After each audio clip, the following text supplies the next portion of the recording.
Chapter 32 Archaeologist's College Library, City of Sunblade, Kingdom of Eastmere. Name and rank? The bespectacled librarian didn't look up from the parchment he squinted at. Korash, Initiate of the Third Order, said Korash, the Initiate of the Third Order. Path? The dispassionate voice was not impressed with the stated rank. Adventurer, said the adventurer. This made the librarian pay attention. The old man looked him over. Number and clearance? He asked, returning his gaze and attention to the parchment.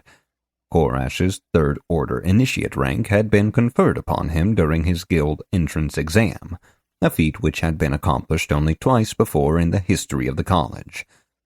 Ordinarily, a new applicant placed as a First Order supplicant and had to progress through those 9 orders and the 9 pupil orders before reaching First Order Initiate. As the new rising star, he gave an answer that quickly cemented his unique position in the librarian's mind. What? The man's robes rustled as his arms pushed the form he was filling out to one side and grabbed another from somewhere else. It appeared in front of Korash as if it had spawned there. Take this form to the Holy Order of the True Gods Chosen, commonly called the Adventurers Guild in Cathedral Square. Fill it out and submit it to one of the Exalted Guides, commonly called Handlers. Pay the entrance fee, which will be reimbursed to you per the terms on the form, and return here with your adventurer number and clearance. I, Actinos, the Master of Records, will retain your paperwork and grant you access to the appropriate sections of the college's library at that time. Next! Korash opened his mouth to argue, then thought better of it. He grabbed the form and left. Even video games came with bureaucracies, it seemed. The Holy Order of the True Gods Chosen was utilitarian for a church. It was a rectangle made of stone with high, thin windows and little decoration. He opened the large wooden doors and stepped inside. Counters with smiling attendants littered the far wall, and a circular vault door was just beyond them. Not far from the row of smiling faces stood a marble counter. It was filled with forms and flyers of various types.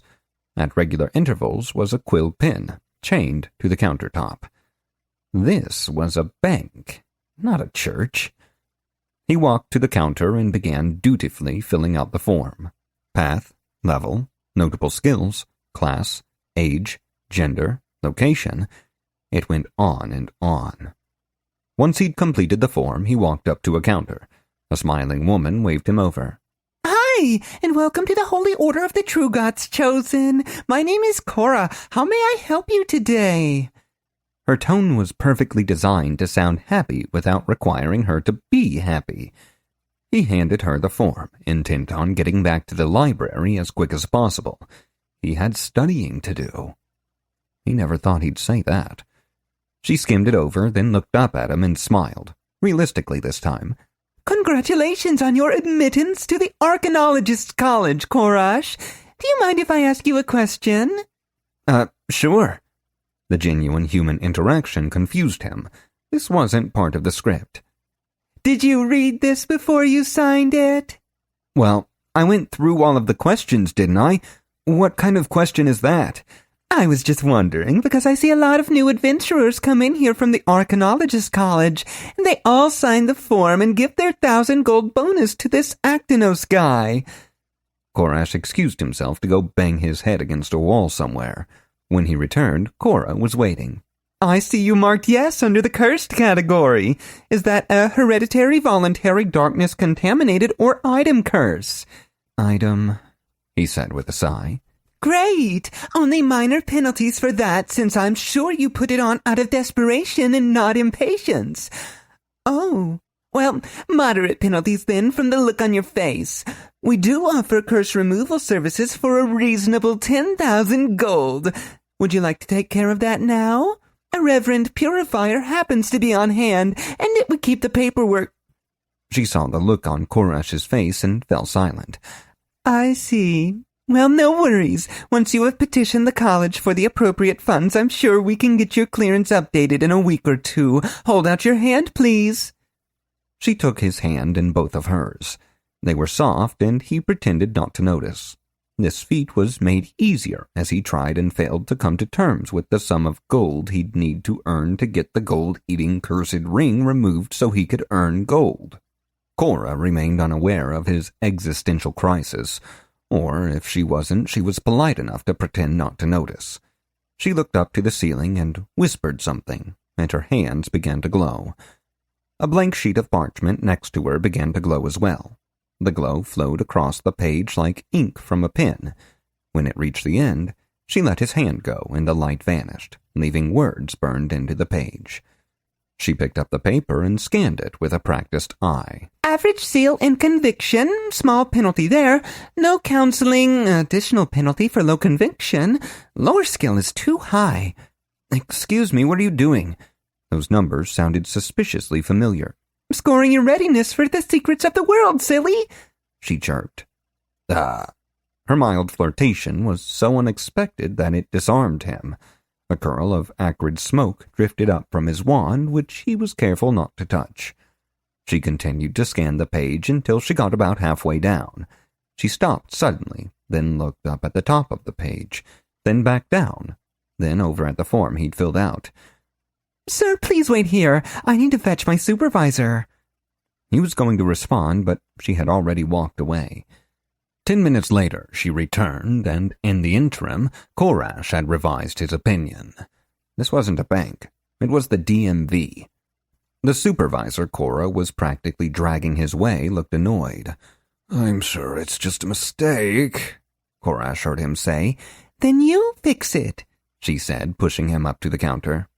Hi, said Korash, using the annoyed customer tone that all who work with the public know and fear. Good afternoon, sir. I understand there's a bit of an issue.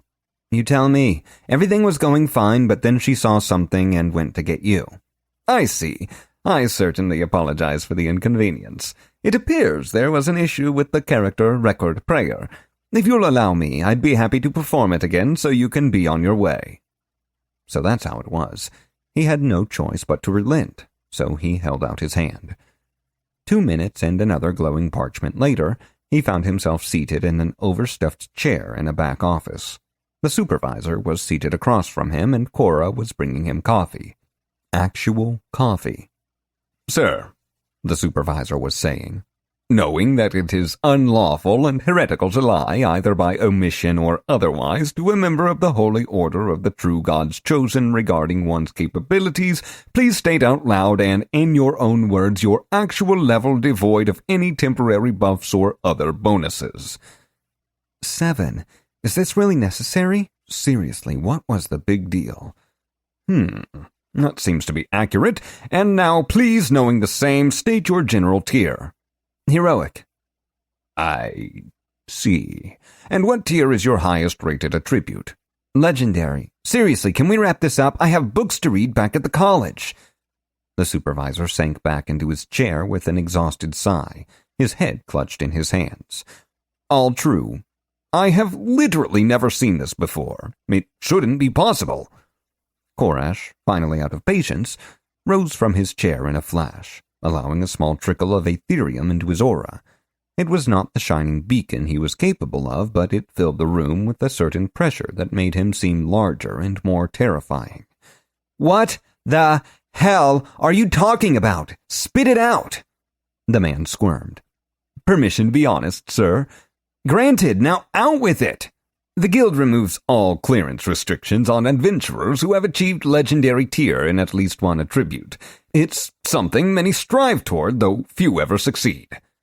So, I did. Now, gimme. He was perhaps irrationally excited about having no clearance restrictions, especially since it sounded like the exact thing you'd need to set up a tent in the restricted section. That's not all. No one gets to legendary before they even have a class mastered, let alone without even having one. By the time you get that far, the main issue would have already resolved itself. Korash was tapping his foot. And that is... Well, sir, your clearance score is dangerously low. No knowledge of counseling. The weakest conviction one can have, barring horrific accidents, damage to the mind, or being an actual child. Your lore skill has grown strong with no counter in wisdom to match it. You equipped an unidentified magic item. I hope for your sake it was out of desperation. I could go on. Clearance is made up of many factors like these. It informs the various institutions in the city who can handle access to certain knowledge without doing something like accidentally destroying the city. It's happened before, like in the Barada necktie incident. You are a child, nay, an infant who is soaked in lamp oil playing in a field of dry grass. The doctrine states that I should give you a lit torch. Korash smiled. He liked where this was going. Conviction 2, failure. An hour later, he had stopped liking where it was going, because where it, or more precisely he, was going was nowhere. The supervisor would ask a single inane question, then excuse himself to discuss with his superiors. Minutes would pass, then the man would return with more questions. At first, Korash had decided to pass the time by reading the unidentified tome he'd found. Unfortunately, there was no title, and the book was in an alphabet he'd never seen before. It was like Norse runes, and Quenya had an illegitimate baby who had inherited the Vikings' flair for penmanship. Finally, the questions had run their course, and a verdict had been handed down from on high. The supervisor, whose name Korash had not bothered to learn, hurried him out of the private room, shoved a pile of papers into his hand, and disappeared with an order to read everything. He stood in the common area while he perused the documents. It seemed his clearance score had been set to Adept Provisional Code N3VVB. The too-long-didn't-read version was that he would gain full legendary clearance once he reached the legendary character tier, or when either his conviction or counseling levels reached acceptable levels as judged by Surprise, the guild itself. There were some other items in there that he'd remember when he read them again, or they became important, probably. He definitely hadn't skipped multiple paragraphs of boring legalese. Counseling 0, critical failure. He double-checked that he also had the completed form for the Archaeologist College and was headed toward the door when something caught his eye. It was a large corkboard covered in notes and papers of every type. He didn't need to read the words above it to know a quest board when he saw one. This was where adventurers of all stripes could come to find jobs that the NPCs of the world needed assistance in completing. Everything from fetching water for little old ladies to realm-issued extermination quests and bounties could be found here. What had drawn his attention was something he did not usually see on a quest board. One of the pages was glowing. He went to check it out and pulled it from the board as he read the first line. My subterranean friend. Sorry I wasn't there after the thing with the snake. I came into town for supplies and things happened. Find me at the Pillowed Anvil in the Iron District. We can catch up. Best, Sarah M. That seemed needlessly cryptic of Sarah. He folded the note and put it into his pouch, reading the notice the page had previously covered as he did. His eyebrows shot up. It was a list and ranking of registered adventurers. 1. XX_Venom_XX. Assassin. 2. Sarah Maidright, Arcanosmith. 3. Tom Piperson, Bard. 4. Cinders, Pyromancer. 5. Marielle, Ranger. 6. Kith, Monk. 7. Anashan, Druid. 8. Kelthresh, Paladin. 9. Reeve, Sorcerer. 10. Beezus, no class. Note. 11. Boothed, no class. Note. 12. Tarkington, no class. Note. 13. Korash, no class. Note. Something bothered him about this, so he went against type and looked for the description of the asterisk, then immediately wished he hadn't. Note. He. Get it? Stupid game.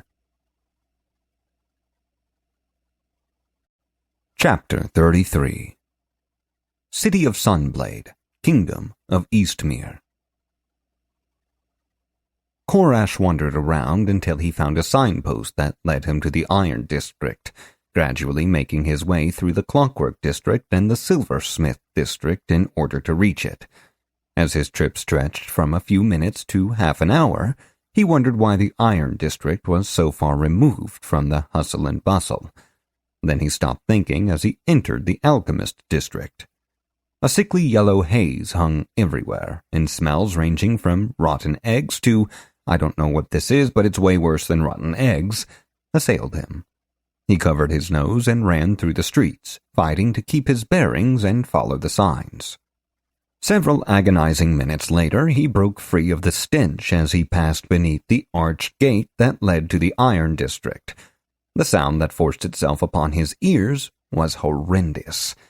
Normally, the clang of hammer against hot steel had a certain rhythm to it that seemed to comfort the soul.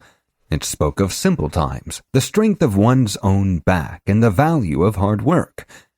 But dozens of hammers striking dozens of hot steels turned that peace into a war on eardrums. His eardrums. He debated going back to the Alchemist District. He clapped his hands to his ears and half walked, half stumbled through the streets looking for the inn. Why would anyone stay here willingly? A vein in his temple began to throb. It was becoming increasingly obvious why these two districts were conveniently far from anything important. He finally found what he was looking for and even risked removing a hand from an ear long enough to facepalm. The inn's sign, devoid of any script, depicted an anvil topped with a pillow. On that pillow was a blissfully snoozing, disembodied head. Not the creepy kind, the kind that looks good on inn signs. Descending toward that head was a hammer, speed lines and all. He forced the door open as if fighting a great wind, then slammed it behind him and opened his ears to what would surely be silence. More anvils striking more hot steels forged an instant migraine. Above the common room were a dozen doors, presumably the rentable rooms. The sound was coming from inside the rooms. "Greetings, stranger! How can I help you? Need a room in the best inn the district has to offer? How about a meal?" The man behind the counter must have been using magic to make his voice heard over the cacophony. As he shouted above the noise, he polished an empty mug, which was the universal sign of a professional innkeeper. "I'm looking for someone," Korash replied. "We don't allow booking sermons here, I'm afraid," the innkeeper replied at full logic-defying volume. "I said—" Korash stopped before he broke his throat and approached the counter, where the man stood still polishing that empty mug. "I said I am looking for someone." "No need to yell," said the man in a perfectly normal voice that still managed to carry over the sound of hammers. Sorry, I guess," said a bemused Korash. "Is Sarah Maidright staying here?" The innkeeper looked confused, then cupped a hand behind his ear. "Sorry, what was that?" Korash rolled for frenzy. Wait, wrong game. He took a deep breath and didn't start anything. The man broke into laughter so loud it drowned out the ambiance. I'm kidding. I'll inform her she's a visitor," he said. The man turned and went to a series of brass tubes fastened to the wall. The ends were shaped like French horns and capped with tiny wooden barrel lids. He tilted one lid back, drew in a breath, and shouted into the opening. "Number 4, visitor here!" Korash only barely saved his hearing by diving under a table, ears cushioned between his arms. One of the dirty mugs left on the bar rattled its way over the edge and shattered on the ground. One of the rooms stopped making noise. Korash took 2 breaths in the new seconds of stillness between all the other clangs. Then the ceiling began to shake as metal boots rang against the stone floor. Migraine pounding, Korash climbed out from beneath the table and prepared to meet Sarah, vowing that if he ever found an awesome secret that needed him to destroy part of the city, he knew where to start. Sarah was wearing her plate sabatons, greaves, and cuisses. There were probably more parts he couldn't name, while above her waist was no metal at all. Her muscles rippled on bare arms that shone with sweat, and she wore a simple cotton tank top, once white but now stained black with soot and oil. Her blonde hair was cut so short it stood up on its own, and her smile seemed brighter for the black smudges which covered her face. "You made it!" she yelled as she took the stairs down to the common room 2 at a time. "Sorry, I couldn't wait." She trailed off as she got a good look at his face, which was contorted in pain. "What's wrong? Was it something I did? Let me explain." Koresh held up a hand to quiet her, then drew in a deep breath. Thinking in this place was an exercise in stamina. "Not here. Too loud. Can't think. Need new place." She laughed and nodded. "It's a bit to get used to. How about we run over to the alchemy district? I'll race you." Before he could object, she was out the door. Koresh followed as fast as his heroic stamina would allow. He wanted to object to her second choice, but even that foul smell was better than this place. As he arrived back in the alchemist district, he noticed with surprise that the yellow haze had been replaced with a purple one. It smelled of lavender and, somehow, the sky. He sucked in a few deep breaths. "Come on, it wasn't that bad," Sarah said from her relaxed position against the wall of a building. "Ugh," he replied. "Anyway, like I was saying, sorry I disappeared on you. I tried to wake you and couldn't, so I stepped outside to get my bearings and saw all the fires and ran down to help. That was like 3 or 4 days ago. Then I got caught up repairing my armor and forgot to head back to check on you. Please tell me you haven't been passed out in there this whole time." The worried look on Sarah's face was hilarious and cute. There, he'd said it, and it was out of the way, and he could go back to ignoring it. While he wanted to make her worry a little bit, he just couldn't bring himself to do it. "We must have just missed each other. I've been in the city for 4 days. I just got caught up in stuff." He told her the short version of his triumph in the Archaeologist College's entrance exam and the very short version of his experience at the Adventurers Guild, minus the whole too awesomely legendary to not be dangerous part. She oohed and awed in all the right places, and he was glad he'd come to the inn. When her life wasn't in danger, Sarah seemed different. In the catacombs, she'd been rather brusque. Now she was much more conversational, almost bubbly. It was a good change and showed that she was someone who knew when to be serious. He liked that. They talked for a while longer. She wanted to spend some time working on her craft skill as it was a requirement for her class advancement, whatever that meant. The downtime aligned quite well with his goal of reading all the books he could find. The game had no system of real-time messaging between players, but it did have a robust mail system. They could communicate via letter with only a short delay, assuming they knew where to send the letter. If either moved on without telling the other, the mail would sit for 7 in-game days before being returned to sender.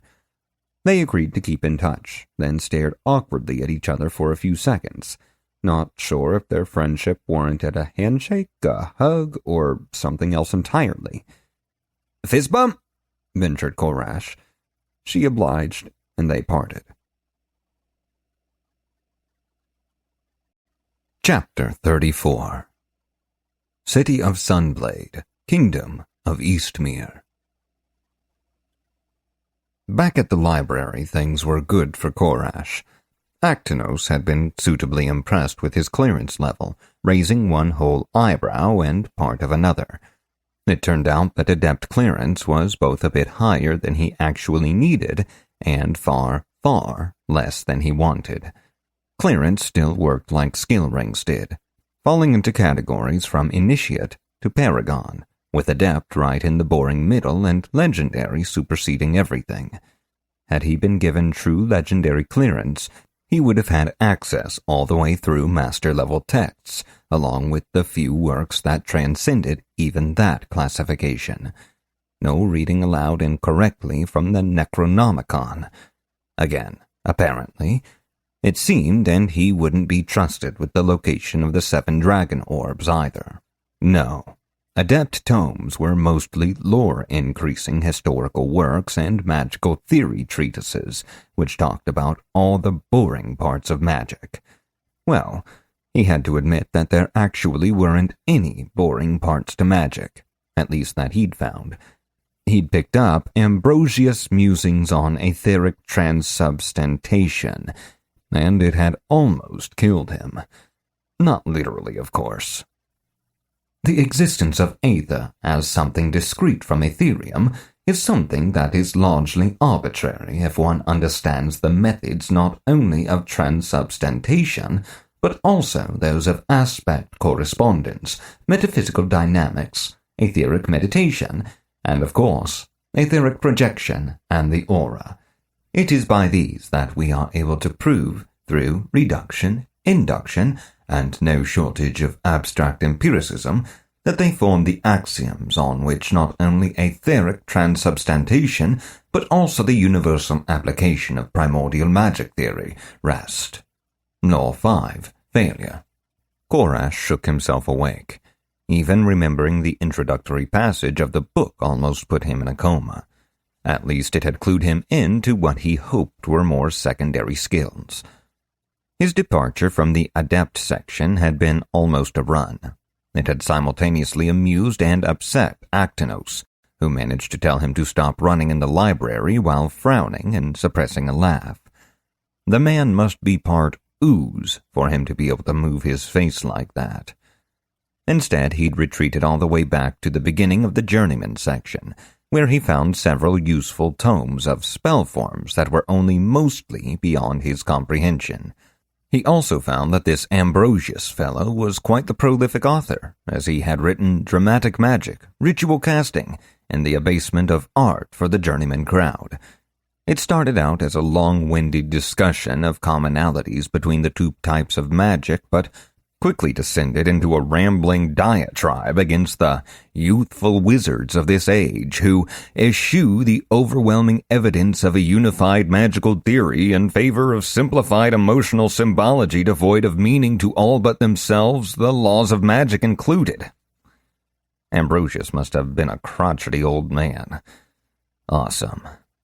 He would have abandoned the book half-read, but he caught sight of a diagram which the author had included to highlight the differences between a typical representation of a dramatic glyph used for life force and the same glyph drawn from a primordial scroll. He'd seen that exact character in the pages of the unidentified tome. Maybe he had an actual spell book. He descended into a flurry of bibliophilic activity unseen since his first day in junior high, when they had told him there was no limit on the number of books he could check out at once. He left the library with 17 volumes, ranging from Ender's Game to a Latin dictionary. Best day ever. A similar scene played out in his small chamber at the college. Books covered every spare surface, from his bed to his desk. He had everything from initiate works on the fundamentals of primordial magic to common scroll works for beginners to practice arcane chirography, to works on the languages of civilizations long taken by the darkness. Hours later, scraps of paper littered the room, each with a scribbled piece of information. He had all the tools he needed to start drawing connections between them, except for the most important one, red string. It was late and the shops were closed, and his plans to steal some from somewhere in the college were becoming increasingly insane. He was close. He could feel it. A knock on his door snapped him out of his reverie, and when the door opened unbidden, the gust which scattered his hermit-like ramblings almost snapped him out of his sanity. "What are you doing, sir?" He went from a scream to a humbled whisper at the sight of Actinos. The man looked around and chuckled. "Korash, I've been doing this a long time. You can't hide things from me. Not that I think you were trying." He whispered a word, too soft for Korash to hear, and a small whirlwind swirled into being. It sucked at the air around the young mage, pulling all the paper scraps into a neat pile. A neat, mixed-up pile. Red raced up Korash's neck to his face as anger took hold. All that work. What did this old fool think he was doing? He had to do something. The old man, however, had one initiative. Another whispered word and fire erupted just as the wind vanished. It consumed the scraps in an instant. The anger turned to confusion and consternation. Why, who? Korash couldn't find the right swear. Still laughing, Actinos spoke once more. Don't freak out. I'm here to help, and that is not helping. The old man gestured to the pile of ashes on the floor. Well, not now it isn't, muttered Korash dejectedly. Actinos ignored him. I know all these books, son, he said.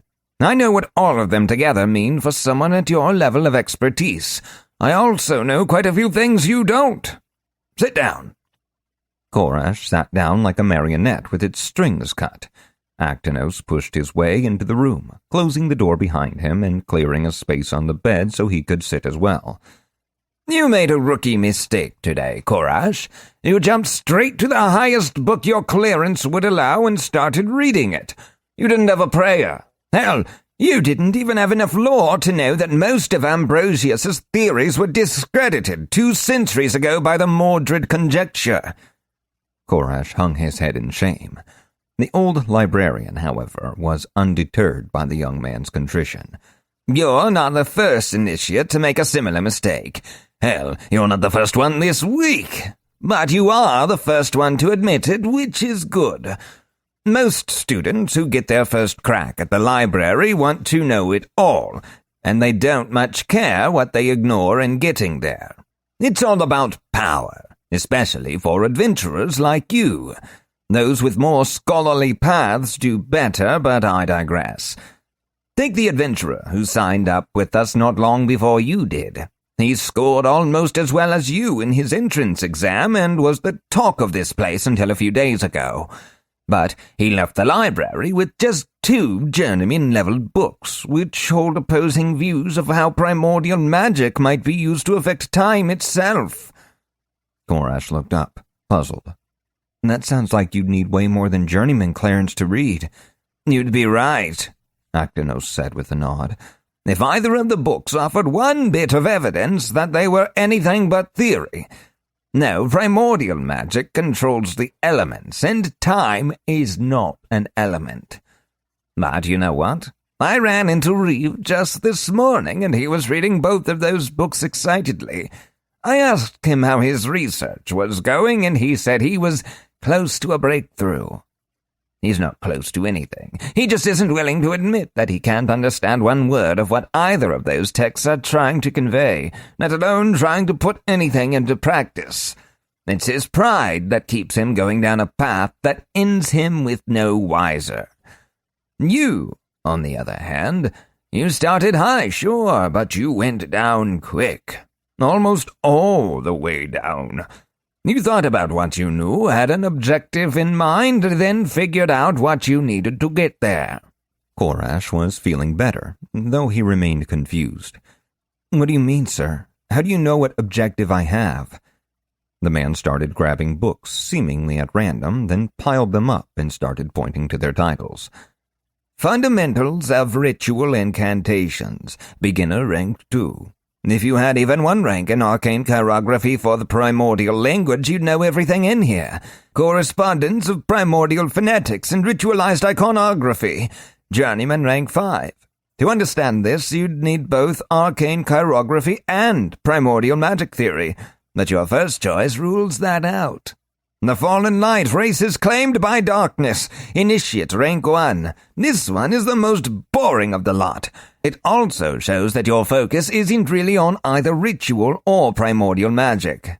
And finally, we have Phylogenic Lexicography by Mordred himself. Adept, level 7, and it's that low because it is the embodiment of esoteric. Anyone short of a scribe studying to ascend to master-level lore would need such a far-reaching tome. Actinos paused to allow Korash to be impressed, and Korash did not disappoint. Thus, my conclusion, the man continued, these works seem worlds apart, but to the truly learned they point to a very singular goal, a very interesting goal. Korash swallowed hard. Had the librarian figured out what he was doing? How much trouble was he in? Or worse, could the old man want to steal the book for himself? Actinos puffed himself up for the big reveal, letting the silence drag on for a heartbeat. "You're trying to learn a new language." Korash's mouth hung open. Most of him was amazed that the books he'd chosen revealed that much about his plan. The rest of him was ecstatic that Actinos had perceived only the most innocuous part of his motive. He nodded enthusiastically, and the old man smiled at him, then kept talking. "Most of the really good books about primordial magic are written in other languages. There are any number of translations for both Ambrosius and Mordred, but the only way to really distill their lessons on basic theory is to read them in their original language." Korash nodded in a way that he hoped looked enthusiastic. Actinos reached into his robes and pulled out a pair of spectacles. "These are my glasses of true reading. They translate anything that's written from whatever language it's in to the reader's native tongue. Every scholar and most lore adepts get a pair. It's a good system for the scholars, as knowing at least one ancient language without the aid of magical assistance is good training. But I've known too many adventurers who have abandoned a promising line of research because it was boring. I don't want that to happen to you. At least, not this early. So, what do you say? Want to borrow them?" Korash jumped out of his chair, all smiles. He wanted to act, but forced himself to obey appropriate decorum. "Sir," he said, "may I hug you?" The elderly librarian cringed at the thought, then stood, clapped Korash on the shoulder, and set the glasses on the desk. "Bring them back by the day after tomorrow," he said. "If you don't, I'll find you and you won't like it." He was out the door before Korash could respond. Chapter 35. Korash's personal quarters. Arcanologist's College. City of Sunblade. Kingdom of Eastmere. Before the races of the light, before the coming of the darkness, four alone walked the realm, each blessed by the true God. The first had no flaws, the second had no charity, the third had no limits, the fourth no satiety. As the races of the light grew, the four struggled o'er them, like a man might for a prize horse. There was no escaping the elders. So the true God spoke, and removed the elders far away, and set forth rules for each, that they might not destroy his world. To the first in their glory he placed them higher than the sun, and held them high, that man might seek their perfection. The second he cast down below the deepest mountain, deeper than even the darkness could reach, that those who fall so low might learn their ways. The third he bound by laws untold, and hid beyond the trees and stones, and each could grow within their tale, and man in example reach that height. The last their hunger grew too vast, until beyond chaos and reason they were sent to the heart of all that was, for man to seek no more. Thus began the age of light, and the vanishment divine. The true God hid himself away, and to his shepherds trusted us. But though they lived apart, each of the four did not forget their goals to prove themselves most high, and the pawns they used were us. The first would visit in the light, and men would grind themselves to dust, such glory to attain. Angels have no need for weakened flesh. The second, seething in the mire, sought out the lowest of the low, to elevate the thief to king. Devil's writs twist men to wrong. The third held most true to their plight, in stories bound they came at night, and man and child were seen no more. the Fae grew strong and did not count the cost. And of the last, what sort of test the true God brought his children, for nothing can hold nothing, and demons came to eat the world. Perfect warriors flexed stolen power, ennobled kin grew stronger with each breath, but the void had grown outside the balance and threatened to consume all. Thus the greatest of the light rose up to face the day, and lay to rest the four, with great cost to themselves. A warrior divine, too perfect to be given name, angel's blood infused, did write into the tome. The flaw of heaven, it was called, and the stairs to heaven broken fell. The infernal sage who gave away his name turned his mighty power back. Against his masters he did strike, and wrote out the contract inerrant. The Queen's Knight, whose mistress owned his name, spun that far-off court a tale. Enthralled they were by music grand, and slept within their endless tale. No great man was he whose name was gone, devoured on the battlefield alone. One wish, her last act to atone. The void must grow, and in its growing, die. Here within these pages lies the ending of the tales. But stay your hand, O reader mine, until you understand. All things must end, and most of all, the sealing of such forces grand. In times of darkness that will come, these words can bring the light again. But remember in the wisdom that you gain, the folly that the true God could not see, that all things have a counter and a balance, and these things most of all. Seeking secrets such as thee must not be done in threes, nor twos nor ones, but all four forces freed. Without, the world will come undone. And know that as night holds down day, the quest is not for you alone. The day fights back against the night, as in the songs of old. One cannot be held alone, nor three. The first destroys the self, the latter history entire, and four cannot be held by one.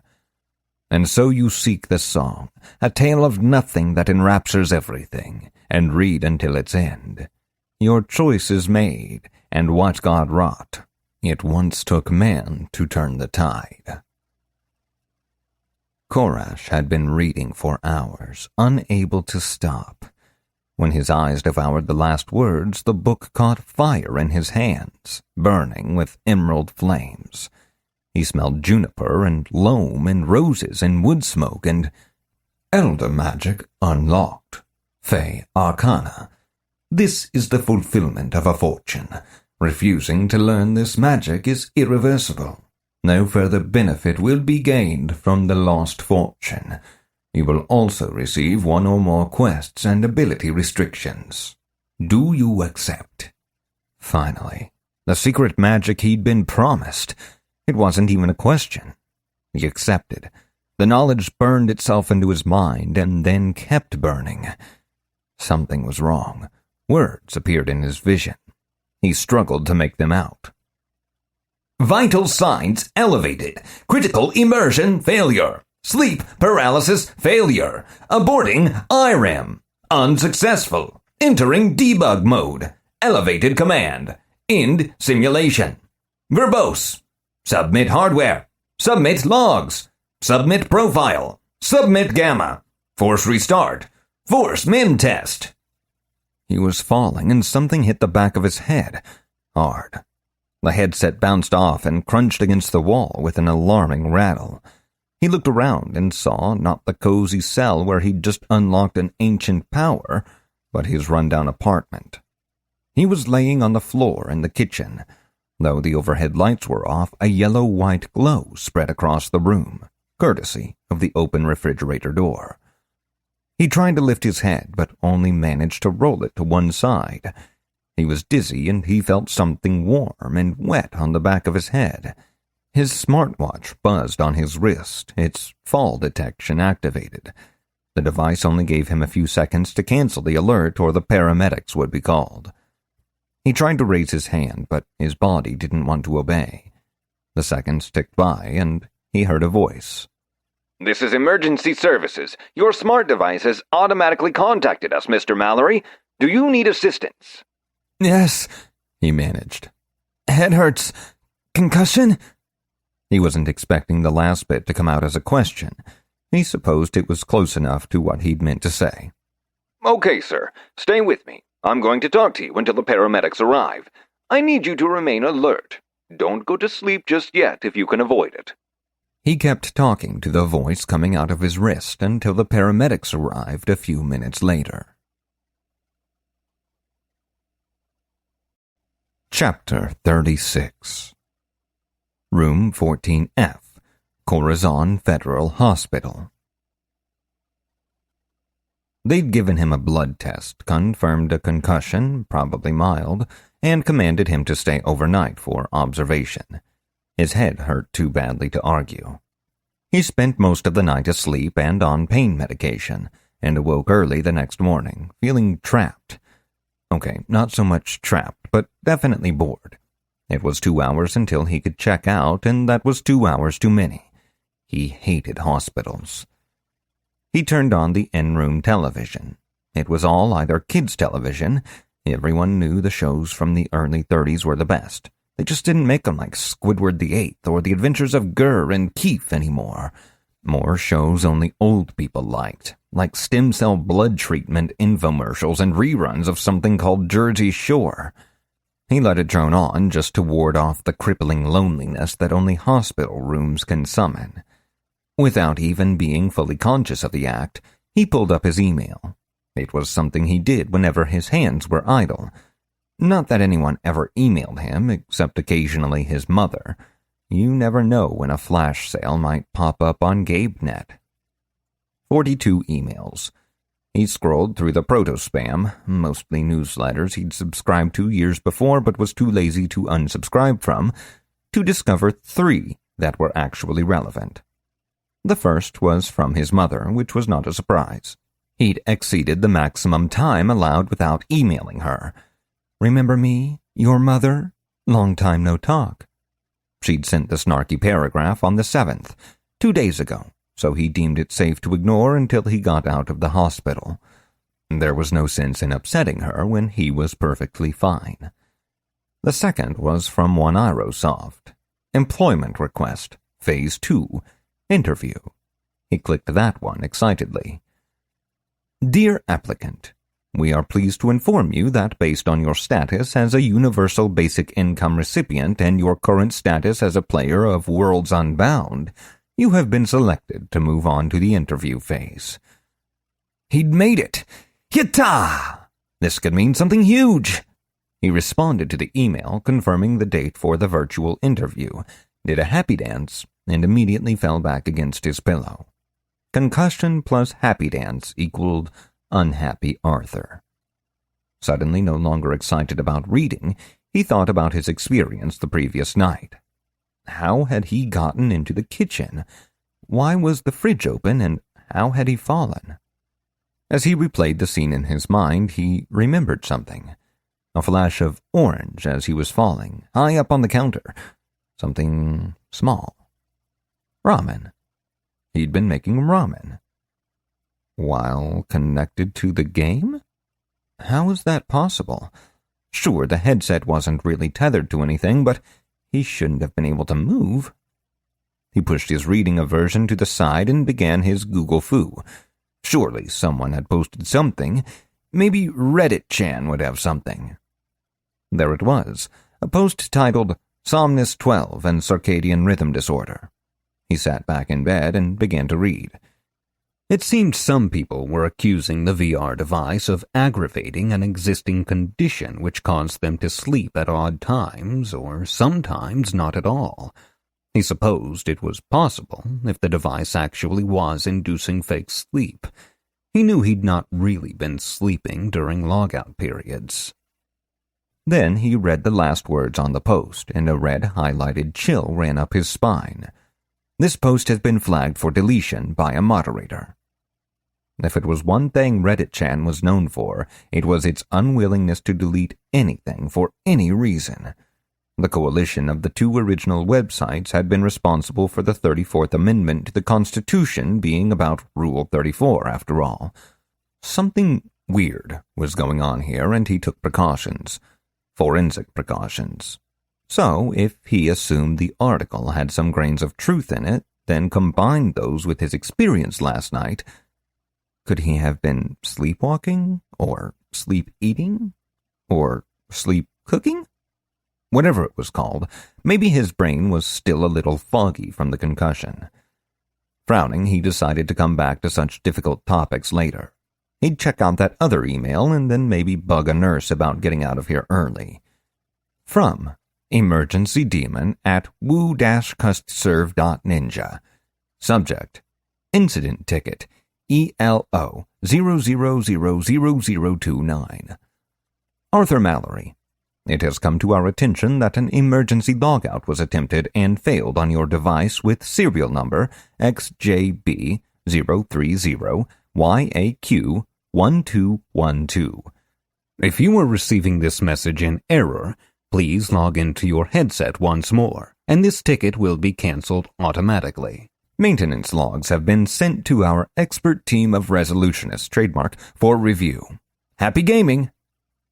Arthur was surprised again. It seemed like the company actually cared a little. Also, if that ticket number meant what he thought it meant, he was only the 29th person to have received one of these emails. He swiped the close button on his watch and turned to press the call button, but his watch beeped at him. The sender has requested a read receipt. Send confirmation now? Sure, why not? He hit yes, then pinged the nurse. There was a knock on the door. He turned to praise the nurse for her amazing response time and immediately shut his mouth when he saw the man in black who had just entered his room. Mr. Arthur Mallory, said the man in the stereotypical corporate goon voice that his stereotypical goon outfit demanded. Arthur was trapped, and he knew it. No use fighting his inevitable re-education and placement in a secret corporate work camp now. That's what his headcanon was screaming at him anyway. He nodded slowly. The man raised a hand to his lapel and looked to one side. He's awake, he said, and stepped aside. A woman came through the door. She looked just like Quistis in the 16K resolution remake of Final Fantasy VIII they'd done a few years back. Hair in a bun, glasses, whip, the whole nine. Okay, one of those was his imagination. The only noticeable difference was that she was wearing a white doctor's coat over the dark business suit. Good morning, Arthur. My name is Dr. Angelina Quartermain, but you can call me Doc. I'm here on behalf of One Arrow Soft to discuss the recent happenings. This was way too much thinking for his injured brain. He returned her greeting by rote while he formulated what he wanted to say. Don't want me to sue, huh? Straight to the point. Playing the long game was for someone with trace amounts of morphine in their system. The doctor laughed. I like you. You're quick on the attack. But let's be honest here. You don't have any reason to sue us. We just want to learn the circumstances that caused your logout. That's all. No reason to sue? How about your game not advertising that it puts people to sleep? How about people with sleep disorders because of it, or my little accident while sleepwalking? Oh, that's preposterous, she said, her eyes narrowing just a little. No one has reported that. Now it was his turn to laugh. Sure they have. I can't prove that they've submitted anything to your company, but it's all documented online. I've got live video of the page and everything. He smiled. Your move, Quisty. Well, she humphed. Looks like you're quick on your mental feet, too. I assure you, Mr. Mallory, you do not want to end up with One Arrow Soft as an enemy, nor do you want this to go to court. It would not work out well for you. That sounded like a threat, and Arthur didn't like it. I think I will decide what I want, he retorted, anger in his voice. Maybe we'll just wrap up this little conversation until I can get a lawyer. Go ahead, Arthur. Take us to court. Hire some high-powered lawyer to help you win. She leaned forward like a sexy blonde panther about to strike. Maybe you even have a case. But what's your end game? There's only one outcome I see." She stopped talking, though her eyes never left his. The silence grew. She seemed to be waiting on him. "Is that outcome I take all your money?" "Why, yes it is. Such a smart boy. Then what happens?" She did not sound like she really thought he was smart. Sarcasm hurt his brain. "You go out of business?" he said, trailing off in horror. "They wouldn't. They couldn't." "Total shutdown. Servers wiped of all intellectual property, reformatted, and sold off to cover the debt. No more Worlds Unbound." She nodded deliberately, as if she'd thought this all through already. She let the horror sink in, watching him consider life without the game, watching him realize that he would be the one known to be responsible for that life, that hollow, boring life. He heard one of the machines beeping, telling the world that his pulse was highly elevated. Was this what a panic attack felt like? "Of course, neither of us want that," she continued. "That's why I came prepared to talk to you about your unique situation and how we can best benefit each other." "I'm listening," he said. His voice quavered, and it was embarrassing. She plopped a large folder onto his bedside tray and pushed it over to him like a parody of those offer you can't refuse scenes in movies. He suppressed a noise of annoyance at the thickness of the folder. Reading was still kind of painful, because of the concussion, not because this stuff was really boring. "Let me TLDR it for you. You know you spent a lot of time in the game. We can't see many specifics other than that besides a general abstraction of your investment into the game, which is consistently quite high." That, Arthur said to himself, was an understatement. "We also know about your recent employment request, including the reply confirming the interview request you sent us before we arrived. We've been over the logs that your Somnus 12 sent in, and we can't find any glaring reason for the issues other than something happening in-game that caused you a great deal of stress." That was a reminder he didn't want right now. Not exploring the secrets of his new magic was almost as painful as the concussion. "Some of the logs were corrupted, you see, because server headset communications were interrupted during the transfer. We believe the cause is complete hardware failure due to accidental trauma to the device, which, as you can imagine, is outside the warranty. But why should that matter? We've prepared a solution we hope you'll find more than adequate. Put simply, it's a job offer. You'd be an official hardware tester for one Aerosoft, complete with benefits and a more than competitive compensation package." Now this was intriguing. He opened the package and began to flip through it. It was printed on actual paper, and his inexperience with the archaic medium quickly led to a painful injury that felt like someone had slashed his finger with a jagged razor blade. He popped the injured digit into his mouth and kept reading. "Reduced mandatory logout periods. Nice. I'm basically sold already."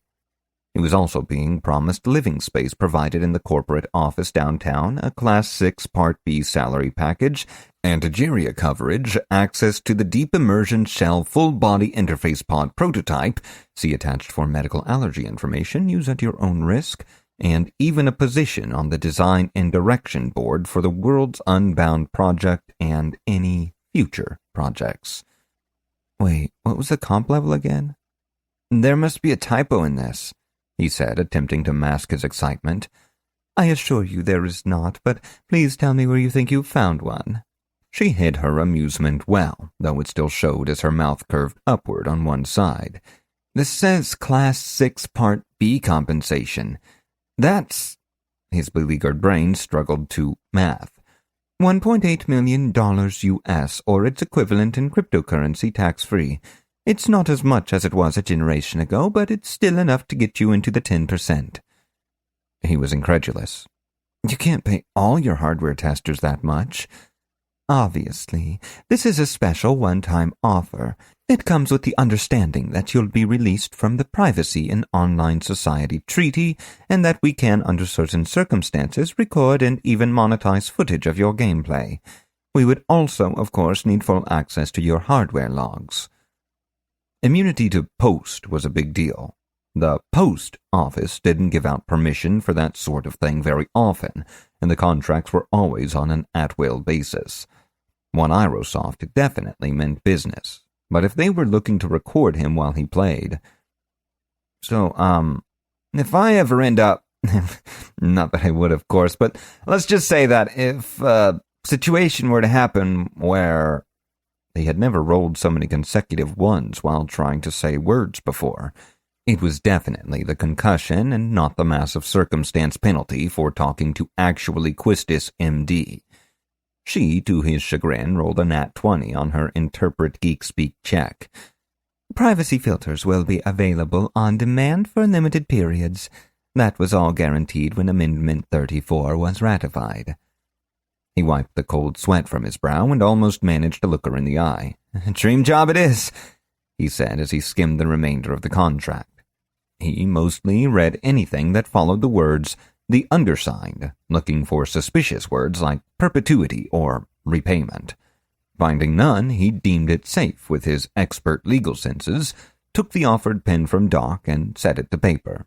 Then he stopped, confused. "Okay, I definitely found a mistake this time," he said. "You did not," she replied. "Uh-huh, right here." He pointed to her signature on the company representative line. "It says you signed this on the 12th. "I did, this morning." "Today's Saturday, the 9th. She shook her head at him and patted his arm. "No, it's not. It's Tuesday, May 12th. Sign the document. We'll take care of the digital version later." Woodenly, he signed it. He'd been asleep a lot longer than he'd thought, right? The man in black spoke into his lapel again. "Objective achieved. Move to Phase 2. Doc shot him a look. Phase 2? Are you guys going to disappear me or something?" "No," said Doc. "If you'd bothered to read things thoroughly, you'd have noticed that the contract start date was immediate. We've had a team in place to pack up and move your effects since 6 a.m., contingent on your acceptance." There was a whirlwind coming, and Arthur was way too tired to fight it. He sank back into the hospital bed and closed his eyes. Some stuff happened, and 12 hours later, he was tired and ready to go back home. The helicopter ride had been fun, and the bed in his new room was comfortable, but he had magic to learn. He closed his eyes, logged in, and at last he was home. Chapter 37. Korash's personal quarters, Archaeologist College, City of Sunblade, Kingdom of Eastmere. The first thing he saw was Ari. She hovered in wild circles above him, her wisp form flashing from red to green to brown to blue and back again. "You're awake!" she screeched, flying through his chest and back out again in a bone-chilling attempt at an armless hug. Yeah. What day is it?" Damn, it was good to be back. Korash felt the aether swirl around him, and it was good. "I don't care!" Ari shouted with glee and did a spinning dance through the small room. Korash pushed himself into a sitting position. His muscles were stiff and his face hurt. On the floor was a large stain the color of old blood. Next to the stain was the shattered remnants of his desk chair. The books which had been piled on the desk were gone, replaced with a pair of familiar glasses. One of the lenses was cracked. Korash shot out of bed with the full force of his heroic prowess. The bed frame snapped. "I have to get these glasses back to Actinos, or he's going to actually murder me for real," he said in a panic. "Calm down there, weirdo," said Ari. "Who do you think collected all the books? You were lucky he was all up in your business, because when you didn't show up with his glasses, he came in here without bothering to open the door and found you face down in a pool of your own blood.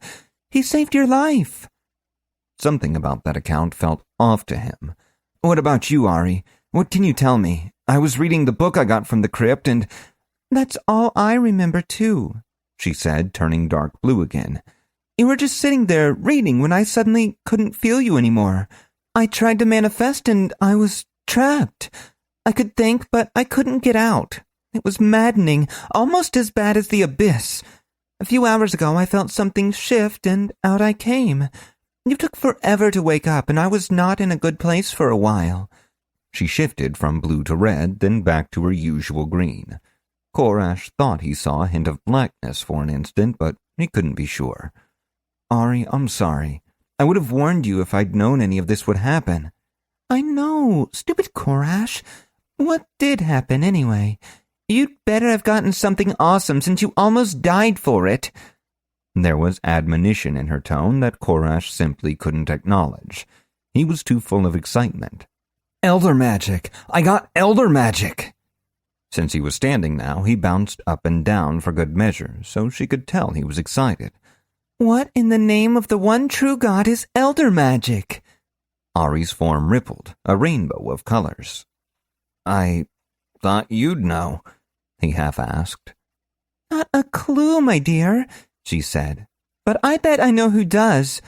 "Actinos," he said, heading out the door. "Your new nerd friend," she said at the same time. He laughed at her joke as he rushed down the hallway. She turned so pink she began to glow like a small sun, then vanished into her home in his wand. He ran down the hallway, if his giddy skipping was really worthy of that term. He managed to avoid major accidents several times in his haste, though the incredulous stares of several other initiates followed him until he disappeared inside the library's advice, where he even more giddily stage-whispered the results of his studies to the waiting librarian. "What in the name of Ouroboros is elder magic?" Actinos used what must have been a class feature as he was shouting at Korash while not raising his voice above a whisper. This conversation was not going like he'd planned.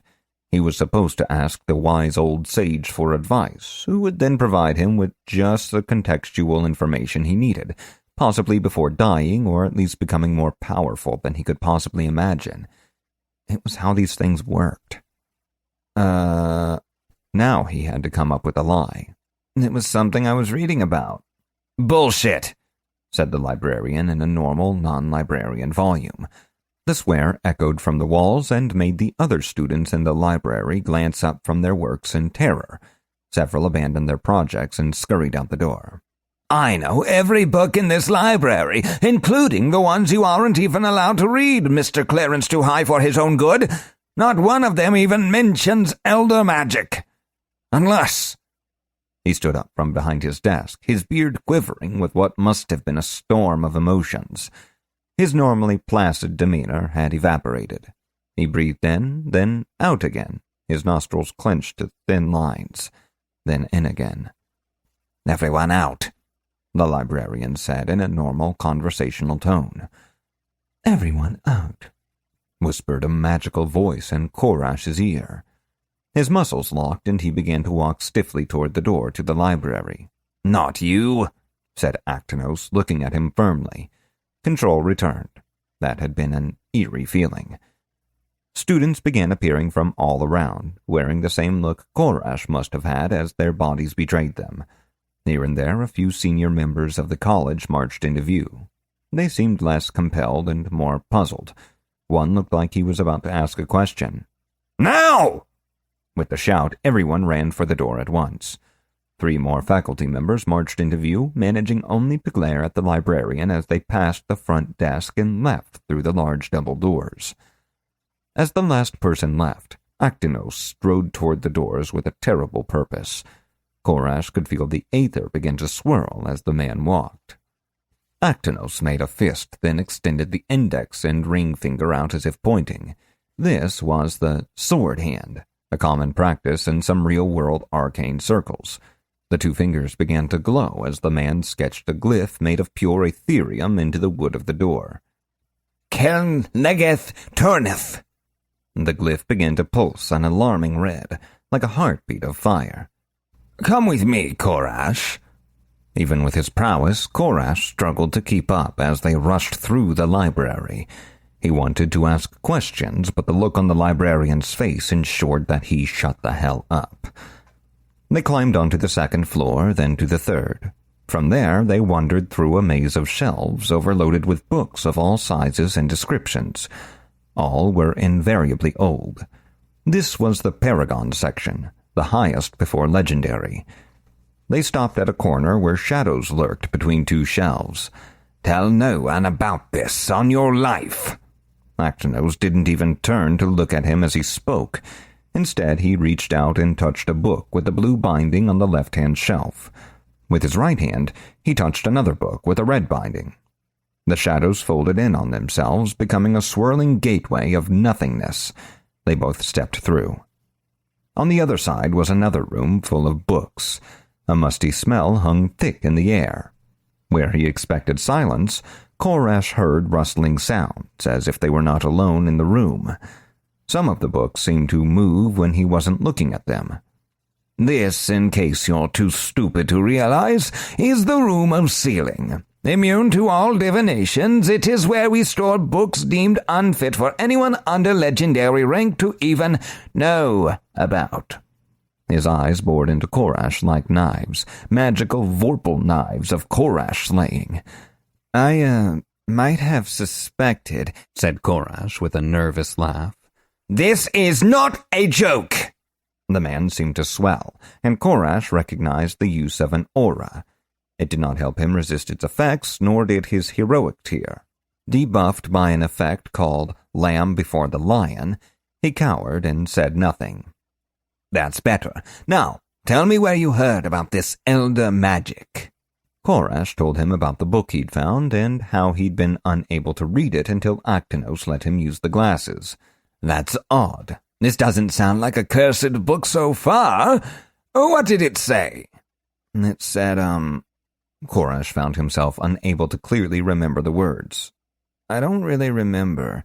Something about there being 4 of something, and some heroes turning the tide." He knew a few more keywords, though he didn't want to say them, in case they held the same connotations here as they did in his world. Actinos held up a hand.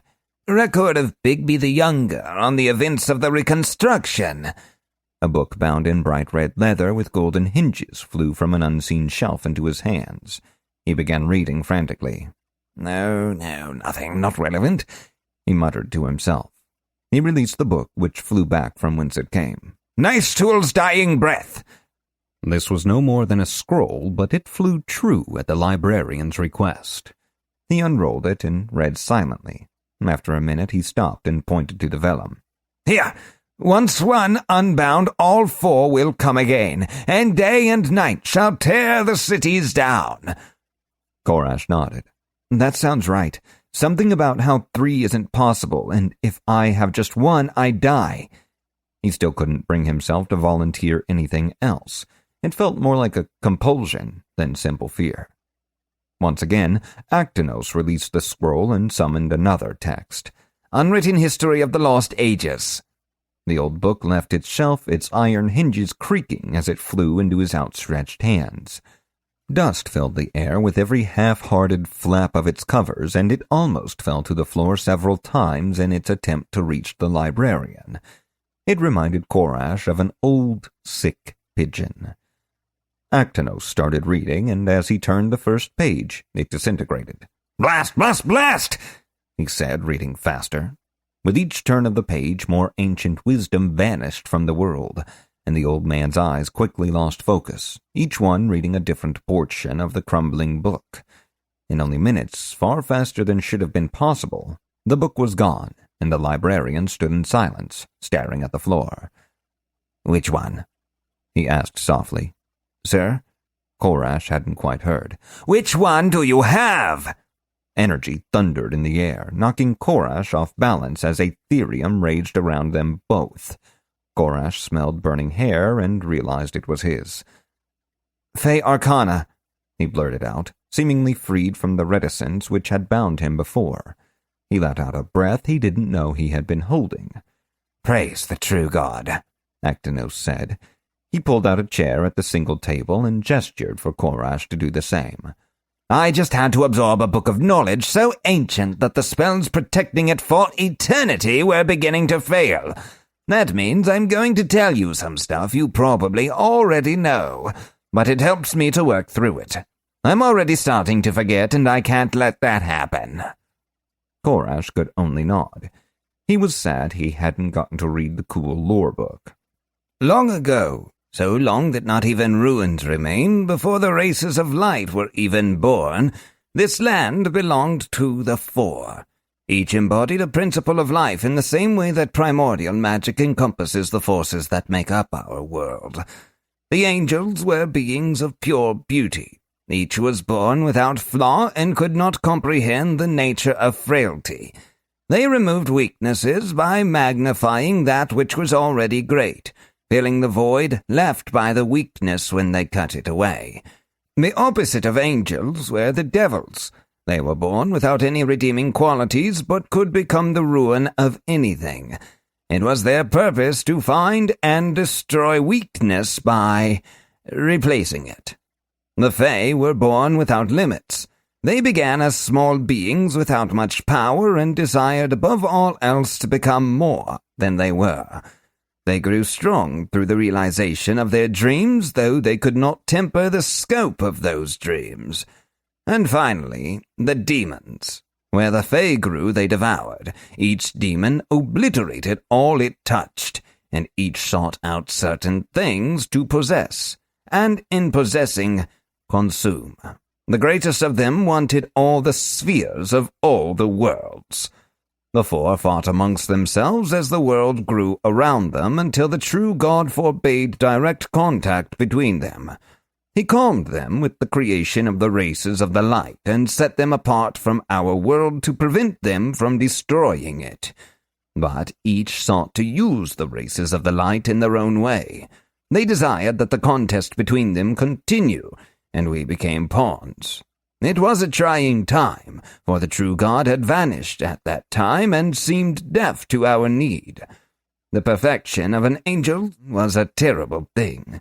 Just as they could not imagine imperfection, those who agreed in righteousness to follow them were elevated. They became their perfect selves. "That doesn't sound so bad," said Korash. The parts which were so weak as to be beyond the perception of the angels were left behind, cut away, often literally, by the glory of the angels' power. Imagine a warrior who strives for nobility but who struggles to hold mercy in his heart. Angelic power would make him ruthless, the concept of leniency torn from him and replaced with raw power. If his weakness were his skin, they would flay it from him with a word, and his raw red muscles would rise to meet the challenge. Korash could only nod, wide-eyed. The devils whispered to mortals, breaking their weaknesses in the things that kept them from gaining power. These pawns rose to fight the servants of the angels, only to be abandoned by their patrons at a moment's notice. Then they would break, and the power they had held would turn upon itself, twisting and debasing their bodies and minds. The demons spread like a fungus, calling to the mad or foolish from across the void and enticing them to do terrible things. The birth of a demon was said to be like the first nightfall, a pure blackness that left nothing behind, not even stone. And the Fae, those who sought their favor, were changed. They were given appetites to match their wishes, and the ability to rise to those appetites. Imagine a man who loves the touch of women. His desire to be strong in battle compels him to seek aid from the Fae, but as their power fills him, he can think only of his truest desires. The power changes him, enabling him to win the heart of his beloved. Soon she is no longer enough, and his sister falls to his sweet words. It doesn't stop, and he is no longer satisfied with a simple confession of love. He seeks out women and wins their hearts so thoroughly that they shatter when he leaves them. Through this, he grows, their strength added to his own. His original goals lie forgotten, and he lives only to seek more. He rises by climbing over the corpses of those who loved him. There were worse stories of those who pledged themselves as knights to the Fae court. I will spare you those horrors. It was the 4 heroes of the light who put an end to it. The true God was gone, and our people were dying. Somehow they discovered how to turn the power of the 4 against them.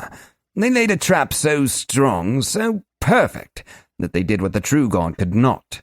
Imprisoned these destructive creatures for all time.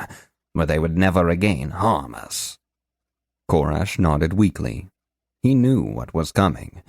He wondered where he'd respawn. "And I let them out," he said. "No," said Actinos, "or not exactly, anyway. From what I gather, there is some form of prophecy at work here. The Heroes of Light knew what they were doing and that the prisons couldn't hold the elder races forever. So, instead, they built the prisons not just to hold, but to alter. The intent seemed to be that, as time passed, each would become indoctrinated in some way, limited in ways they were not before. I don't know what this means specifically, so don't ask. I task you, Korash, with 2 things. The first is to never speak of this to anyone until I give permission. Based on what I have learned from you and from the book, we would need to rework the clearance system itself, for not even most legendary adventurers should know what we now know. And the second is to take these words and use them as you will. They were encoded in the book for one who possessed an arcanum. Seek truth in old legends, from this world and yours, and find the ancient halls of those you seek. I have no idea what that means." Korash smiled from ear to ear. "I do," he said. Chapter 38. Redacted Section. Archaeologists' College Library, City of Sunblade, Kingdom of Eastmere. Korash's knees only wobbled a little as he left the hidden section of the library. He'd taken the librarian at face value as just an old man concerned about his books. He'd not stopped to consider that the man might be an incredibly powerful magic user. In hindsight, that was pretty dumb. But he was too excited to be down for long. He needed to find a map. Quest started. Elder Magic 1. The secrets of the Fae can be yours, but you will need more information to truly master them. The truth is out there, if you can find it. There were countless maps of the area surrounding Sunblade, and Korash went through most of them over the next 2 hours. He was looking for signs of classic Fae habitation. Standing stones, like the Stonehenge of Earth, were a good starting place, but there weren't any. Circular rings of mushrooms were another classic sign. Those were too temporary to have made it onto any maps. There was one more thing he thought of as a hallmark of the Fae. It wasn't castles with sleeping princesses or anything like the old fairy tales. Those were the kid versions, cleaned up a century or 2 ago for a changing, softer world. No. True fairy tales were always grim. Wrongdoing was punished with death or torture. Small actions had consequences. Stories like these were meant to teach children to fear. From what he'd seen of this world, things would be no different. He stopped mid-stride, then began to laugh. A passing acolyte looked at him, puzzled. "Grim," Korash said to the youth. The acolyte looked more puzzled. "Because it's... Never mind, you wouldn't get it." He started walking again, still smiling. So he looked for places in the stretches of green forest which had been marked as dangerous, places women whispered of to their children to make them afraid of the dark. He didn't find those either. It was getting frustrating. Sure, there were areas of the forest marked as dangerous, but it was always qualified somehow. "Here be crowbolds," or "werewolf dens," or "here be crowbolds." There were apparently lots of crowbolds. His feet itched. His hands caressed the hilt of his sword. He'd been safe inside the city for too long, assaults on his senses notwithstanding. He needed adventure. He sent a quick mail to Sarah letting her know that he was going on a solo quest and that he'd be back in a few days. He checked his gear, then picked up a few more healing potions with his ever-dwindling supply of money. I need to learn how to become one of those reverend purifiers, he thought to himself. I'll decurse this ring so hard they'll feel it in Mordor. An hour later, he stepped out of the city gates. The forest had been pushed back around the massive city, though the primal greenery was only one catastrophe or monster invasion away from a triumphant return. Trees could be found in any direction if he walked far enough. He'd gotten a better sense of the continent from his brief foray into cartography. If this country were the United States, he'd be in St. Louis, Missouri. That was relatable when choosing a travel destination, especially since he wasn't that far from St. Louis back on Earth. North meant cold. Sure, there were fae associated with winter, but they were the scary ones that would rather freeze you to death than teach you any sort of magic. Plus, he hated the cold. South meant warmth and, eventually, the ocean. It also meant less forests and more desert. That got you out of fae territory and into the domain of their cousins, the trickster gods. Do you want to be turned into a frog? Because that's how you get turned into a frog. Going west had most of the problems that the south had, just with a delay before the forest ran out. That left traveling east. It felt right. Given this world's dependence on the sun, heading toward the sunrise seemed strangely appropriate. He walked for an hour down the paved road. Fields full of golden waving wheat surrounded him, and peasants of all stripes had a friendly wave for him. These were truly the roads leading to the heart of a kingdom. The farther he got from Sunblade, smiles would grow in rarity and the roads would decline in safety and quality. With that last thought, he ran out of cobbles and his boots hit dirt, sending up a cloud of dust that collected in his throat as if inspelled to do so. He coughed and sputtered. He tried walking to one side of the road, but it was too uneven, and he kept running into people's fences. He decided to settle for the dust clouds. Another hour found him just inside the forest. The trees here were tall and thin, resembling redwoods. As the sun passed through the leaves, it turned emerald gold and lost much of its fury. He breathed deeply a few times to clear the dust from his nose. He smelled green and growing things, and it was good. Ari shimmered into view next to him, her wisp body flickering golden. She was slightly transparent, likely still weakened from the daylight and the travels of recent days. "It's beautiful, Korash," she said softly. "I never imagined I'd see trees like these before my tutorial. It's almost worth being dead for." "Almost," he replied, smiling gently. "You know what the best part is?" "No, what's that?" He scanned the forest as he talked, thinking about where to go next. "You didn't bring that floozy with us this time." Her tone was light, though he could sense the relief behind her words. "Not cool, Ari," he said, frowning at her. "Sarah's no threat to you." "Isn't she?" Korash heard the wisp, but pretended he hadn't. "Onward to dawn," he said loudly, pumping one fist into the air. They entered into the forest with the bright slanted light of afternoon behind them. The trees had grown thicker as the afternoon inched closer to the brief twilight, and now every gust of wind filled the forest with the voices of the leaves. Korash's mood had grown steadily worse. It was nearly sunset, and they had yet to find a place to camp. A campfire was a must, unless one wanted to be dragged off into the darkness by tentacled horrors, but they'd seen no sign of a campsite thus far. Building a fire under these trees would only enrage Smokey and burn down the pretty forest. At least the ground was losing most of its farmland flatness. Hills rolled majestically on either side, only to plunge away into creek-carved valleys. That gave Korash an idea. He stopped his trek, thanking his high stamina for the lack of leg pain, and sank to his knees at the edge of the path. Closing his eyes, he envisioned the flow of the aether around him. High above, the aether was the warm gold green of the vanishing sun through the leaves, and as the wind made the trees speak, this aether seemed to grow heavier and sink toward the forest floor. At the same time, the aether in the cool shadows nearby held tones of purple. It pulsed with the energy of slow decay, growing slowly lighter and beginning to rise. The two clouds of energy met in the middle, just between the canopy and the forest floor, and mixed in a storm of colors. Etheric sensing 2. Success. This wasn't enough. Korash pushed against the limits of his mind's sight. He needed to see farther, beyond his immediate area and beyond the barriers which naturally blocked his sight.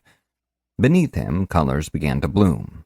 They were the stolid grays of stone and the red-brown of clay. Aether still flowed through stone, however slowly. Etheric Sensing 2, critical success. Effort used. Still, it was not enough. He knew there had to be something here, and he was going to find it. He bent his mind to the task, but he could manage to see no further. Etheric Sensing 2, insufficient. Aura Mastery bonus, insufficient. Perk bonuses, insufficient. As he came back to himself, he checked his stats and realized that he'd used a small amount of his Aetherium in his attempt to break through the limits of his skill. A mote of his attention turned to examining his skill check. He had used several different bonuses that should have boosted his ability to succeed. He needed to try something else. He stood and pulled his wand from his belt, reversing his grip on it so that the tip pointed toward the ground. He swept it in an arc, feeling it carve through the aether around him, gouging a half-circle that started at his waist and reached its nadir at his knees. He examined the nascent spell form with a practiced inner eye. It was useless. It was too thin and too focused.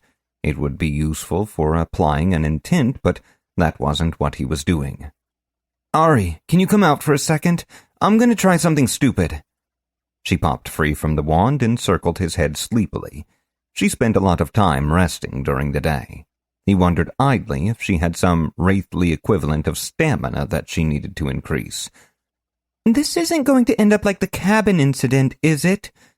Korash closed his eyes as he adjusted his grip on the wand. Now he held it in the middle, tip still pointed toward the earth. Possibly, he said, and called on his Aetherium. He had always been able to move energy through the wand. It acted as an extension of his Aetherium channel in almost every way. It was how his etheric projection skill functioned. But he had come a long way from just shooting bolts of silver light at crowbolds. With a little concentration, he could now sense the junction between his wand and his hand. His aura mastery allowed him to cast some spells without an implement, such as the wand, which was neat on its own, but it implied that anything such an item could do, he could achieve with just his natural Aetherium channels and sufficient talent. He could also change his spell forms by pouring more or less mana into them, creating different levels of the same effect, and even maintain Aetherium outside of his own system through the use of his aura. When he thought about it, was there really a difference between a spell form and an Aetherium channel? They each provided a path for power to flow and could hold Aetherium within them rather than just letting it move. And if that was true, then was something like a wand so different? He opened his Aetherium and began to push it toward the wand as if he was going to fire a blast. As the energy flowed through his hand, he focused on the added channel the wand provided. The connection seemed tenuous, but it was there, and he could sense the entire length of the wand as if it were part of his body. As the Aetherium reached the wand, it wanted to flow toward the tip like it always did. This made sense. He tightened his control and forced the power in the opposite direction, where it reached the dead end near the handle and stopped. The wand shivered in his hand as he directed more and more power against its natural flow. He knew the feeling he was looking for. He just needed to push enough energy in. Soon he knew the wand could hold no more. He allowed the flow to adopt its normal direction, but this time mentally closed the channel opening, leaving the energy nowhere to go. The wand had gone beyond shivering. Now it was bending like a dowsing rod, seeking an outlet for the power it contained. He had only seconds, and a failure here might have catastrophic consequences for the wand's durability. He swept the wand down in the same arc as before. Now, instead of the thin line of the spell form, he carved a great trench through the aether. The resistance was much greater, like sinking one arm into mud up to the elbow and trying to move it. Sweat beaded on his forehead as his arm completed its circumscription. At just the right instant, he released his mental hold on the essence. Korash was no stranger to using his Aetherium. He'd been in enough tough scrapes that he'd had to use every drop of it, and sometimes even that hadn't been enough. What he'd never done before was spend all of his Aetherium in an instant. A spell form worked by creating a small vacuum in the aether, sucking the Aetherium from the caster into itself. With somatic magic, this was not readily apparent. The amount of power used was small enough that it could be controlled and shaped easily by any mage. This was like making out with a vacuum cleaner, but even less safe. The empty space in the aether demanded to be filled. He'd essentially dropped a depth charge into the ocean, and the aether he'd pushed away created an empty space into which flowed the first available substance, Korash's Ethereum pool. Like a man drowning, Korash panicked. He could tell that his clumsy attempt was going to collapse the channel it was using, ruining his ability to use magic and potentially even tearing his arm off. He swung his other arm forward, touching his wrists together. At the same time, he relaxed his control over his own Ethereum like he did while meditating. The backlash hit, and he felt his stomach tighten, as if a giant snake had wrapped itself around him. His other wrist provided a second channel for the empty spell form, equalizing the pressure. Half of his pool was pulled out one arm and half from the other. His fingers went numb and the wand fell to the ground. Still, the spell pulled at him. The skin on his hands began to char. He could feel his health draining when his other precaution came into play. With his meditation holding the pathways open, the pressure differential pulled raw aether from the air into his body. Normally, this was a guided practice, slow and focused, compressing the aether as it entered the body. Not so here. It hurt, and there was something noticeably wrong about it. He was pretty sure he was screaming. The flow of aether into his pool stopped abruptly as the spell took the last bit of energy it needed. Chapter 39 Magfin Forest, Kingdom of Eastmere. With a roar like a tornado, the raw energy tore downward into the earth. Unshaped by the intention a true spell form would have, it simply crashed into everything around it, penetrating deep into the earth. The semicircular shape he'd made ensured the energy traveled downward and out, like a shaped charge explosive. His goal had been to create echoes as the Ethereum was absorbed or reflected by the substances it encountered. It was like what he'd done back in the ghoul tunnels. If that had been sonar, this should have been a ground-penetrating radar. It would have told him if there were any caves or long-buried ruins beneath the ground. It might have worked, too, if he'd been able to concentrate through the pain. He opened his eyes, preparing to apologize to Ariel for all the screaming. A man lay face down on the ground in front of him. Korash jumped back, surprised, but his movement sent him soaring backwards far faster than it should have. He turned his head to look for his companion when something hit him in the back of the head. He spun through the air comically, arms and legs ragdolling, and came to a stop right in front of a nearby tree, 6 meters in the air, upside down. He turned and saw his companion, no longer in her wisp form, and she was mad. Her normal green glow had given way to black-veined crimson, and her eyes were pools of blackness. "Korash, get back in your body this instant!" she screamed. "Get back in your body so I can kill you properly, you idiot! What in the abyss do you think you are doing?" He looked at his hands. They were translucent silver energy instead of opaque, fleshy skin, which was both alarming and somehow not unexpected. He tried to fix his orientation through an act of will, and after a couple of failed attempts which left him spinning in place, he succeeded. "I got pulled out of my body? Weird. I wasn't expecting that." He trailed off as an idea hit him. "Korash, I know that look," warned Ari, but it was too late. "Sorry, I'll be right back, I promise." He vanished into the ground.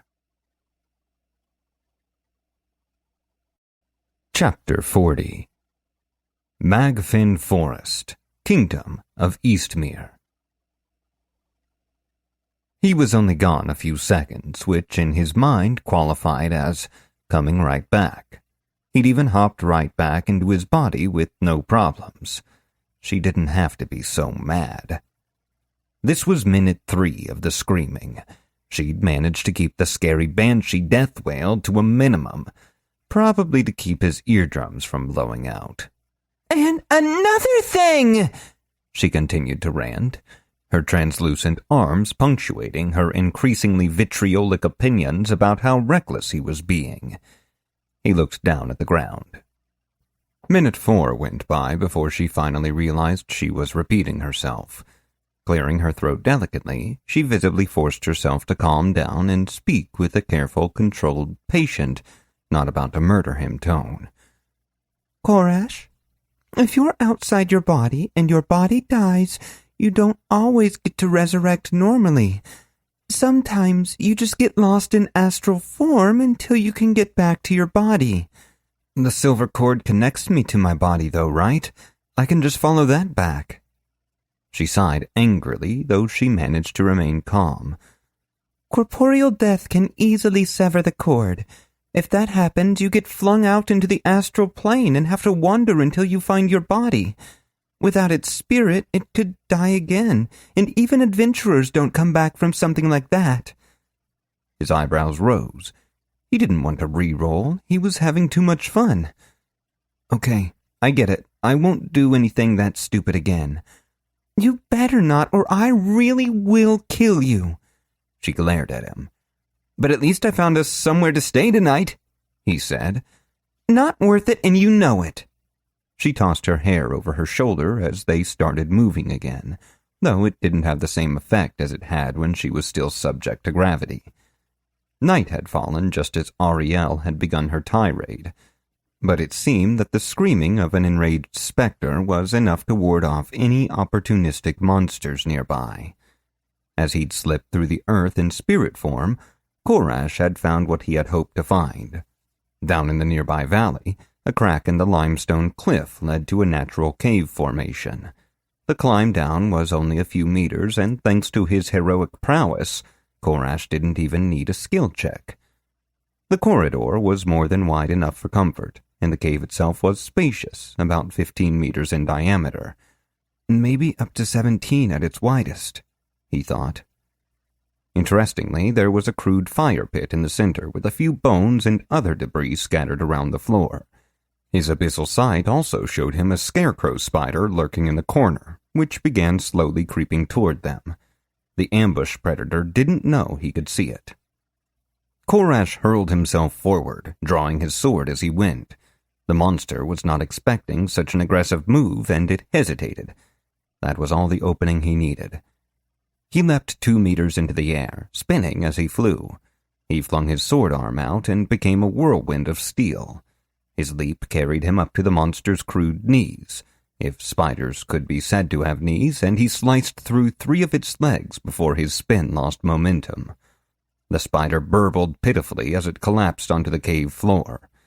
He landed adroitly, then walked calmly up to the thing's black, furry body. It hissed at him, all mouth, and he drove his sword down into the opening. It stiffened, then was still. "We've come a long way since that first night, haven't we?" he asked Ari as he began hacking the limbs free from the spider's corpse. She smiled at him, unperturbed by the grisly work. "We certainly have, my dear. You'll be the royal archmage by the end of the week, and I'll be your beautiful companion for whom all the men of the town pine as they see the green glow in your tower at night." Her hair undulated lazily, like a cat stretching after a long nap. He laughed at the scenario she'd written for them both. "What makes you think I'd be content to live such a life?" He threw down the small logs he'd gathered and coaxed them alight, then kicked a few large, cracked deer bones. "Survival craft full, critical failure." Out of the way and sat down near her. "I'm more of a doer than a thinker, you know." Her laughter echoed from some deep well beyond life and hope, but it was filled with joy instead of sorrow. Sure, she grinned at him.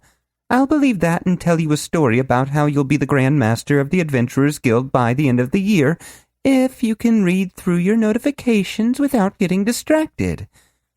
Oh, right. He did have notifications to deal with now that they were safe.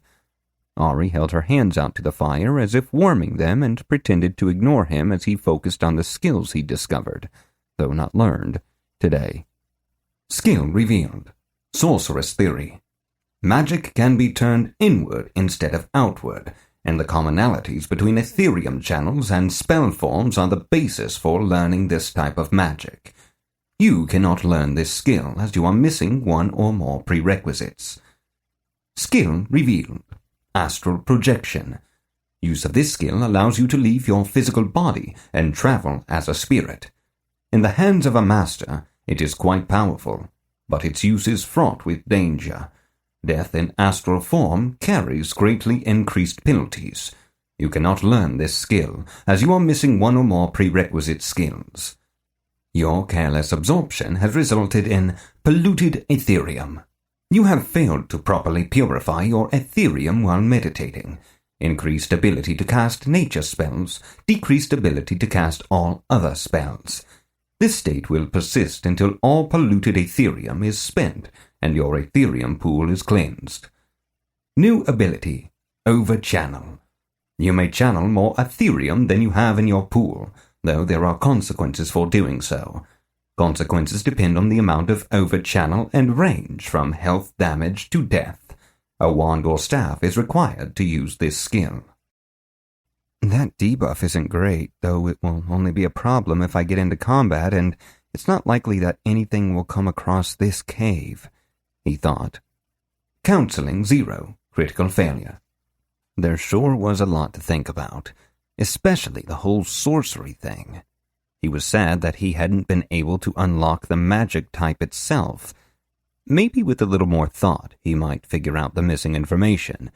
If not, he'd have to look into getting training back at the capital. So, if sorcery was all about using Ethereum channels instead of spell forms, then maybe he could... Hours passed as Korash tried to figure out how to turn his Ethereum channels into spell forms.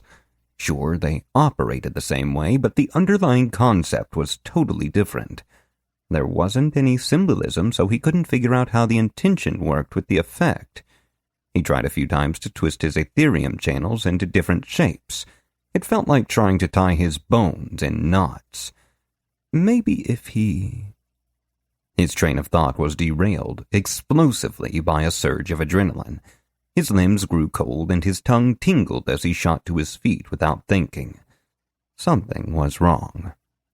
Ariel had sensed something too, and the spirit stared straight ahead toward the entrance to their tiny cave. The dying firelight reflected, uncannily crimson, in 3 pairs of eyes. Bloodlust oozed from their gaze.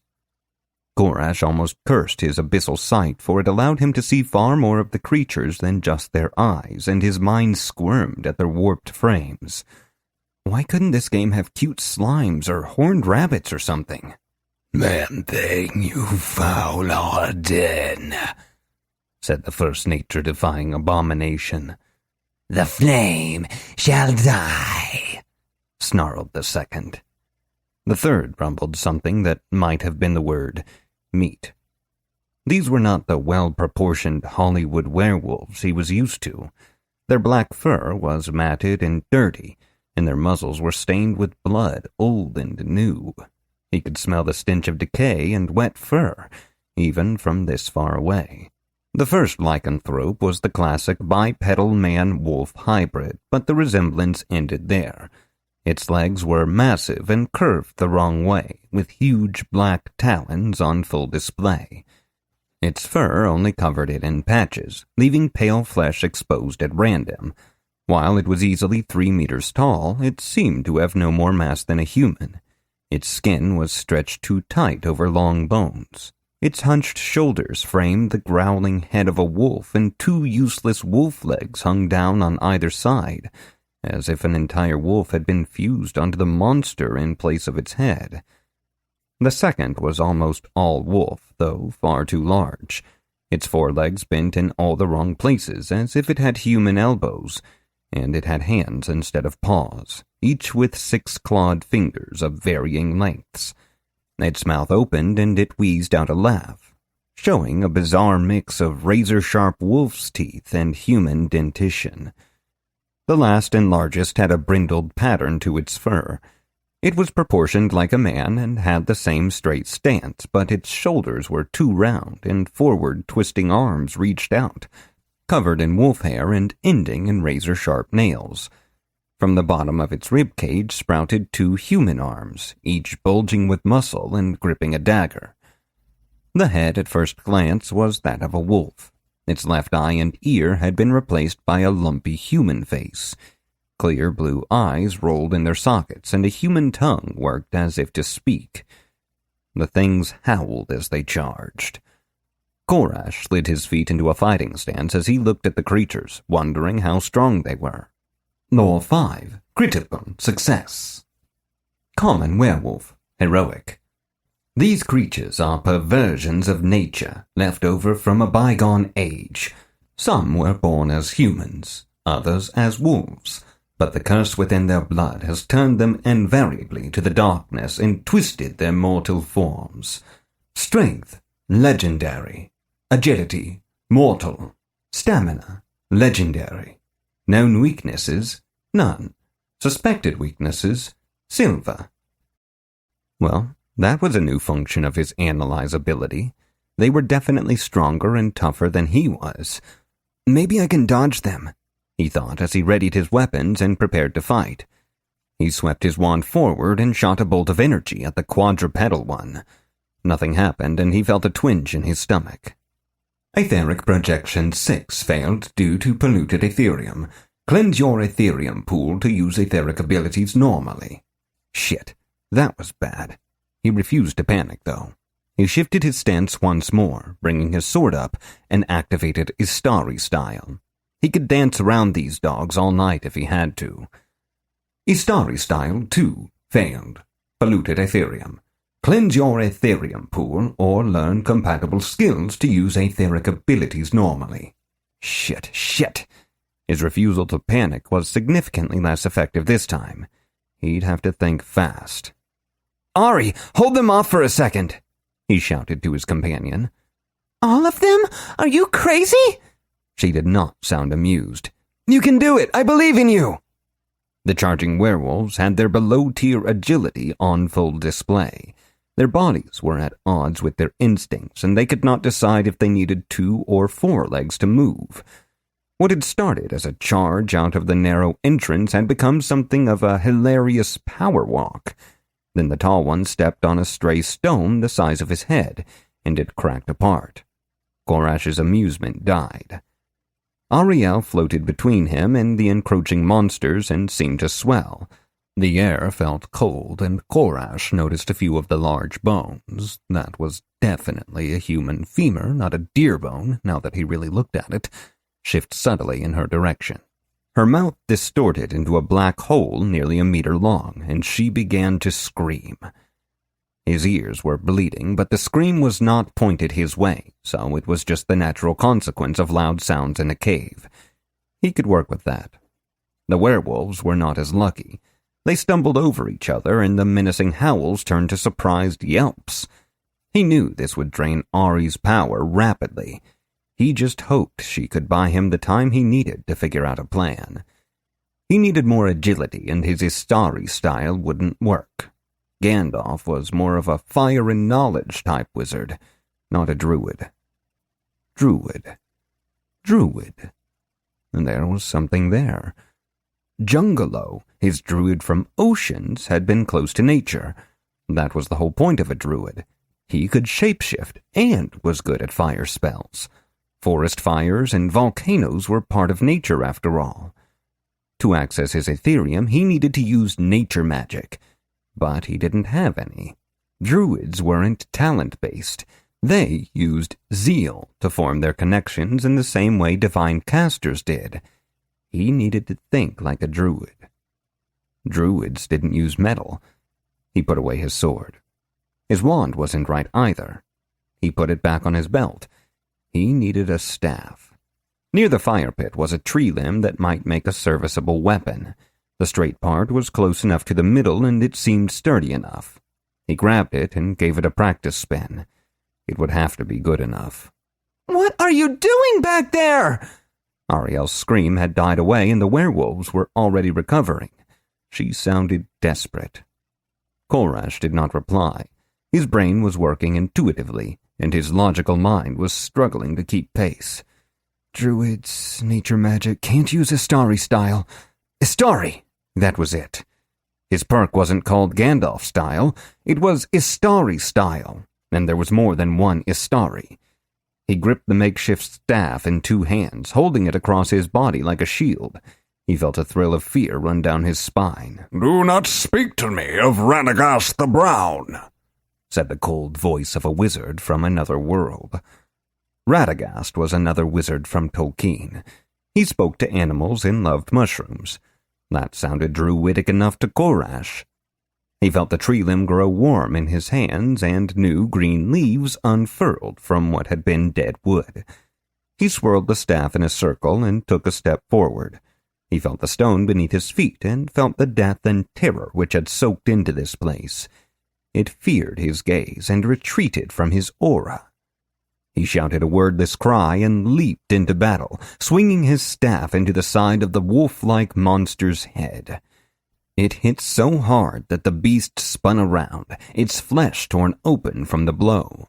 Corrupt tendrils of black blood quivered at the edge of the wound, reaching out to the broken flesh to knit it back together. But the cleansing power of nature stood against the tide, and the wound remained. The tall werewolf reached over its packmate, long arms bringing wicked claws to bear. Korash swept his staff up to knock the claws aside, and he felt Aetherium flow through the staff, creating a shield that thickened the air and stole momentum from his enemy's attack. Defense 2 failed, but became a success due to tier differences. Ari flew in toward the 4-legged werewolf, her own claws extended. She tore open its side, and he saw the wound begin to heal almost immediately. White-hot pain erupted in Korash's side. Defense 2 critically failed, but became a failure due to tier differences and other factors. He had not noticed the 3rd werewolf as it closed on him, then leaped forward. Its claws had been deflected by the shield of his aura while the short human arm had slipped through to bury its dagger between his ribs. The impact sent him flying across the cave, and he couldn't get his feet under him fast enough. Athletics 1 failed due to other factors. He rolled through dirt and coughed up blood as he came to a stop. His blood pumped onto the floor, but he had no time to worry about that. There were too many enemies to deal with. He opened his channels and drew a shape in the air like a sideways S. At each curve, he sketched a triangular mark like a tooth. He oriented on the werewolf who'd stabbed him and activated the spell form. "Binding Thorns of Rosgobel!" he shouted, and the stone floor of the cavern cracked open beneath the monster's feet. Thick briars forced their way into existence as they writhed and caught at the limbs of his target. It struggled in vain. The beast was immobilized in an instant. Druidic Magic Theory 0 failed, but became a success due to supporting skills and other factors. Somatic Magic Theory 3 succeeded, but became a critical success due to tier differences. Seeing its packmate in trouble, the wolfman broke away from the fight with Ari and headed toward him. Korash had just enough time to chug a healing potion before those black claws were in range, and he was forced to dodge or lose face. Literally. Ari screamed as the wolf monster bit through her insubstantial form with its mismatched teeth. She flickered and grew slightly more transparent. This was not good. He had to step it up. He lunged forward, stumbling as a stone shifted beneath his feet. Athletics 1 failed due to other factors. He missed his swing and leaned forward, leaving the end of his staff pointing at the werewolf's chest rather than smacking against it. With a growling laugh, the monster raised its claws to strike. As the beast swung down, Korash stepped inside the blow, bringing up his staff at the same time. It had been a feint. The werewolf's momentum carried it forward just enough that its chest caught the end of the almost vertical staff, forcing the other end into the ground. Korash braced himself and yanked, pulling the creature off balance. He reached up and grabbed the beast's elongated snout, heaving against its forward momentum, and used the staff as a fulcrum to flip the creature onto its back. He pulled the staff away as soon as he could. By the time the werewolf's back connected with the floor, he had already leaped into the air. Both hands were locked in place at the top of the staff. As he came down on top of the creature, its clumsiness became its downfall as it took a heartbeat too long to react. Staff 0 succeeded, but became a critical success due to other factors. Korash guided the plummeting staff into the creature's mouth. His weight hit an instant later, and he pushed off the top of the staff, vaulting over it and sending the other end deeper into the werewolf's throat. He felt something give, and the monster went still, its spine crushed to powder. He spared a glance at the werewolf he'd bound and saw that he'd crafted his spell well. He had not set out to damage the beast's tough hide, instead crafting a crowd control effect. The vines would immobilize their target for up to a minute, as long as no one harmed the thorns or their target. The spell was easily foiled if the target did not struggle against it, and would bind tighter and tighter if it sensed resistance. This was the werewolf who had spoken previously. By now its mind was clouded by rage and bloodlust, and all higher functions had vanished. Blood leaked from 100 wounds, yet still it struggled to break free. Korash moved to help Ari, who was circling her opponent as each looked for an opening. The hideous wolf heard him coming, though. It jumped straight up into a somersault as if it was going to show its belly. As it did, its 4 legs bent out and down. Bones cracked and cartilage popped as the wolf creature now stood once more on its 4 legs. But with its fanged maw now facing him, its mouth, along with the entirety of its torso, was now upside down, its hairless belly exposed to the air as it charged him. He could have mounted a defense. It would have been an easy thing to shove his staff into the thing's mouth. Instead, he was struggling not to spew the contents of his stomach all over the battlefield. Equilibrium 1, failure. The thing's weight hit him in the chest, and they went down. He was too far off balance now, and his shoulder disappeared into the thing's mouth. Defense 2, automatic failure. He screamed as Ari descended on it, claws flailing. With its regeneration, it would kill him before she could bring it down. He shrugged off the pain and shouted at his companion, "Phase claws! Phase first, then claws!" This wasn't something that he'd discussed with her. It wasn't even anything he'd previously thought about, and he didn't know if it would work. He felt teeth grind against bone and knew that if it didn't, or if she didn't realize what he meant, that he would be meeting the true god. Ari looked at her claws, then at him, puzzlement on her face. Then she got it. Her mouth twisted into a smile that went too far around her face. Stuff like that happened when she got violent. Her claws vanished, replaced by her alarmingly transparent hands. She reared back and thrust her hands inside the werewolf.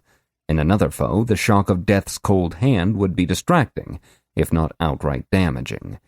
But fury consumed this creature, and it did not even notice. Ari's arms were a blur within the monster's body, and from what he could see, they were just coming together right in the middle. She grinned with a smile that had seen death and met it like an old friend, and then she flexed her arms, tearing them free of the creature's chest cavity. The claws were quite solid. They did not pass through flesh. They tore it open. First the heart, then the lungs, and finally the ribs, all parted before the assault. The fight went out of the beast, and it collapsed on top of him. With a mighty shove, he heaved the corpse away and warily stood up. Only one werewolf remained, and the silence in the cave was ominous. He glanced at the last beast, afraid of what he might find. The thorns were just beginning to disappear, having deposited the still body of the werewolf on the ground. Its eyes rolled in its head, and its tongue was swollen and blue as it flopped in the dust. It had struggled and struggled, drawing the vines tight around its chest. Still unable to submit, the vines had choked the breath from it. they had only moments until it woke. Korash strode up to the collapsed monstrosity and spared a moment of pity for it. It might have once been a man, but now no humanity remained. It knew only anger and hunger. He summoned his polluted Ethereum, letting it flow through the staff as he brought it up and impaled the beast through the heart. The staff tore through flesh and bone and struck the cave floor. As it impacted, it writhed like a snake and pulled free from his hands. The flow of his Ethereum did not stop. Ripples of color flashed through the staff, and its bark went from brown to dark green, then fell away to reveal living greenery beneath.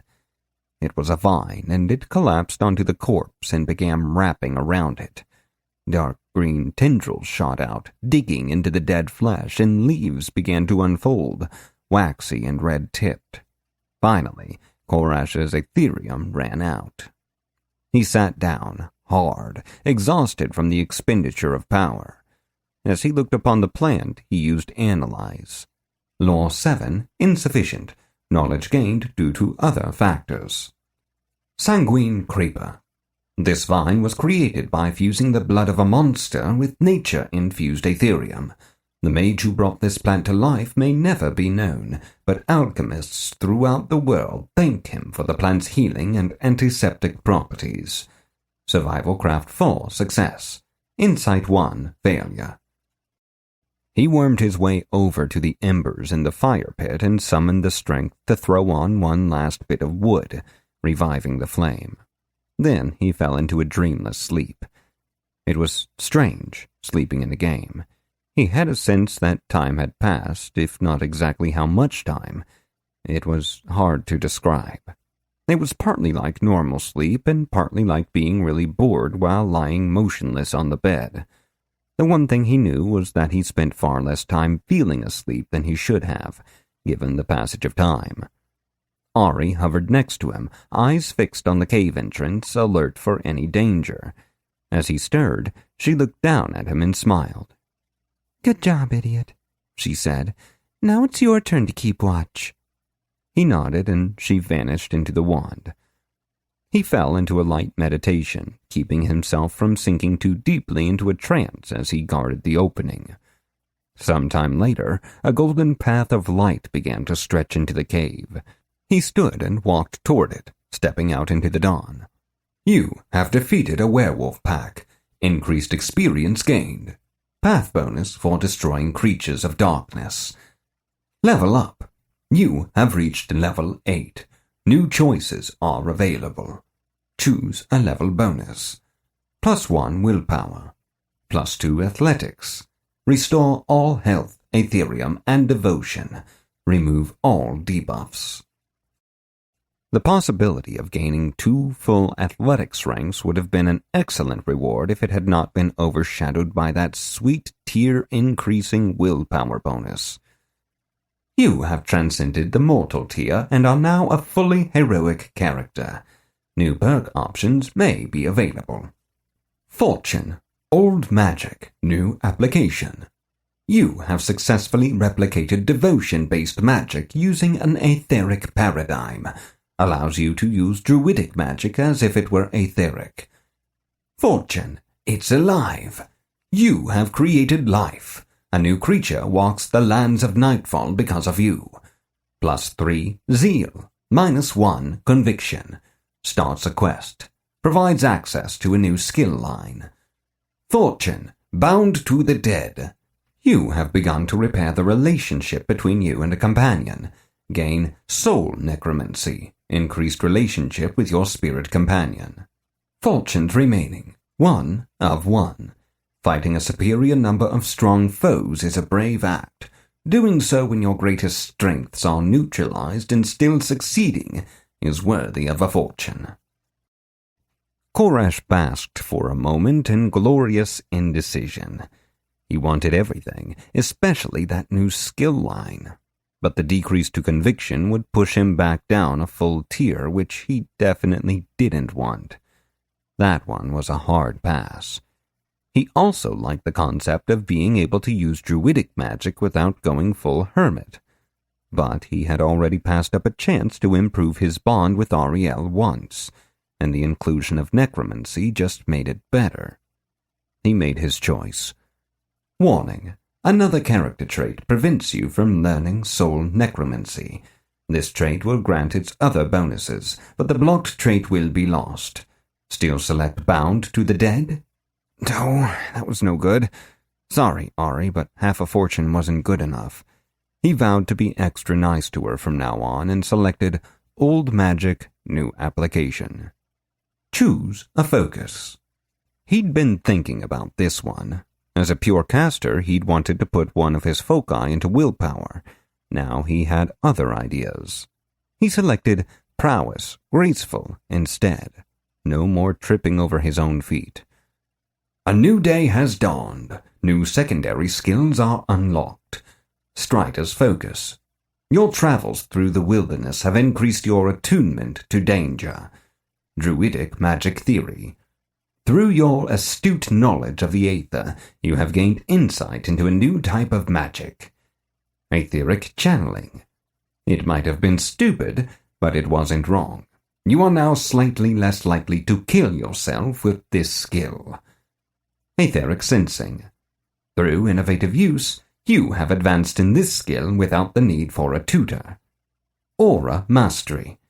Your knowledge of this skill has served you well, as has your understanding of how much more you have to learn. Size of aura increased. Well, that was it. Not a bad level, really, though he would have enjoyed some skill points. Notice, your perks have evolved. Istari Style 1 and 2 now have new functions. May now be used with only a staff. When using this style, increases defense bonus and staff damage by 50%, but slows somatic-related skill usage by 50%. Can be used without passive Aetherium expenditure. In the event that the Aetherium pool is polluted with nature essence and the user is in contact with a natural surface. Sweet! This was another thing he loved about the game. It took his own actions and turned them into in-game benefits. He'd have to figure out some staff-only attack names. He patted his wand affectionately, then set out into the forest. The birds were singing, and most of the insects were asleep.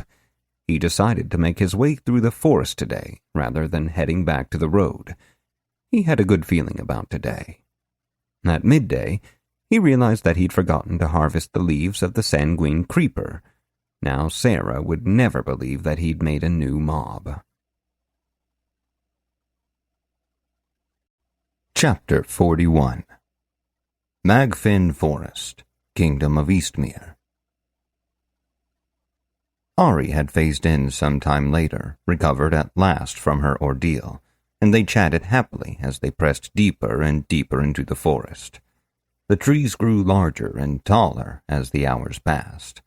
The sun was all but invisible through the forest canopy, and it soon became evident that the whispers of the trees had turned to a full-on conversation. The creak of bending branches was dialogue, the chirring of insects punctuation. The spirit and the mage agreed. They were being watched, though by what they did not know. The hair on the back of Korash's neck trembled. Something lurked beyond the threshold of sight and hearing. Perception 5, success. Strider's Focus 2, success. He closed his eyes, and the enveloping sounds of the forest grew louder and more menacing. He was an intruder here, unwelcome. Concentrating, he sensed the aether as it flowed around him, and quickly discovered the source of his unease. Aetheric Sensing 3, success. 3 rivers of emerald flowed through the aether, weaving between trees. All drifted in the same direction. When he opened his eyes, he struggled to keep his senses attuned. He slowly approached one of the anomalies, then reached out his hand. The air felt cooler there, and with his aetheric sensing still active, he could feel the difference in the air. It was like sticking his hand into a stream of living honey. "This way," he called to Ari. He began to walk, hand outstretched, following the path by feel. Ari zipped toward him, crossing into the energy flow as she did. Without warning, her glow flickered and she dropped toward the forest floor, screeching and losing her wisp form. Ow! Korash, what is that stuff? It hurts! Her body, normally translucent, was suddenly almost invisible. It must be the nature-infused aether, Korash mused. It might be safer for you to head back into the wand for now. I'll let you know when it's safe again. But I want to stay with you. Her mouth twisted into a barely visible pout. I know, Ari. I don't want you getting hurt, though. She stuck her ghostly tongue out at him before she disappeared reluctantly into the wand. Korash was sad. He'd been enjoying their banter as they'd walked through the forest. Oh well, it was better than seeing that agony on her face again. The energy grew more dense as he traveled toward the source. With his senses split between the real world and the aether, he lost track of time, only recalling the time of day as the forest darkened around him. Through the trees ahead, he saw more streams of essence, which were now visibly converging on something. A clearing in the ancient forest revealed itself, filled with flowers of every color.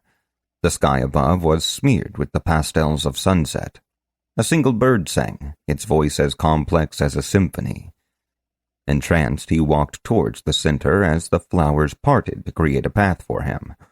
He wasn't looking at anything, but it felt like he could see something if he tried hard enough. He fell on his face. Athletics check succeeded, but became a failure due to unknown factors. Sputtering and brushing crushed flowers from his face, he looked down to see what he'd tripped over. The ground rose slightly where he'd stepped, and as he'd fallen, his boot had scraped the grass and dirt away from what lay buried there. It was the tip of a gray stone, pointed on four sides like the top of an obelisk. Springing to his feet, he cast about the clearing for more signs. The flowers waved placidly, defeating his vision. He needed the high ground. Bracing himself, he jumped straight up. His prowess, focus, and athletics allowed for amazing leaps, and he flew 3 meters into the air with barely a thought. As if in slow motion, he scanned the clearing. He saw 3 more areas, equidistant from where he stood, that could contain more buried stones. But it was the center which held the prize. Time had been unable to cover the stone slab at the center of the clearing. He landed effortlessly and ran through the waving flowers. The large rectangular stone was the size of a coffee table, cut from what looked like limestone and crisscrossed by green bands of some other mineral. It was only a few centimeters thick and should have been reclaimed by the earth long ago. Some other force was at work here. Symbols adorned its surface, and Korash recognized the language from the book containing the Fey Arcana. This time, however, he did not need magic to read the words carved in the smooth surface. 2 there are. One says yes, its brother spars, and shouts no into the night. So they fight and form our star. What am I? He hated riddles. He sat down, scratching his head. There had to be an answer to this. He just needed to puzzle it out, and to do that he would use the oldest method known to man. He began talking to himself. Okay, there are 2 brothers. One says yes, one says no, and they fight. As they fight, they form our star. Does that mean the sun? If it means the sun, that would indicate the true God, but that would mean the true God and the darkness are brothers, and I don't think the cosmology matches up about that. But this is a riddle. Things aren't always literal. Stars without a telescope or something, planets look like stars in the sky. That would mean they form our planet, which means this world. What forms this world?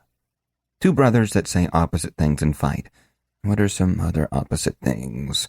Cats and dogs, in and out, up and down, near and far, nerds and jocks. On and off? Ron and Hermione? Light and darkness? That's a good one. Wait a second, though. Something about on and off tugged at him. Law 5. Success. So one brother says off, and the other says on.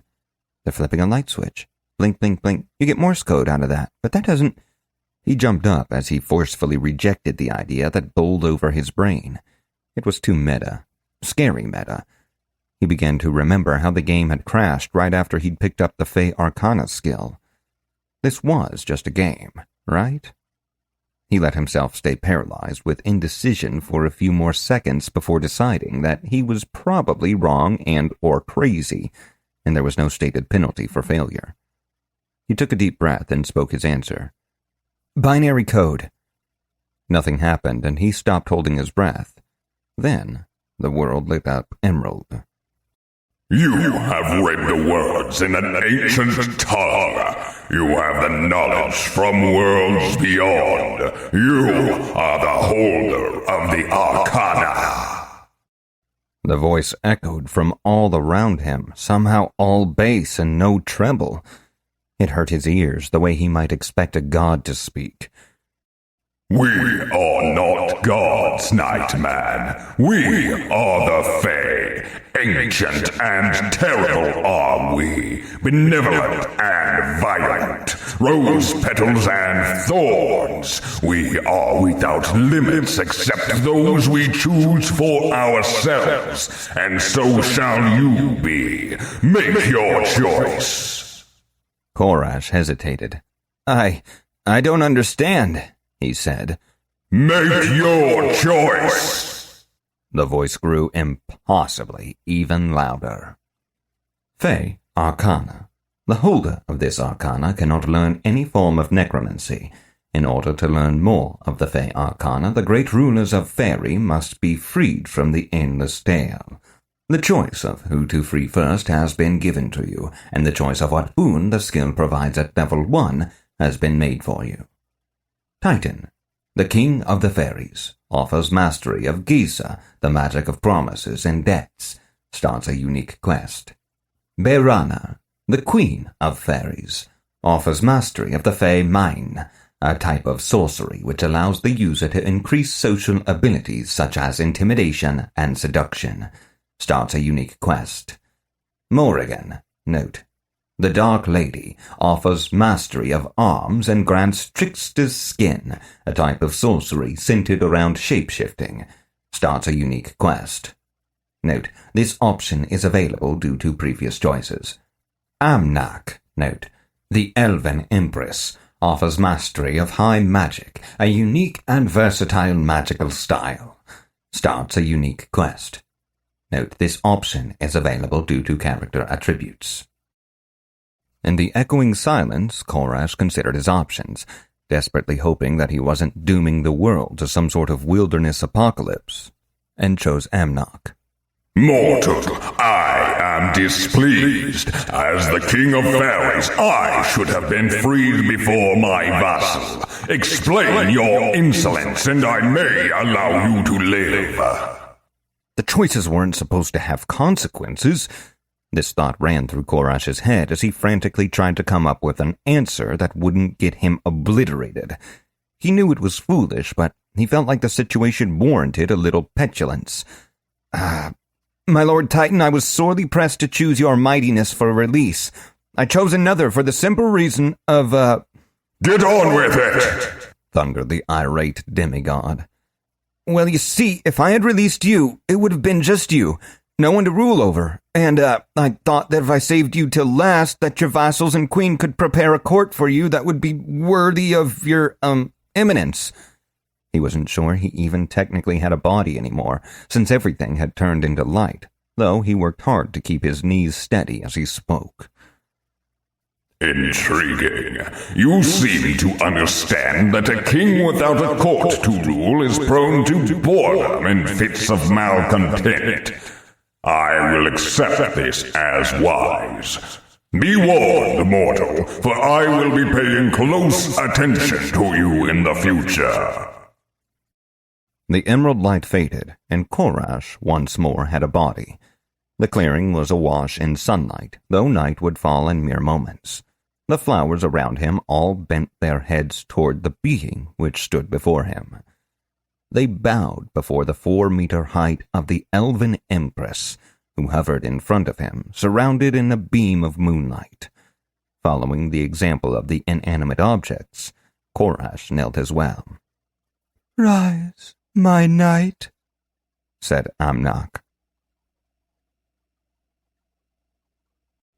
Chapter 42. Amnock's Grove, Magfin Forest, Kingdom of Eastmere. Amnock was a study in analogy.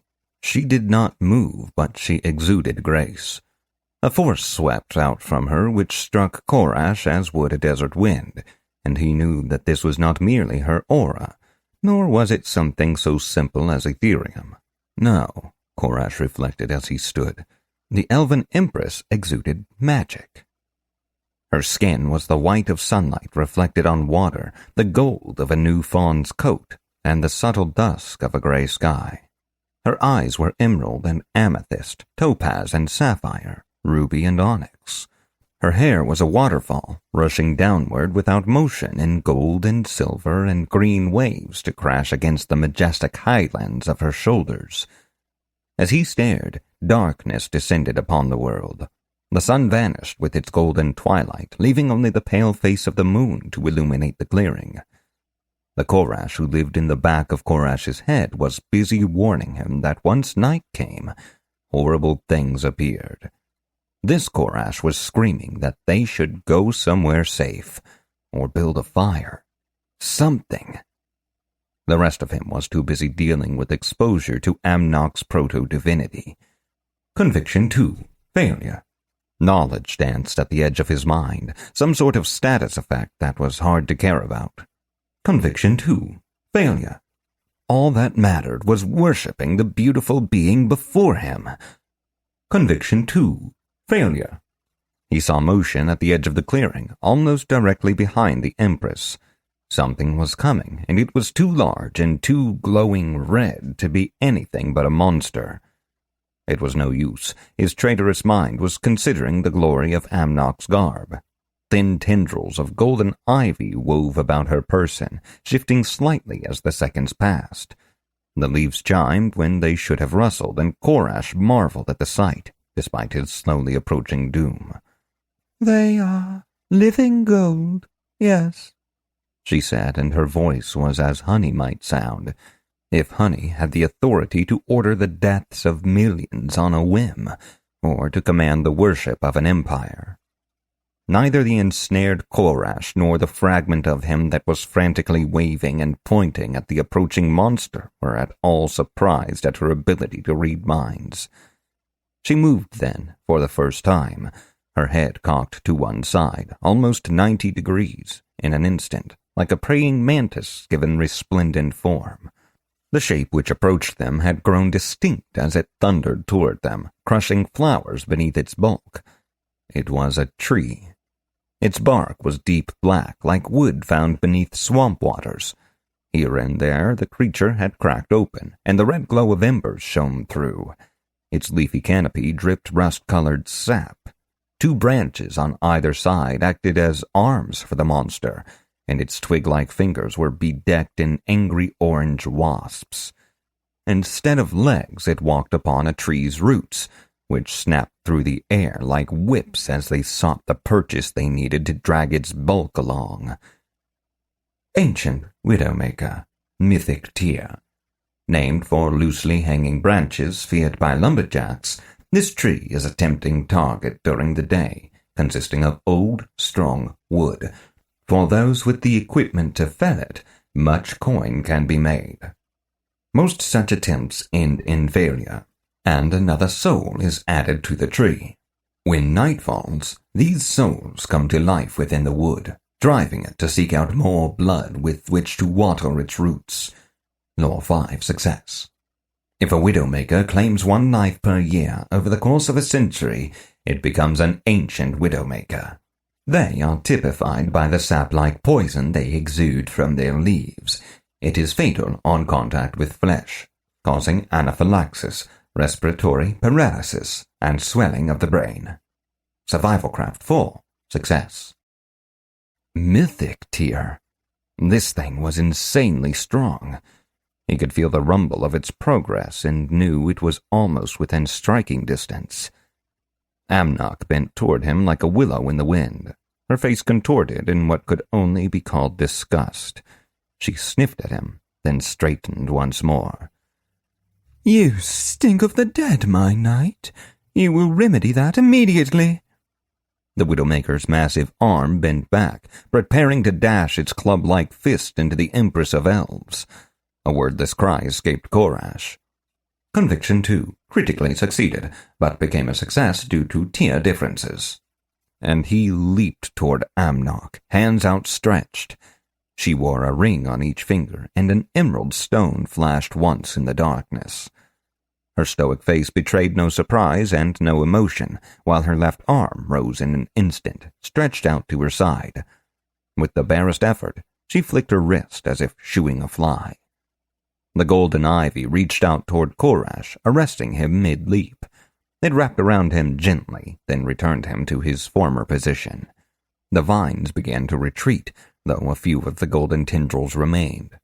With a few deft twitches, gilded leaves brushed at his garments, dislodging dried leaves and other detritus before returning from whence they came. The ancient Widowmaker had frozen in place at Amnok's gesture. It was unnatural, like the sudden pausing of a video. Its limbs, centimeters away from Amnok's unprotected back, were a distorted blur of color, lacking all definition. The hovering Fae did not turn, and though emotion filled her words, it did not reach her expression. Poor thing. Such an old tree, watered on blood, and fed upon the foul souls of the dead. That which cannot grow will only feed the void, and must be returned thereto. With her last syllable, green light enveloped the tree monster. It swirled like mist for only an instant, then floated up into the air away from the tree, filled with hundreds of agonized faces. Korash felt the aether roiling as another energy, as far beyond the aether as lightning was beyond air, swept through him. His bones shook, and even his wand rattled upon his belt. Then it was gone. There was a crack of far-off thunder, and a gentle rain began to fall. Where once had been a wooden monstrosity, now there was only a gigantic, uprooted tree. The elven empress smiled at him and crossed the 5 meters to the tree. She moved like she was dancing on the surface of a river, her footsteps not matching the distance she traversed. She placed one delicate hand gently on the trunk, which had lost all of its evil, poisonous qualities. I could return it to life, but the wood remembers, and once gone bad, it shall never again grow true. Instead, it shall feed the forest, and so forget its wrongdoings. Another stone glittered on her finger, this one pure white. She brushed her hand along the trunk, and the tree flew from where it had fallen, arcing into the air as if thrown by a giant. Even after it had vanished from the edges of his abyssal vision, he saw it briefly silhouetted against the moon, no larger than a twig. Then it was gone, and though he listened for a crash, he heard nothing. Would that I could say I enjoyed that, she said, but no joy can be had in swatting a fly. There is only annoyance at the distraction. Korash nodded dumbly, unable to fathom the pure force required to perform such a feat. Yes, you're in awe of me. Don't let it be a habit, my knight. He thought he heard a hint of levity in her tone. He didn't dare test that theory. Good ideas. 0 success. As you say, my lady. Enough lollygagging. You have a timeless curse to lift, and even I am beholden to time in this world. She stretched out her hands, then brought them together in front of her. This time, 10 different rings glinted in all colors of the rainbow. Failed to learn skill. High magic. Requirements not met. Skill will be learned automatically once requirements are satisfied. Amnok frowned at him and then cocked her head at him once more. It was no less creepy the second time. Ah, I see. How foolish of me. Korash, you have a choice. I can give you what power you can hold now, or I can allow you to grow into the fullness of it. If you choose the now, I shall wait.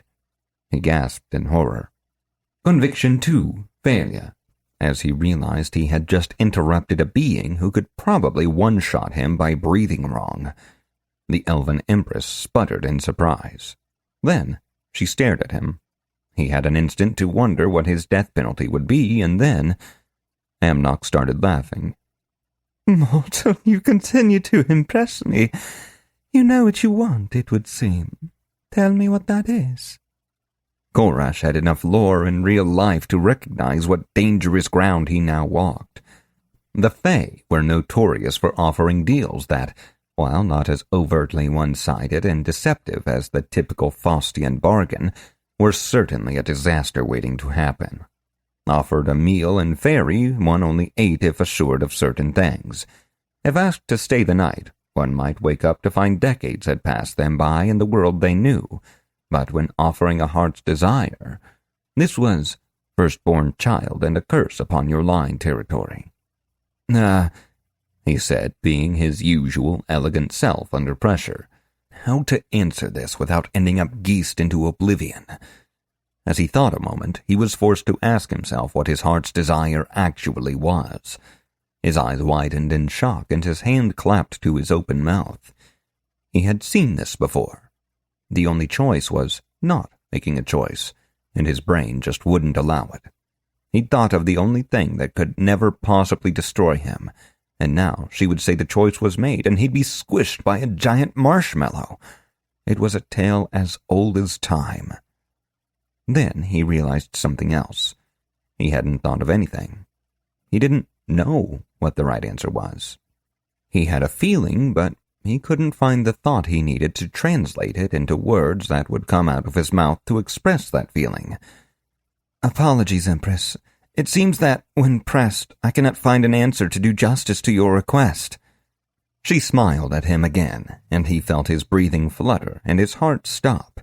He lost a few seconds of time and then returned to himself as her smile lost some of its intensity. Honest with yourself, and wise enough to be honest with me, she mused. You have layers, my knight. Just like an onion, he replied. Chapter 43 Amnox Grove, Magfin Forest, Kingdom of Eastmere. Well, are you ready for your quest, my knight? Behind her, a brood of scarecrow spiders were turning to ash, having just been unmade by the powerful Fae. As he nodded, Korash felt a few flakes of ash falling on his own shoulders. He immediately resumed, not thinking about what that must mean. She clapped her hands, and words appeared in his vision, burning with silver fire.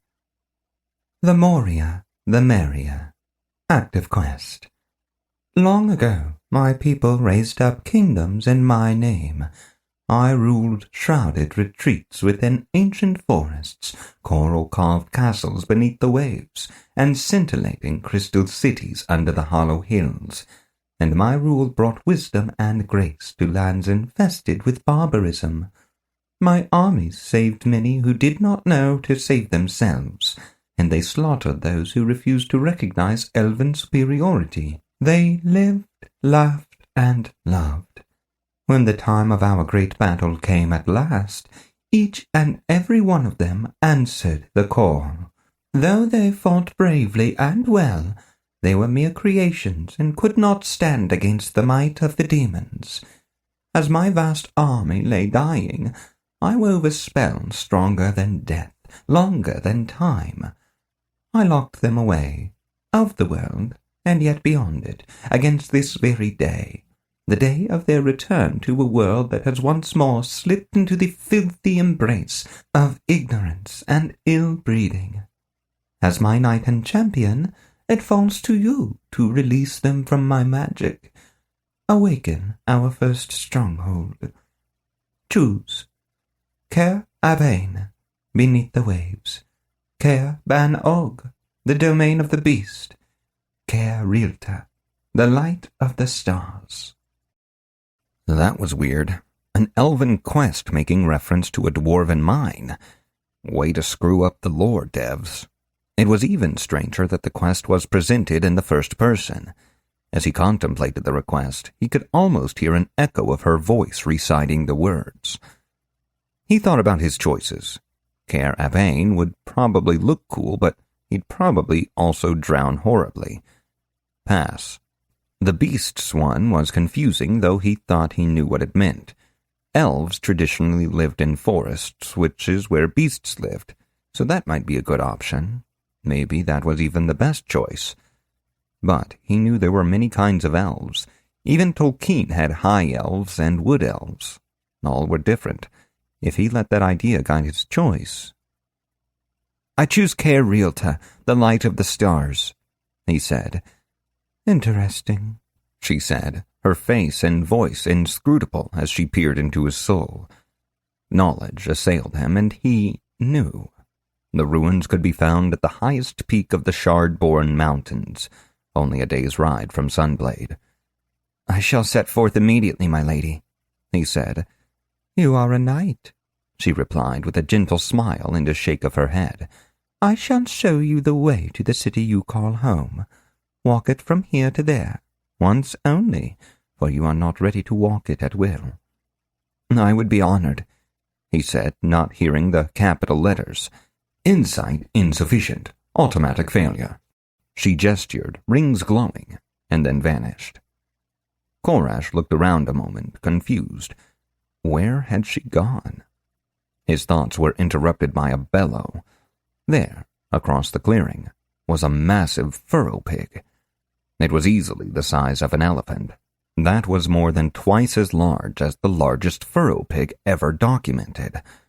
Law 5. Success. It squinted at him with piggy little eyes and charged, squealing all the while. Its two massive legs, thicker than most trees, heaved as it built momentum. A bony plow-shaped sternum churned the earth, crushing countless flowers. Then it opened its mouth.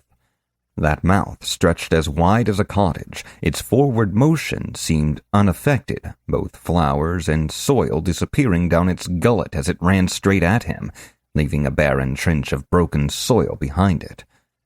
Korash thought he could probably fight it, though it would be tough. Things that big were hard to dodge. He reached toward his wand and took a step forward. He never hit the ground. Instead, something started unwinding him like a spool of thread. It started somewhere behind his navel, and it felt like spinning backwards against a whirlpool and being pulled whole through the eye of a needle all at once. Everything hurt. Nothing hurt. All of the nothing that was Korash hurt. He thought he was screaming, but it was just the air, flowing past what might still be his ears, just as the running watercolors of the world whizzed past something he wasn't sure were still his eyes.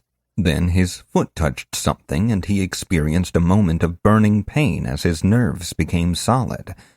Panic clawed its way into his chest as he wondered if he'd remembered his skin, and even that thought made the terror worse, because he knew it was a plausible concern. In what might have been moments or eternities, each sensation faded, and he opened functioning eyelids to find himself standing once more in front of the gates to Sunblade. He had teleported? He was so not doing that again. Probably, unless it turned out to be really convenient. It was weird what a strong motivator laziness was. Just in case, his brain began to promptly forget about what a horrible experience that had been. His hand completed its previous motion, and he grasped the handle of his wand. Burning cold shot through his arm, and he heard a woman screaming. On pure reflex, he pulled his hand away from the source of the pain. Some of his skin stayed behind. Nursing the raw, oozing wound on his palm, he stared at his wand. The bits of bloody skin that adhered to the handle were the least of his concerns. The straight white wood was now covered in patches of living bark. Here and there, white fungus grew in clumps, and the wood around those areas was black and diseased. 3 leaves had sprouted from the tip. 2 wilted green ones and 1 dead dry leaf that bore the face of a woman, mouth stretched wide in agony. Ariel. She was trapped in there. Chapter 44. Outside the walls of the city of Sunblade, Kingdom of Eastmere. City gates did not open after sundown, save in 2 circumstances. The first was an invasion or internal threat in which having them closed was more dangerous than letting in wandering monsters. The second was money. A normal-sized door stood to one side of the massive gates, and a deposit box sat next to it. The sign read, "Gates closed at night. Races of the light may enter by paying 200 pieces of gold to the city. If you do not have 200 pieces of gold, pay what you have. Be honest. No refunds." A much smaller line of text at the bottom of the sign read, "Honesty magically enforced. You have been warned." Korash sighed and dumped most of his remaining gold into the slot. He would have counted it out if the chance of something going wrong wasn't so high. His pouch of holding might be able to bring to his hand what he needed, but that only worked for things that could fit in his hand. If he tried to summon forth all of those coins, they'd probably spill out all over the ground and get stolen by a leprechaun. Wait, that could happen? He looked around nervously for signs of avaricious clones of Warwick Davis, and even though he saw none, he decided to risk it. Perception 5, success. Fey Arcana 1, critical failure. Insight 1, failure. He needed to get rid of this curse. He reminded himself to check on the form he'd submitted to the college about that. The door opened and he stepped into the safety of the city. He started running and didn't stop until he'd reached the Archaeologist College, heading straight for the library, eager to share his adventures with the librarian. Insight 1 succeeded, but became a failure due to other factors. Actinos sat behind his desk. He scowled as an impossible wind blew the library doors open. As the breeze resolved itself into the form of an exhausted Korash, who was also bleeding all over his registrar, the scowl deepened into a frown. "You have to help me!" Korash tried to stage whisper and failed. He only managed a sort of querulous screech. Angry whispers, properly executed this time, passed between various library patrons as they speculated as to who would dare anger the keeper of the library with such noise. Actinos sprang from his seat and ushered the boy back out into the hallway. "What in thunder is going on?" said the legendary bookkeeper. "Start at the beginning." Korash gulped in a few more panicked breaths, then started from the beginning. The tale was much shorter since Korash was forced to edit the details with a litany of you-know-whats and that thing we talked about. This was not a safe place to discuss his identity as someone who had awoken ancient, world-destroying magic. He also left out his fight with the werewolves and its aftermath. Once Korash's story was done, Actinos stood back and took a long look at him. He noticed quite a few things that had changed since the last time he'd seen the boy. "I think I see the problem, or at least part of it," he responded.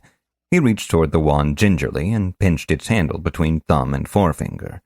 No wave of cold stopped him. "May I?" Korash nodded, giving mental permission for another to interact with the soul-bound item. Actinos drew it forth, careful to touch neither the leaves nor the bits of flesh which still clung to the wood. "Your Ethereum is corrupted with nature magic," the old man said. "I can't imagine it's overly pleasant, and I look forward to hearing more about how that happened. It can wait until later, however. Right now, we need to get your Ethereum cleansed. You'll be back to using that wand in no time." Korash wasn't so sure, and his lore wasn't giving him any answers. "But we need to help Ari. She's suffering in there." And it was his fault. Again. "I have a personal vault I can store the wand in. Time and awareness are suspended within it, as in your belt pouch. She will not suffer." Korash could only nod dejectedly and follow the old librarian to their destination. Hours later, he had been in the negation sphere for what seemed like months. The sphere consisted of 2 hemispheres of hematite, what a mouthful, that drained his Ethereum at a steady pace. It was designed to cause no harm to the subject, instead draining just slightly faster than the occupant's natural regeneration. Eventually, no Ethereum would remain, and the drain would target the pollution, siphoning it away and leaving the vessel clean and ready to accept Ethereum once more. Korash wasn't experiencing that, though. There were no strange sensations, and he felt none of the pain he was warned would come. This process was surprisingly boring, actually. Maybe it wasn't working? He rapped on the side of the sphere, and to his surprise, it hissed open. Globin, the minder of the sphere, glared at him. This was the third time they'd been through this, and Globin was getting visibly annoyed. "It's not working," said an impatient Korash. "Oh, bloody well, no, it's not working," shouted the diminutive man. "Why the bloody hell can you bloody shut off your bloody regeneration?"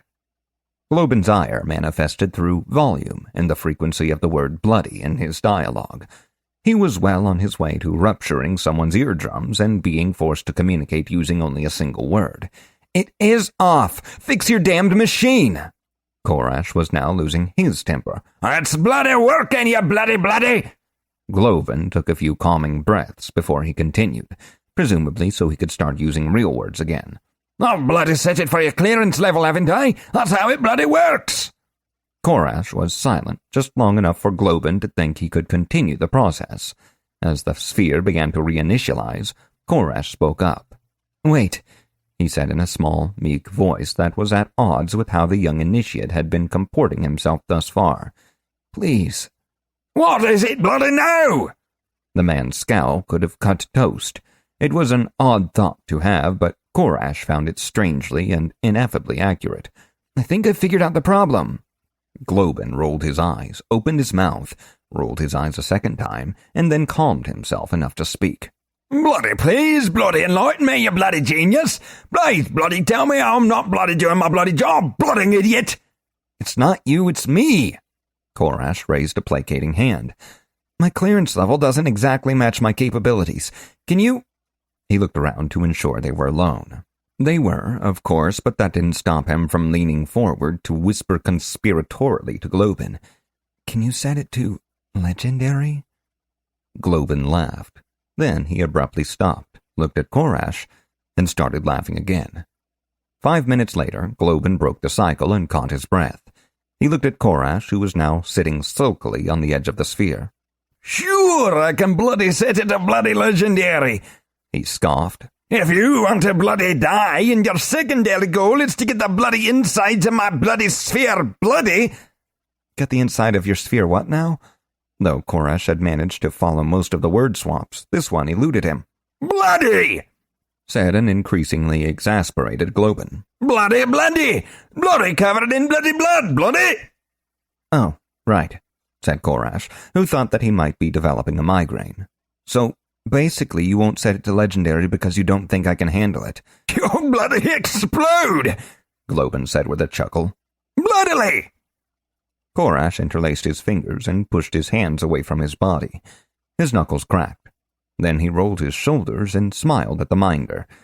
He opened his Ethereum channels and pushed his reserves out of himself. The power filled his aura with the dappled light of the forest floor, and he seemed to grow in stature. His shadow stretched long, fighting against the ambient light as it enshrouded the shocked keeper before him. Somewhere beyond the edges of the world, birds were singing. "Set it to legendary." Each word echoed with finality. Korash relaxed. His power flowed back into him, and silence reigned once more. "Bloody legend, bloody dairy, it bloody ain't thin!" Globin picked himself up off the floor, cranked a dial all the way to 11, and prepared to kill a man. It was torture, but at least it was fast torture. The sphere sucked energy from him in waves, and the first pulse drained away just over half of his Ethereum. That was bad. He threw open his channels and began drawing in the little bits of aether he could. The sphere worked best when targeting a completely empty vessel, which was why it usually went slowly.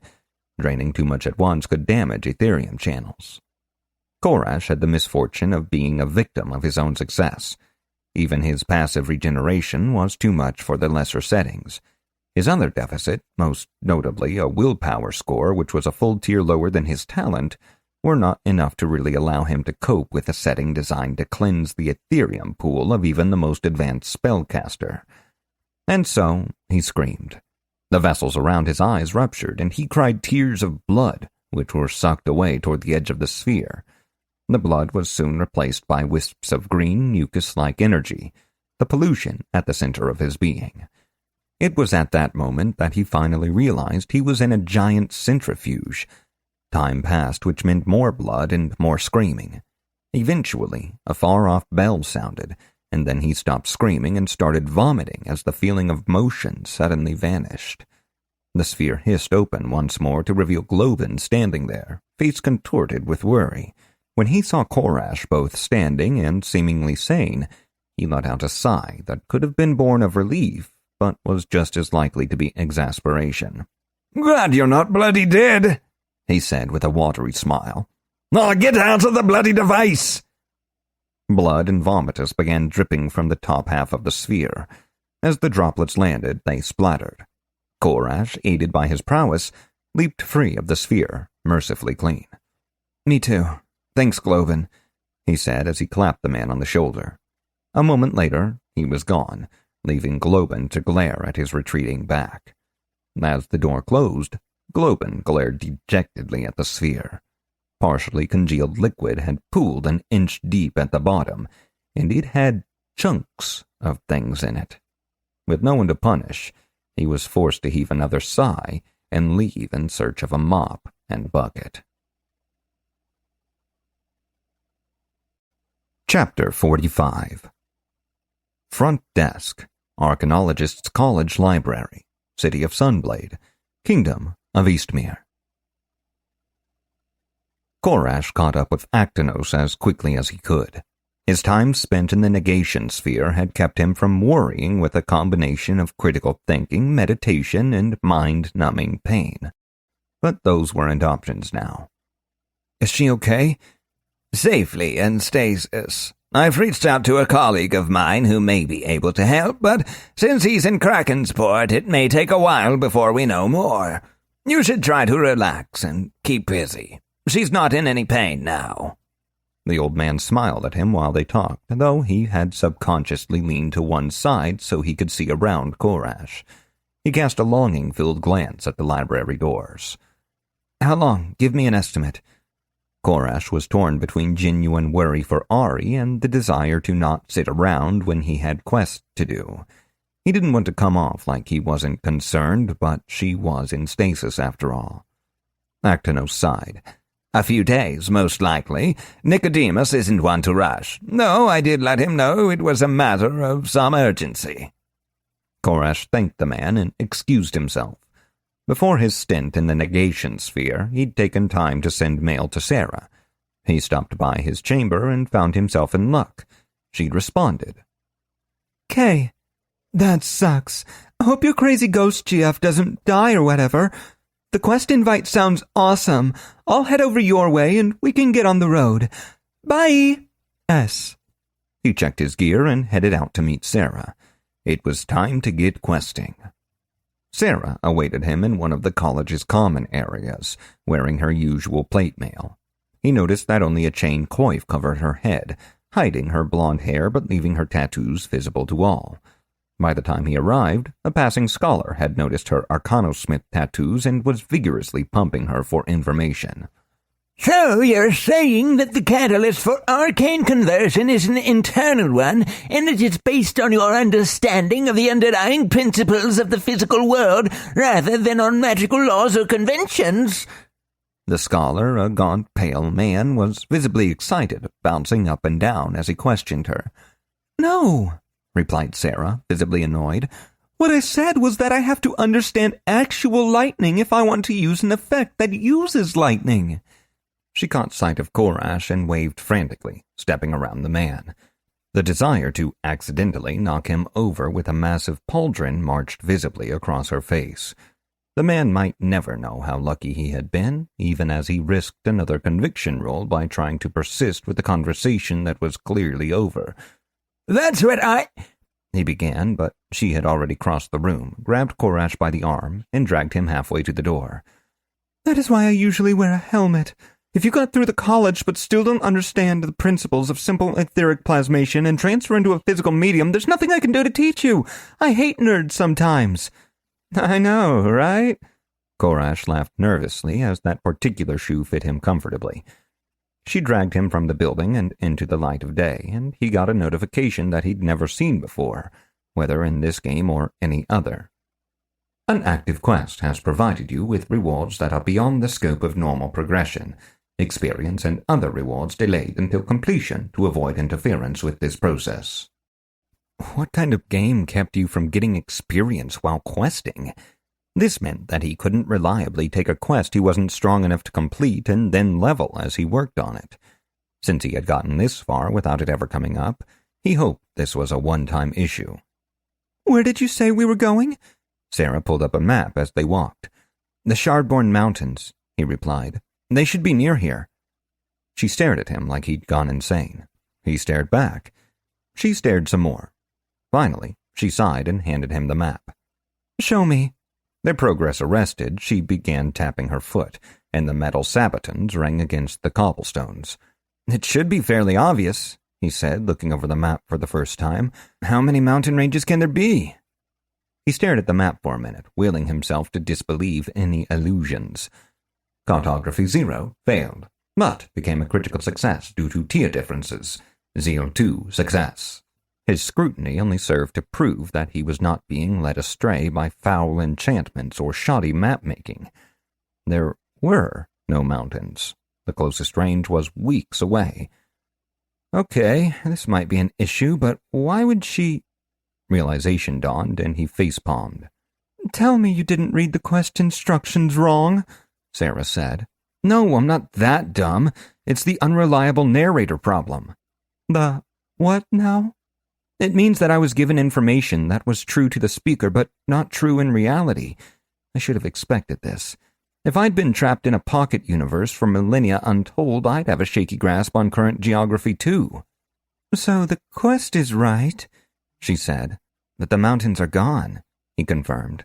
Something must have happened, some kind of cataclysm. So we're screwed then?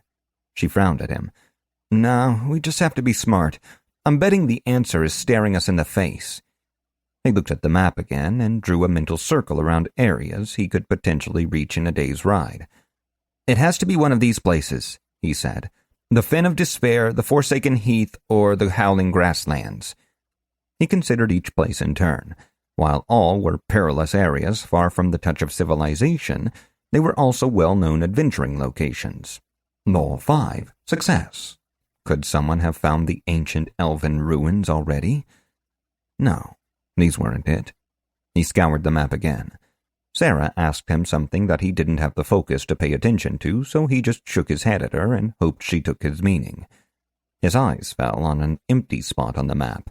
It was located on the far side of the Howling Grasslands, which were well marked with details. This map was a cartographer's masterpiece. In fact, all the areas on the map were rendered in loving detail, save for this small patch, probably 2 miles in diameter. What's here? He looked up at Sarah as he pointed to the empty spot. She stared at him again. That's what I just asked you? What next? You're going to take credit for me saying we should go there to check and see if the cartographer forgot to draw the mountains? Oh. Oops. He probably should have paid more attention to her instead of admiring the cartography and thinking about ancient elven ruins. Sorry, I was somewhere else. I think this is where we need to go. If it were anywhere else, someone would have found the place by now. Unless it didn't exist before and only appeared when you started the quest. She smirked at him like he was a noob who didn't understand the fundamentals of questing. Good point, he said, feeling like that very type of noob. All right. We have a destination. Are we good to leave?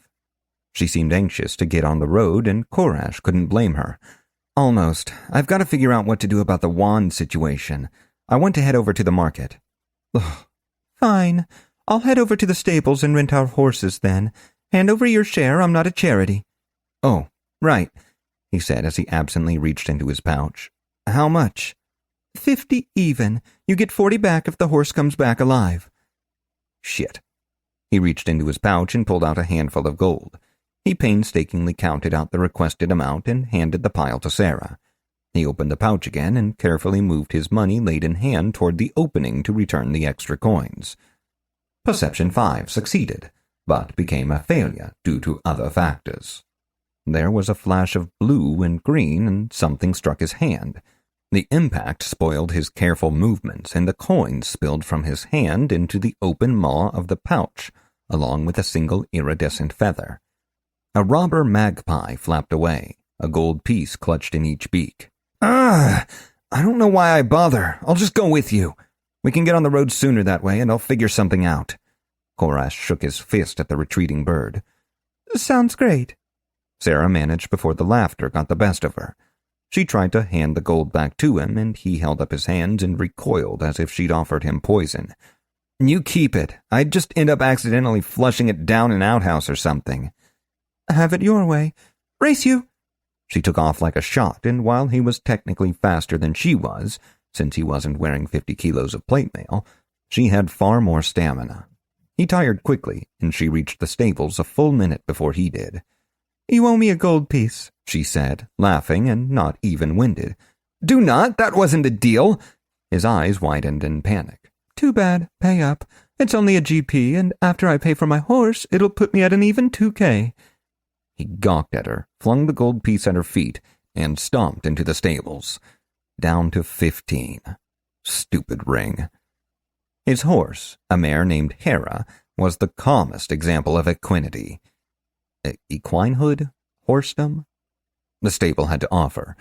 She was battle-trained and a perfect fit for an untrained rider. The stable master looked pointedly at Korash as he said this. Korash glared at the man. I think I'll manage somehow. Since Hera usually spends her days giving joyrides to school children, I should hope you wouldn't find her too much trouble. Sarah and the man shared a laugh. Korash grumbled to himself as he inspected the saddle. He tugged on straps and patted the horse, hoping he looked like he knew what he was doing. The reality was he had no clue and had historically been frightened of horses ever since a terrifying incident at summer camp. Sarah and Horse Guy, would it kill this game to put in name tags above people's heads, disappeared around a corner as they went to fetch her horse. This gave him a chance to figure out how the saddle worked, which he utterly failed to accomplish. Equestrian, 0, failed. Animal empathy, 0, failed. He did learn that the leatherwork contained designs which dated back to the 8th Barbarian dynasty. It seemed that King Krog the Malcontent had used this exact design on his saddle. Law 5, critical success. He sighed as he looked at the horse. She looked back at him, seemingly unimpressed. Where wisdom fails, dexterity reigns, he thought, and jumped. He landed comfortably in the saddle, facing the right way, and managed to neither startle the horse nor crush anything important on his body as he did so. Athletics 1 failed, but became a critical success due to tier differences. He stroked the horse's neck a few times, assuring her that he wouldn't do anything crazy while riding her. Then the earthquake began. He panicked, throwing his arms around Hera's neck, sure she was going to bolt. She just swished her tail and continued to not worry. Sarah charged into the stable yard on the back of a monster. It was half again as tall as his own horse, and its body bulged with muscles. Its eyes bulged, and it cast its head back and forth as it charged at the meager fence between it and freedom. Sarah was laughing. She moved the horse's reins almost imperceptibly, and he slammed his hooves into the ground and came to a quivering stop right next to Hera. The mare snorted as if to admonish the other horse.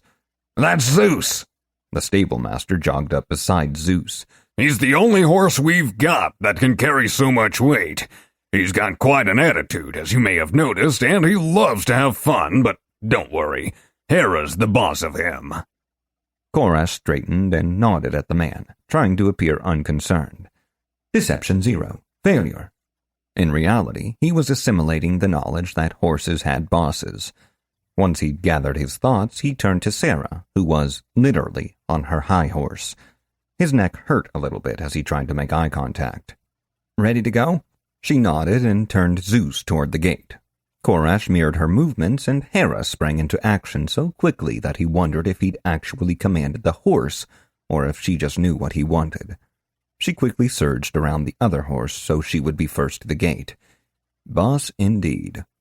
Forgetting something? Asked the stablemaster. That'll be 65 gold.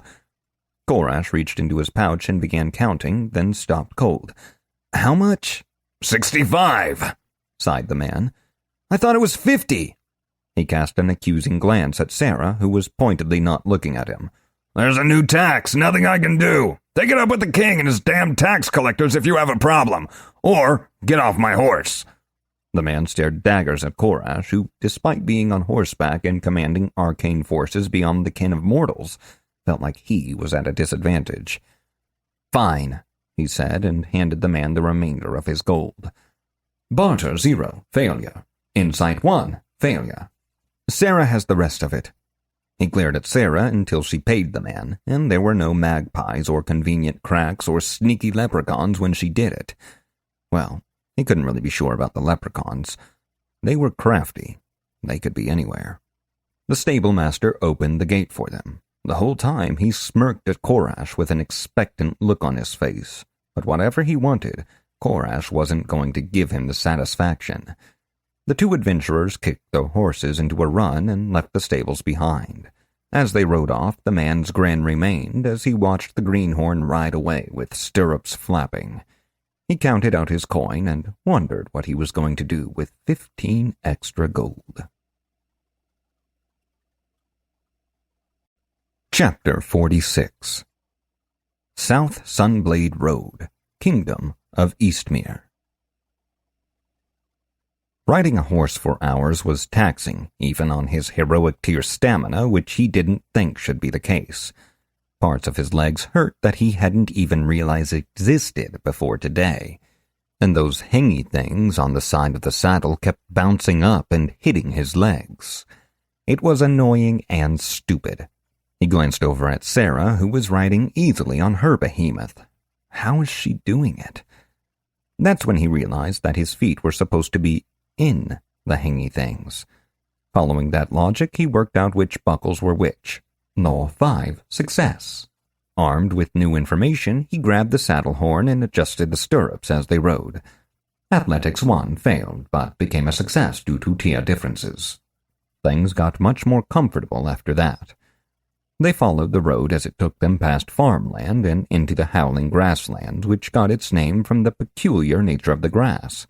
It grew as tall as a man and made a whistling sound when the wind blew, which was constantly. We should have just enough time to get there before dark, Sarah confirmed as she studied the map. Assuming we're looking in the right place, of course. We should be on the road for another 5 minutes before we have to go overland. Korash nodded. Rasping caws suddenly joined the constant shrieks of the grass. A group of 4 crowbolds leaped from their hiding place at the edge of the road, closing on the two adventurers while bringing wicked-looking curved blades to bear. The horses reared to a stop in surprise, prancing nervously while eyeing the bird-like assailants. Korash shouted and reached for his wand, only to grasp empty air. Damn it! How was he supposed to fight like this? He switched hands to pull his sword free from its scabbard, though he was unsure how he was going to use it. Sarah did not hesitate. Tattoos glowing, she threw herself from the horse with a clatter. She failed to keep her footing, however, and tumbled to the dirt. The 2 crowbolds closest to her cawed out a hoarse laugh and closed on her. Zeus backed away from his fallen rider, careful not to step on her.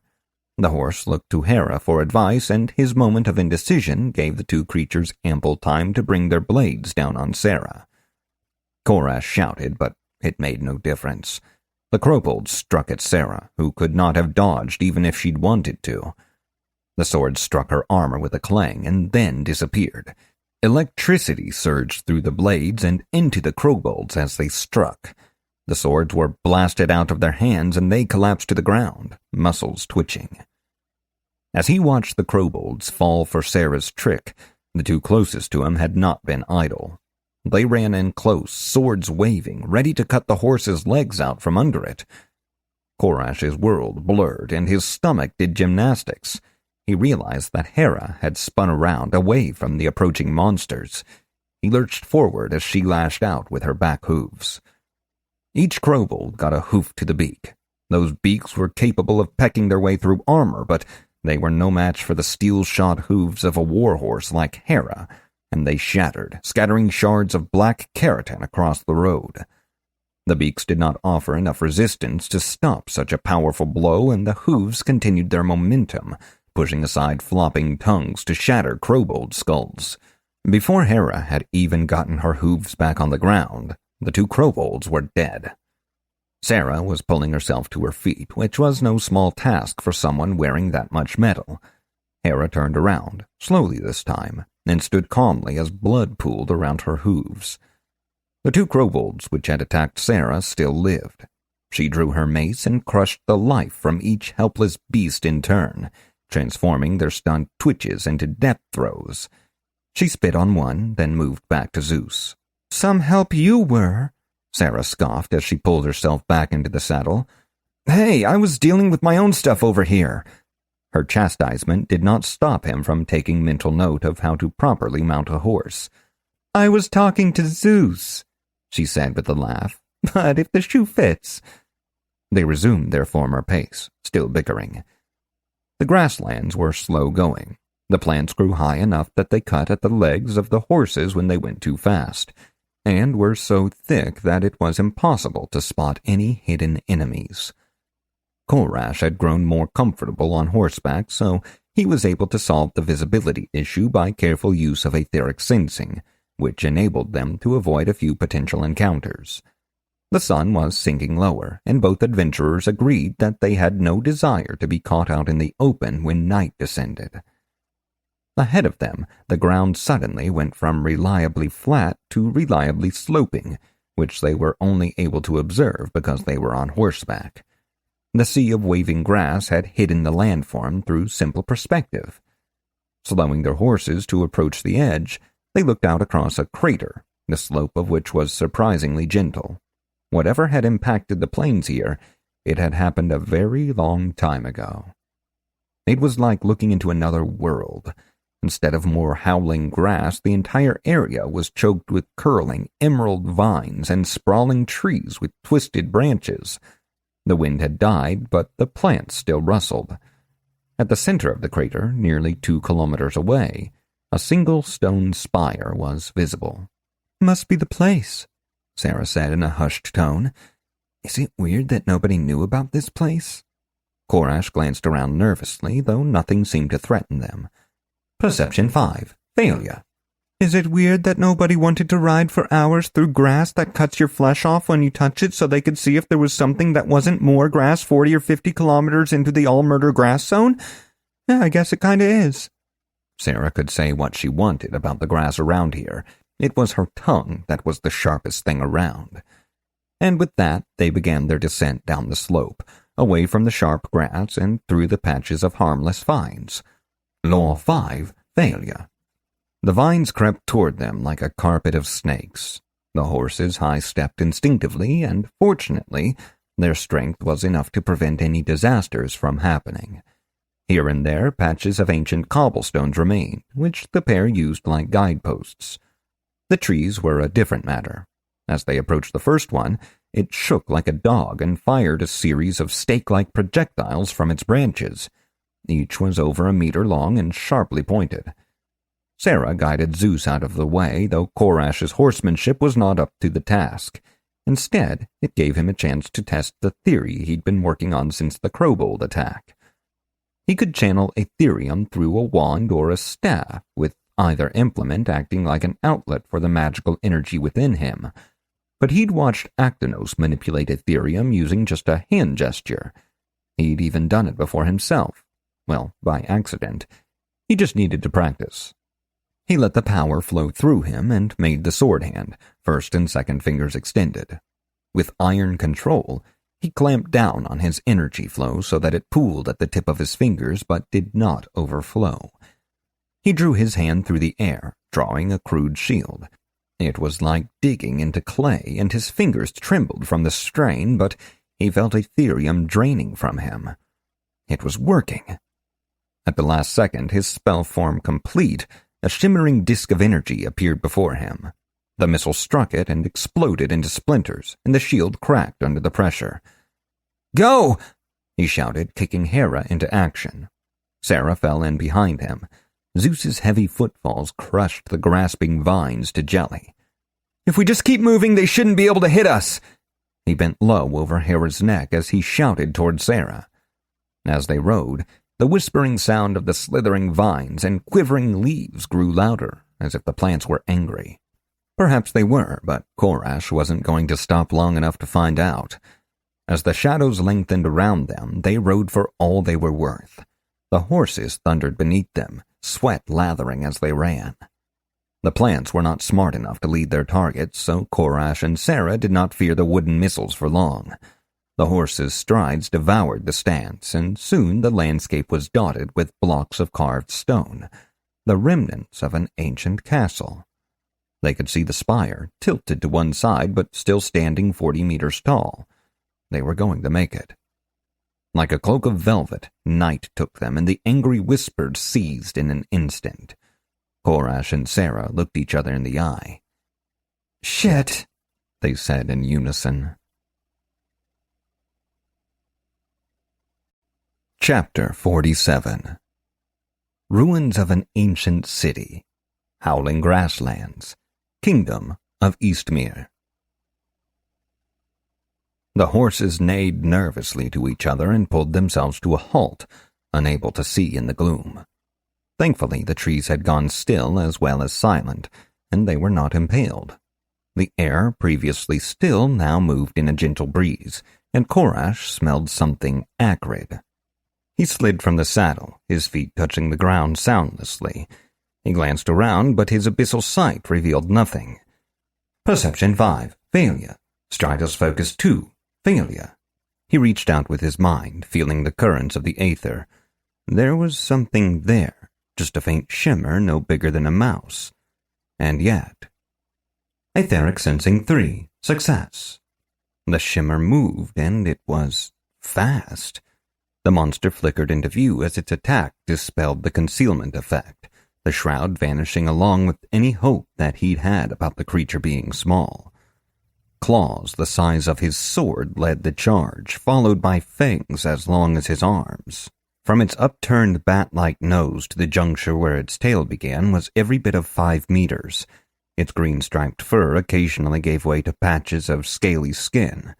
It looked like a tiger, if a tiger had arms where its front legs should have been, and if those arms ended in 5-fingered hands tipped with razor-sharp claws. The countless scars which crisscrossed its hide indicated that the creature had seen battle many times. Korash only had time to analyze it before its claws ripped open his flesh. Wizardbane Stalker, legendary tier. These creatures use their incredible agility and unmatched stealth to stalk and kill their prey. They are known to target magic users over other available prey, though it is not known why they do so. Law 5, success. Known strength, etheric concealment. From his position beneath it, Korash had an excellent view of its natural weapons. It roared at him, too close to use its saber teeth. That didn't matter much as he felt one of its curved claws catch on a rib. Defense 2, failure. Something slammed into the beast and it leaped away from him.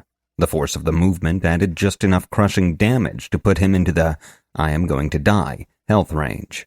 He felt something wet spurt onto his chest and knew it was his blood abandoning him in his time of need.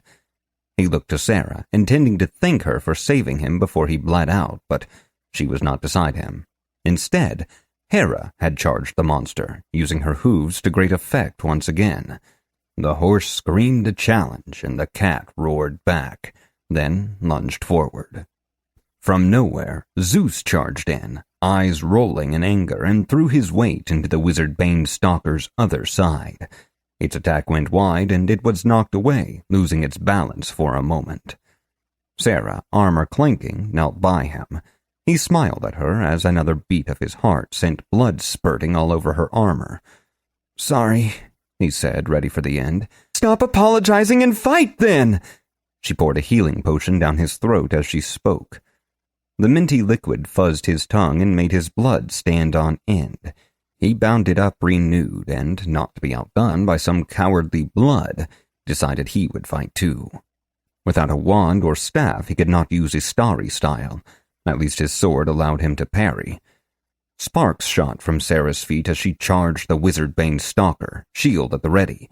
She hit the beast head on, her enhanced momentum knocking it back a few meters. Zeus reared and cried out, bleeding from 5 claw marks down one flank. While the stalker was still airborne, Korash swept his hand through the practiced motion of intermediate magic missile. Bolts flew through the air, striking the monster's hide and leaving scorch marks and blisters behind. Like the cat it mostly was, it landed on its paws. It snarled at the group and then vanished. "Damn it, what now?" Sarah sounded rattled, as the group's tank, her first priority was to protect the squishy mage, but an invisible foe made that difficult. "Get the horses out of here! I've got a plan!" Sarah ran back to where the horses waited while Korash ran forward, painting a target on his back by isolating himself from the group. If the wizard-bane stalker relied not on Aetherium within itself, but rather on ambient aether for its concealment, then maybe the effect could be disrupted using that same energy. Despite the danger, Korash closed his eyes and opened his Aetherium channels. He drew in aether as if he were meditating, but his Aetherium pool was still mostly full. He solved this by pushing the excess energy into his aura, solidifying it to keep the cat from manipulating the surrounding aether. Aetheric Meditation 5 failed, but became a success due to tier differences. He gasped and sweat broke out on his brow. The aether wouldn't budge. Aura Mastery 1 failure. Korash was contesting an aura as strong as his own. He could feel the wizard-bane stalker's presence through his contact with its aura, though he still could not see it. His Aetherium pool was dropping rapidly. The friction between the two auras was draining both of them, and the monster was winning. He had to switch tactics. Since he had not been impaled or cut to ribbons, he assumed the contest was keeping the big cat busy as well. That would help buy him time. He sank to his knees, struggling to keep power flowing into his aura. He coaxed some Aetherium into his hand, but rather than drawing a symbol in the air, he drew one in the soft dirt. This was a spell he'd used recently, but he knew it would not have enough power to overcome such a mighty foe unaided. He needed more than just somatic magic. He needed the extra power of dramatic magic. As he drew the triangles on the curved line, he intoned, "Grasping earth and thorny rose, bind my foe, I suck at prose!" He cringed as he listened to himself, but he didn't need to be Longfellow. He needed this to work. Somatic Magic 3, success. Dramatic Magic 2 failed, but became a success due to tier differences. Vines erupted from the earth, wrapping around the empty air. As they grew, curved thorns sprouted as well, their tips disappearing as they entered invisible flesh. Trickles of red blood appeared in the air, running in rivulets down the coiled vines. A roar shook the ground and the vines bulged and surged. A few snapped, but enough held to keep the beast contained. "Sarah, I need a lightning attack on that thing in 3 seconds. Can you do it?" Korash shouted across the battlefield.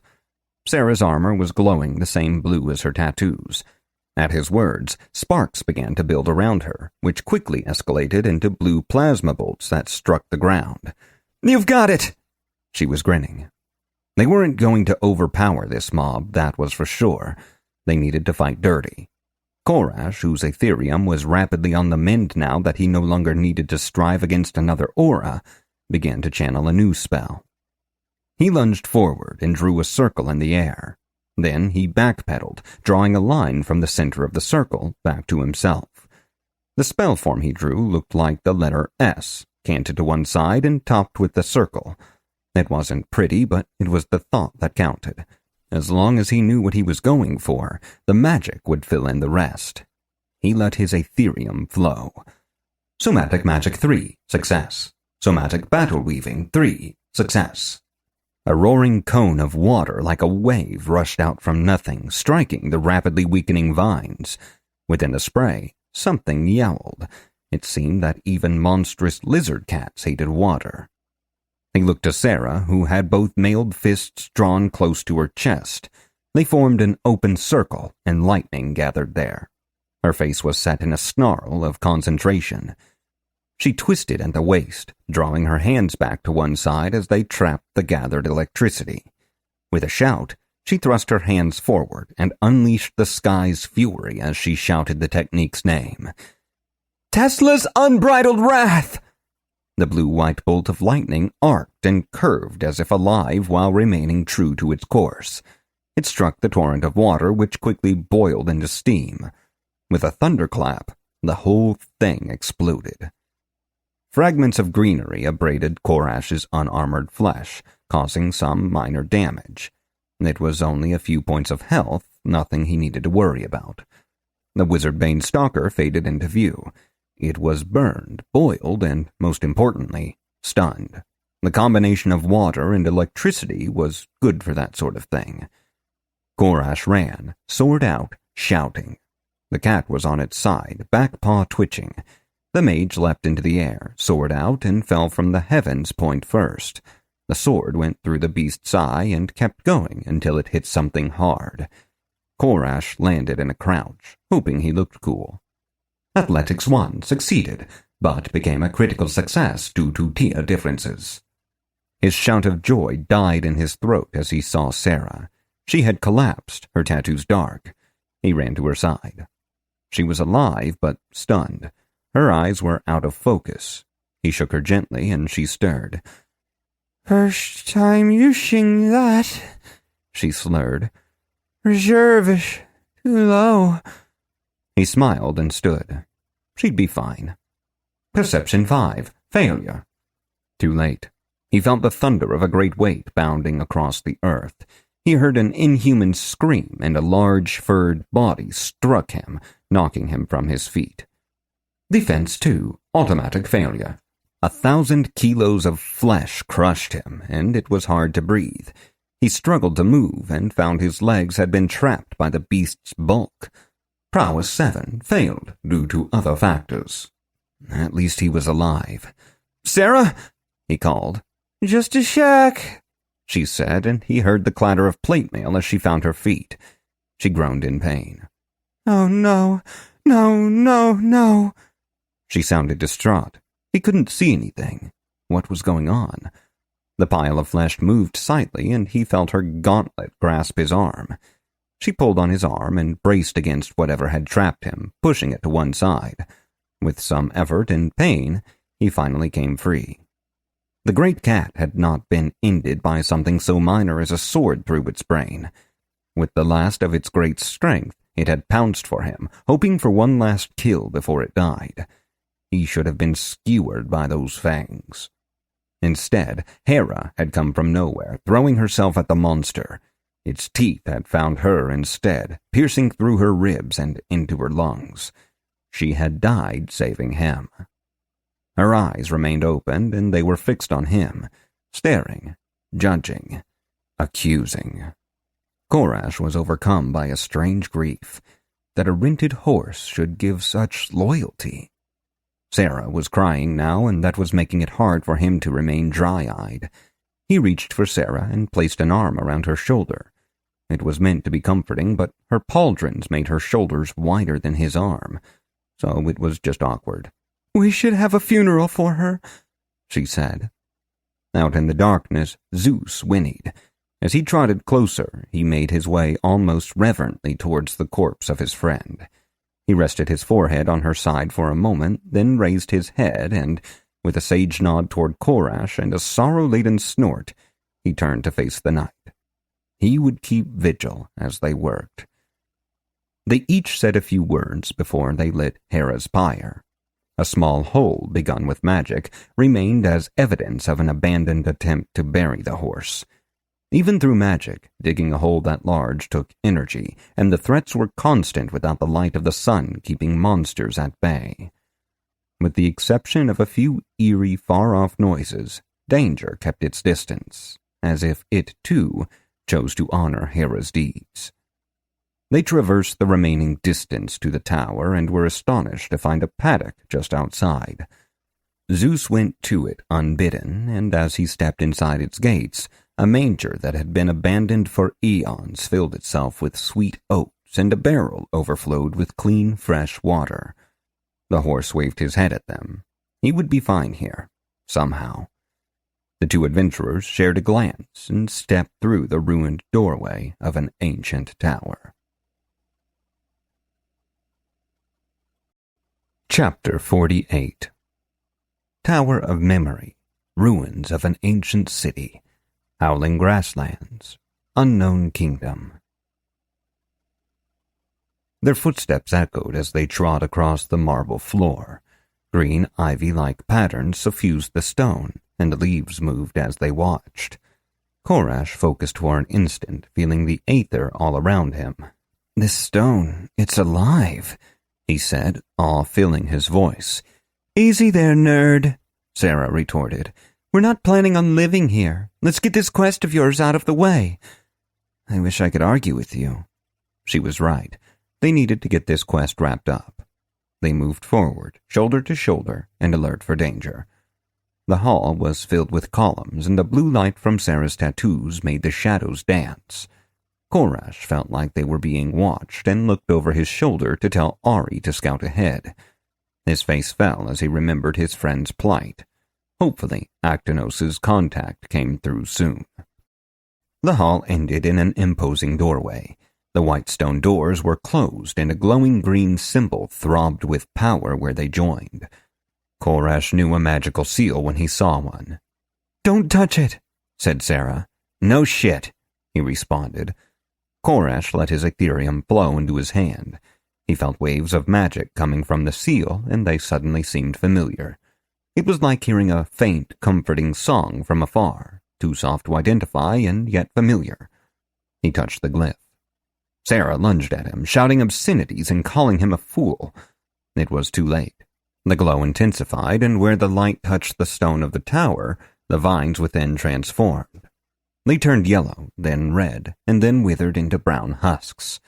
These fell away and disappeared, and new green growth appeared in their place. In seconds, they had returned to their former glory. An androgynous voice echoed around them. "Greetings, bearer of the Arcana. You stand on holy ground, blessed by Empress Amnok herself. That you are here at all speaks to your worthiness to face the trials." The green seal flickered and vanished, and the doors creaked open, revealing a spiral staircase. "You're a dumbass," Sarah said. "I'll lead." "We're alive," he said, "and I'll let you." They climbed the 3 meters of stairs without incident. At least the tower was obeying dungeon etiquette so far. When the stairs ended, they faced a room similar to the one they had just vacated, with 2 rows of 5 columns marking the path to the door. This one, they saw, was bound by a dark blue seal. Shadows, impenetrable even to his abyssal sight, concealed the base of each column. The stone ivy withered on the vines and twisted itself into letters as they watched. "The Trial of the Faithful Maidens," Korash read aloud. "Looks like this one's for you." He grinned at his party mate. "I'm no maiden," said Sarah with a gruff tone in her voice. She stepped forward into the room, leaving a gaping Korash behind her. "Wait, did you just say what I think you said?" The tall blonde woman stopped her advance. She stood there for a moment, shoulders heaving, and then she turned. Her laughter shattered the peaceful air of the chamber, and she doubled over from the strength of it. "Oh, you, she wheezed. "I got you good." Her laughter was contagious, and soon Korash was howling as well. "You sure did." He wiped a tear from his eye. Behind Sarah, the shadows drained away, revealing the horror they had concealed. At the base of each pillar knelt the body of an elf. Each was clad only in a linen smock, yellow with age and stained with ancient blood. Knives protruded from the chest of each corpse, their hands clutching the hilt even in death. Their heads were thrown back, and though it might have been a trick of the mummification, it looked like they had all been smiling as they died. The temperature dropped dramatically, which abruptly sobered the 2 adventurers. Korash recognized the effect, having spent so much time with Ari, and called out a warning. "Undead!" The air around each body shimmered, and faintly glowing forms appeared. They wore the beautiful faces of elves, but death had accentuated their high cheekbones and pointed ears, creating an unnaturally thin countenance. Their hair, though long, could not hide ears that came to a dagger's point. As one, they looked toward him, and rage consumed them. They took flight, moving with hands outstretched. Nails lengthened to claws, and where their legs should have been, There was only trailing mist. Sarah charged in, leading with her shield. The bash, which should have stunned the apparition, passed through it instead, overbalancing the arcanosmith. As her body passed through the undead's form, frost crackled across her armor, and she cried out. Korash's sword fared no better, not even getting a reaction as he swung it through the neck of one of the monsters. He leaped back and analyzed his foe. Handmaiden of Amnok, unknown Tia. This elven woman was so devoted to the elven empress in life that she sacrificed her place among the ancestor spirits and committed the ultimate taboo. Bound beyond death as a banshee, her rage is all that remains of a beautiful soul. Law 5, success. Not good. Really not good. What worked on incorporeal undead? Sarah, no physical. Got any fire? Nope. They shouted the conversation as Sarah struggled to stand. The swarm of angry ghosts closed in, and Korash could feel the temperature drop. Damn it, those claws would go right through her armor. He had to think fast. Besides fire, there was always... Aha! His hand glowed as he swept it effortlessly through the practiced motions of his only spell form. He'd intended to shop for more back in town, which had worked out about as well as he should have expected. Curses in this world were no joke. Bolts of magical energy cascaded from nothingness, striking each of the banshees. They recoiled in pain and screeched in anger.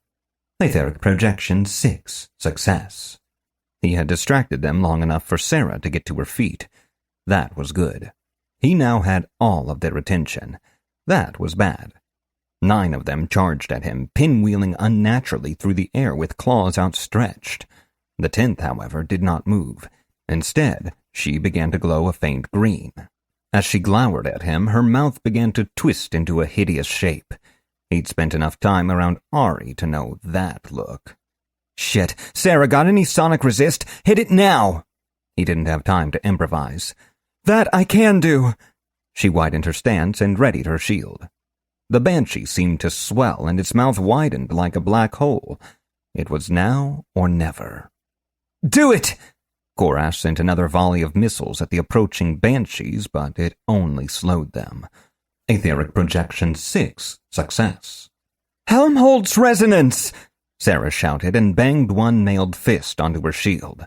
Her tattoos glowed in a peculiar pattern, and the gong-like sound of her armor on the shield changed to the deep, resonating tone of someone blowing across the mouth of a bottle. Green waves of sound erupted from the screaming banshee, only to reach the area near Sarah's shield and vanish, dispersed by the competing sound waves. A moment later, all was quiet, save for the anguished screams of frenzied elven spirits. Korash was on the defensive, stumbling back as he dodged claw after claw. This was definitely much harder without access to his fighting style. Defense 2, success. Defense 2, success. Defense 2, failed, but became a success due to tier differences. Cooldown? He asked between dodges. 15 seconds. That was longer than he would have liked. He hoped it would give him enough time to set up a spell. He wove his hand in the shape of a square, then added a spiral shape at the center. He sprang away, then swept his arm across his chest to define the spell's area. Nothing happened, but that was normal for what he was trying to do. He felt the Ethereum leaving him. Somatic Magic 3, success. Somatic Battle Weaving 3, success. The Banshees, now joined by their 10th sister, regrouped and charged for him once more. They struck an invisible wall, lines of silver energy rippling into being where they impacted the wall of force he had created. He took a few deep breaths, the last of which turned to a gasp as half of the spirits floated down through the floor and out of sight. This wasn't working. His mind raced as he fled his position, knowing the ghosts would rise through the floor on the other side of the wall in mere moments. Where was a cleric when you needed one? He sprinted around the edge of the chamber, trying to create some distance between himself and the banshees. The ones which remained visible tracked him and flew toward him as soon as he moved from behind the wall. The answer had to lie in the description of these things. They had embraced the greatest taboo of their people to become what they were. Maybe that could be used against them somehow. His druidic magic came in 2 forms, Soil effects used the existing natural environment, which would be of little use here, in a tower of worked stone. Sacrifice spells would likely be effective against the undead with their propensity for cleansing and damaging effects, but they tended to be single target. Their cost went beyond Aetherium and required a value exchange, usually in the form of the caster's health. He might get some of the banshees with such a spell. The other banshees had reappeared in new positions around the chamber. Each was glowing and preparing to scream. 3 seconds! Get close! Sarah, bless her, had noticed their tactic. I'm on it! He charged toward her. Unfortunately, the other banshees had interposed themselves between the pair. He was headed straight for them. Unable to think of an alternative, he decided the only way out was through. He dove at the group, arms covering his head as he tucked his body into a roll. Death surrounded him, and he felt ice form on his organs. His blood was freezing in his veins. Athletics 1, partial success. Then he was through, with half of his health consumed by the deadly attacks. 5 screams rang out, and the deadly wail crashed against Sarah's AoE.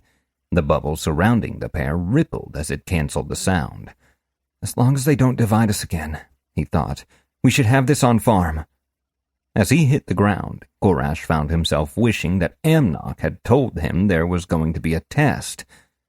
Amnok, that was it. He crashed into Sarah's plate-clad legs and almost forgot his brilliant idea as the air was driven from his lungs. Athletics 1, failure. He coughed for just a moment before he recovered, the benefit of his beyond mortal stamina. I'm going to kite them some more, he said as he got up from the marble floor. I need you to pull those daggers out of their corpses, but I'll need to get back to you in a hurry if they start to scream. Any ideas? Just one, she said and held out a gauntleted fist. Korash, confused, made a fist and bumped his knuckles against her armor. Fist bump? She growled at him. Pull out the grapnel, you moron! Oh, that made sense, yeah. He did as the smart person commanded and grabbed the tether. Don't drop it. If I need to, I'll pull you in. She burst into action, heading for the nearest corpse. Korash ran in the opposite direction, feeling the wire connecting him to Sarah unspool as they separated. He stopped suddenly and poured Aetherium into a spell form. Somatic Magic 3 critically failed, but became a success due to tier differences. 3 missiles appeared and struck 3 banshees, which howled in rage once again. The paltry damage from the effect did no visible damage, and that had been the point. He'd used a low-powered version of magical missiles to keep their attention on him and conserve his Aetherium for when he really needed it. He ran straight at the banshees, then dove into a rolling dodge that put him moving in parallel to the pack of spirits. He wove another spell form, this time pouring as much Aetherium into it as he could. Somatic Magic Theory 3, success. Somatic Battle Weaving failed, but became a success due to tier differences. The spell form bulged but did not deform, and it exploded into a swarm of missiles. 24 motes of killing force filled the air, streaking for their targets. Korash used the distraction to get to a new position and check on Sarah's progress. She had 3 of the daggers out and was pulling on a 4th. Throw them in a pile, he shouted at her. The banshees were not happy, even for banshees. 4 of them broke off from the pack and began channeling their screams while the remainder chased him, intent on getting their claws into his living flesh. Time? It didn't feel like 15 seconds. 8 seconds, was the response as a 5th dagger joined the pile. Not enough. He'd have to get creative. The banshees targeting him were grouped together rather than spread out like before. Sarah, I'm inbound, he shouted at her to be sure she heard him. If she got knocked down by the unexpected impact, they would both be done for. He braced himself, leaning slightly toward her, and tightened his grip on the grapnel. 6 banshees closed in on him. He could not risk mistiming this. He watched the other 4 distending their mouths, waiting for all motion to stop. A horde of claws reached for him, and it was time. He yanked on the grapnel, pulling it sharply toward his body, and jumped toward Sarah at the same time. The The sharp motion freed the winch on her gauntlet, and the spring-loaded device began pulling the line back in. Airborne as he was, Korash went with it. The world was a blur. Korash felt the air warp around him as the death screams tore through the space he'd just occupied. An instant later, and he would have been dead. An instant sooner, and they could have adjusted their aim. As he flew through space on what had become a literal lifeline, he had a thought. It was a beautiful, wondrous thought, full of potential and completely devoid of consequences. I can show off a little. As he flew, he shifted in midair as the smile on his face grew wider and wider. Instead of leading with his legs, he was now crouched in midair, ready for another leap. He tugged at the line, changing his trajectory. He would come in at shoulder height, then kick off at Sarah's pauldrons and somersault over her, landing on the far side. That way, he would be able to help her gather the daggers and be far away from the banshees. His boots clanged against her pauldrons, and he pushed off. Athletics 1, critical failure. One foot was angled wrong, and it caught on the underside of the pauldron instead, which meant he ended up with all summer and no salt. As he hit the ground, he was paradoxically proud that even in times like this, puns had not deserted him. Sarah was too sturdy to fall over from such a minor impact, but she was also too heavy to change course easily. She needed to get to the next dagger, and when Korash slammed into her, she was already turning. She was going in the same direction as where he now sprawled on the ground, and nothing so pathetic as a human body in her way was going to stop her. Her sabaton buried itself into his stomach, and he lost his breath and his lunge. Equilibrium 1, failure. Groaning at both the pain and his failed stunt, he watched the debuff tick away as the cloud of banshees approached. There was nothing he could do except wait to die. Pain bloomed in his thigh, and he wondered how the banshees had gotten so close, so fast. No, this pain was on the wrong side. He struggled to look. Defense 2, automatic failure. An iron spike had buried itself in his flesh. A cable led away from the spike. Oh, he thought, that looked like... The cable jerked, and his muscle protested as the grapnel held firm. Its barbed head lodged tightly in his thigh meat. He flew across the floor as the winch drew him back to Sarah, who even now was pulling out dagger number 6. As he flew across the floor toward her, she clenched her hand into a fist, and some mechanism on the gauntlet released, severing the cable. She leaped over him as if skipping rope, and was already running into position. "You get the last 2, you damned idiot," she said casually, "and don't complain about how your leg is hamburger and you can't walk from the pain. I'd hate to have to kill you." She slid to a stop next to the 9th corpse just as his nausea debuff ran out. Taking a deep breath, he summoned another swarm of missiles, then pulled the dagger free. As he stood, the spike in his thigh voiced its displeasure by severing muscle tissue. His leg responded by collapsing. He almost went down.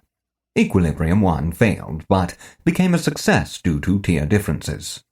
When he was done with this, he was going to dump every skill point he had into athletics. No more botched stunts for him. His focus allowed him to get the last dagger by hopping on his good leg. Every movement was sheer agony. At least he looked good doing it. 2 more banshees were preparing to scream, and the rest barreled towards Sarah. She threw the 8th dagger into the pile and set her feet. Sonic screams burst forth just as the other banshees reached her, but she did not waver. He saw her make her decision as she released her ability one last time, preventing the deadly noise from reaching them. She'd been unable to activate the ability and effectively dodge at the same time. Black claws tore at her, and frost crackled as it spread across her face. He couldn't let that sacrifice come to nothing. This plan had to work.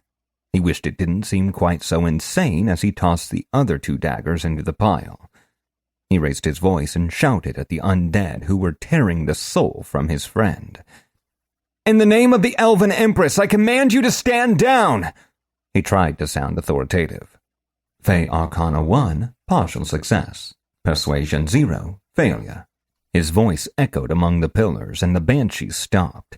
They turned toward him, as one, with burning eyes. Our empress, said one. Is gone, said another. Only we remain, said a third. Forsaken, said two more. Loyal beyond death, all 10 said in unison. Korash gulped as they began advancing on him. At least they had left Sarah alone. She was balled up on the floor, her breathing coming in frantic gasps that left the surrounding air misty with cold. He couldn't see her health, but it had to be perilously low. "No!" he shouted. "I come in the lady's name, with the authority of a knight, to cleanse your souls and let you rest." His words struck the banshees harder than any attack that he had sent their way. Rest, said one. Our sin undone? It cannot be. A trick? Korash had to work fast. He looked down at the pile of weapons, still stained with the heart's blood of these elven women. Druidic magic was typically divine in origin. A druid could destroy the works of civilization through his devotion to nature. Korash wasn't that way. He enjoyed looking at nature, but he was too much a creature of comfort to forge such a bond. But he did have science. He drew a circle, then a line branching from it, then a hexagon. He stared at the pile of metal, keeping his intention clear in his mind, and spoke. "Rain on the earth washes away. The stains of the past are vanished today." The magic bloomed, and white mist swirled into being around the daggers. Expressive magic theory 2, success. Druidic magic 1, failed, but became a success due to tier differences.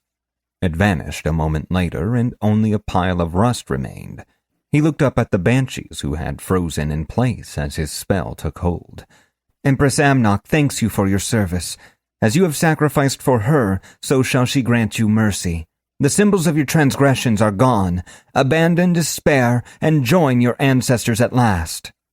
The harsh lines that had defined the spirits instantly began to soften, and color flooded into gray, spectral flesh. Fey Arcana 1, success.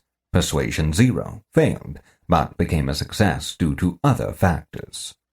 No longer avenging phantasms of wrath, their spirits had been cleansed by the magic of spring, transformed into elegant memories of themselves.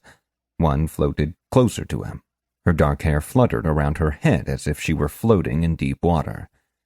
"You have our eternal gratitude, Knight of the Empress. What you have done this day, none could do, not even the lady herself.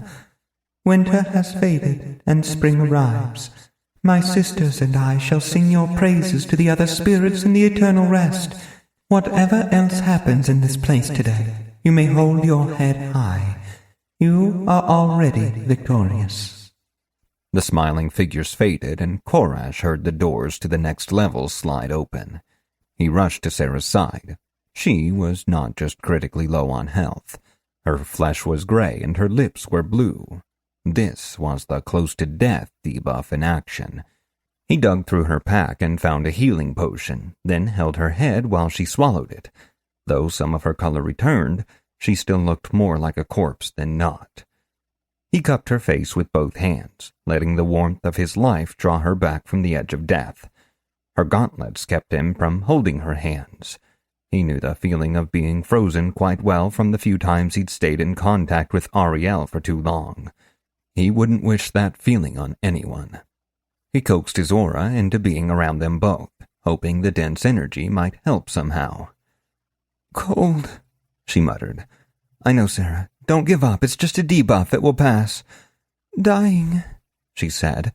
"Nope, you'll be just fine. Don't go into the light." It took 10 minutes, but finally her color returned and she sat up. "That sucked. A lot," she said, glaring at him. "I know. I'm sorry." He wanted to say more. He just couldn't find the words. She pushed herself to her feet, and he followed. Together, they walked toward the open door. Beneath her feet, the ivy within the stone had returned to life, its new leaves unfurled to greet an unseen dawn. Chapter 49. Second floor, Tower of Memory, ruins of an ancient city, howling grasslands, unknown kingdom. Korash was 3 steps into the next room when the first trap went off. Invisible blades of force lashed out from the wall, slicing into his arms and spattering blood all over the marble. He drank his last healing potion as he looked at Sarah, who had stopped laughing and was pulling a leather bag from her backpack. "We should have brought a rogue," he said, a sour look on his face. "Why?" She seemed distracted as she pulled a wire from the bag. "For the traps, doy," he said. "Rogues are dumb. Heavy armor or go home." She was wrapping the wire around one of the rivets on her armor. He couldn't see the other end of the wire.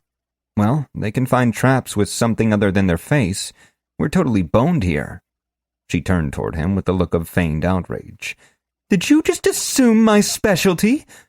Her voice was mockingly shrill. Korash stared at her, dumbfounded. She pulled another wire from her bag and targeted another rivet as he formulated his response. What? "Do you remember where we met?" She spoke idly as she worked, as if they were having a chat over drinks at the inn. "It was like a week ago, so yeah," he said, suspicious. "And it never occurred to you how weird it was that you met someone in full plate armor in an abandoned catacomb filled with traps, deadfalls, and monster hordes?" Korash looked sheepishly at the floor. I just thought you were lost." He stared at the floor for a moment longer.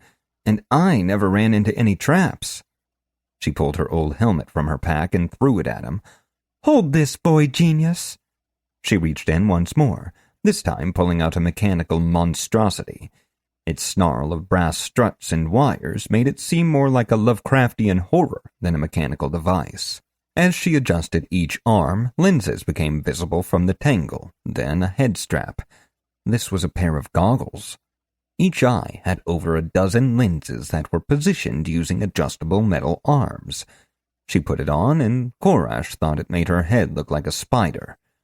She then grabbed a black metal box with wires streaming from it, and attached 2 to the helmet, 2 more to the shield, and the rest to the goggles. She held the box against her breastplate, and it snapped on as if magnetized. "Stand up, lazybones." He stood up. "Traps aren't just for rogues anymore. What year do you think it is? My specialty is treasure hunter. It lets me find traps, deal with locks, and even do a little bit of metalworking. It's also tied to my class. As an arcana smith, I use electrical fluctuations to sense impending danger, then transform it into electrical impulses, which are carried through my armor to a detector in my helmet." As she explained, her tattoos began to pulse with rhythmic light. "If you ever find a class, you can leave your newbie ways behind and pick up something awesome, like armorsmith or macesmith." "Neat," he said, not wanting to admit that he understood only about half of the jargon she'd just spewed at him. He also noticed her rather focused suggestions for his future specialty. "Stay about a step behind me and hold the helmet in both hands. You'll know when we get near a trap." That sounded reasonable and very safe. Insight 1, failure. Aetheromechanical engineering 0, failure. She stepped closer to the area where his blood still adorned the walls, and Korash yelped in pain. Blue sparks shot out of the helmet and electricity coursed through his body. He dropped the helmet with a shout, and it struck the ground with a clang. All the noise was not loud enough to cover Sarah's laughter. "You idiot," she said, "like it'd be something that stupid." She picked the helmet up and removed the wires, stowed the helmet in her pack, then attached the loose wires to a rivet on her breastplate. "A detected trap means current flowing through those wires. My gauntlets glow blue when a trap is near." She raised one glowing hand. "Now, watch and learn, noob," she said, grinning. Korash had no choice but to obey. She bent over the empty air, goggles whirring as some inner mechanism adjusted lenses that moved over one eye or the other, seemingly at random. Eventually the motion stopped and she nodded. She reached out with her gauntlet and a metal plate over her index finger popped up, revealing a thin metal tentacle. It glowed blue in time with her tattoos and flexed and writhed in what Korash felt certain was the pattern of a rune. A moment later, it retreated.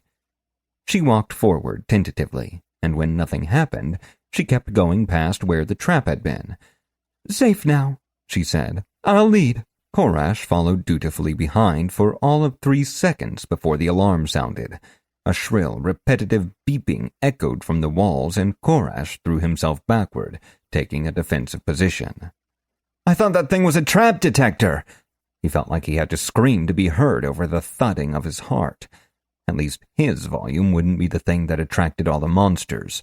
That ship had sailed cacophonously out to sea already.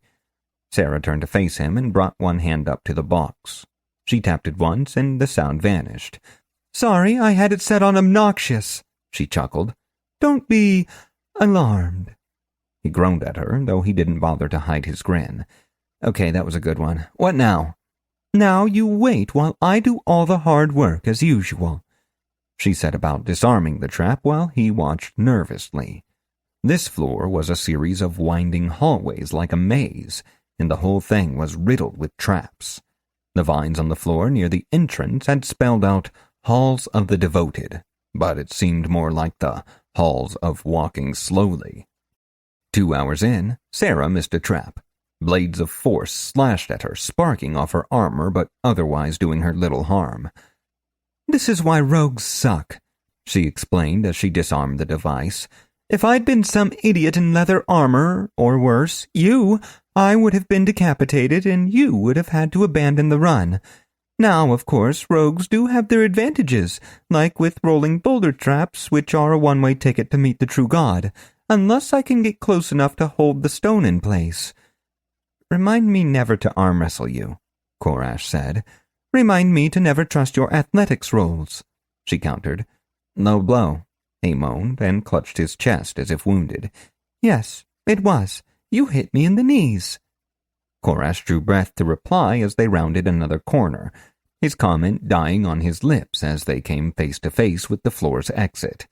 The yellow rune on the door faded as the vines within the stone blossomed into healthy, strong plants. A disembodied voice echoed from the walls. "Spring is the first defiance against the cold of winter. It is the refusal to succumb to stasis.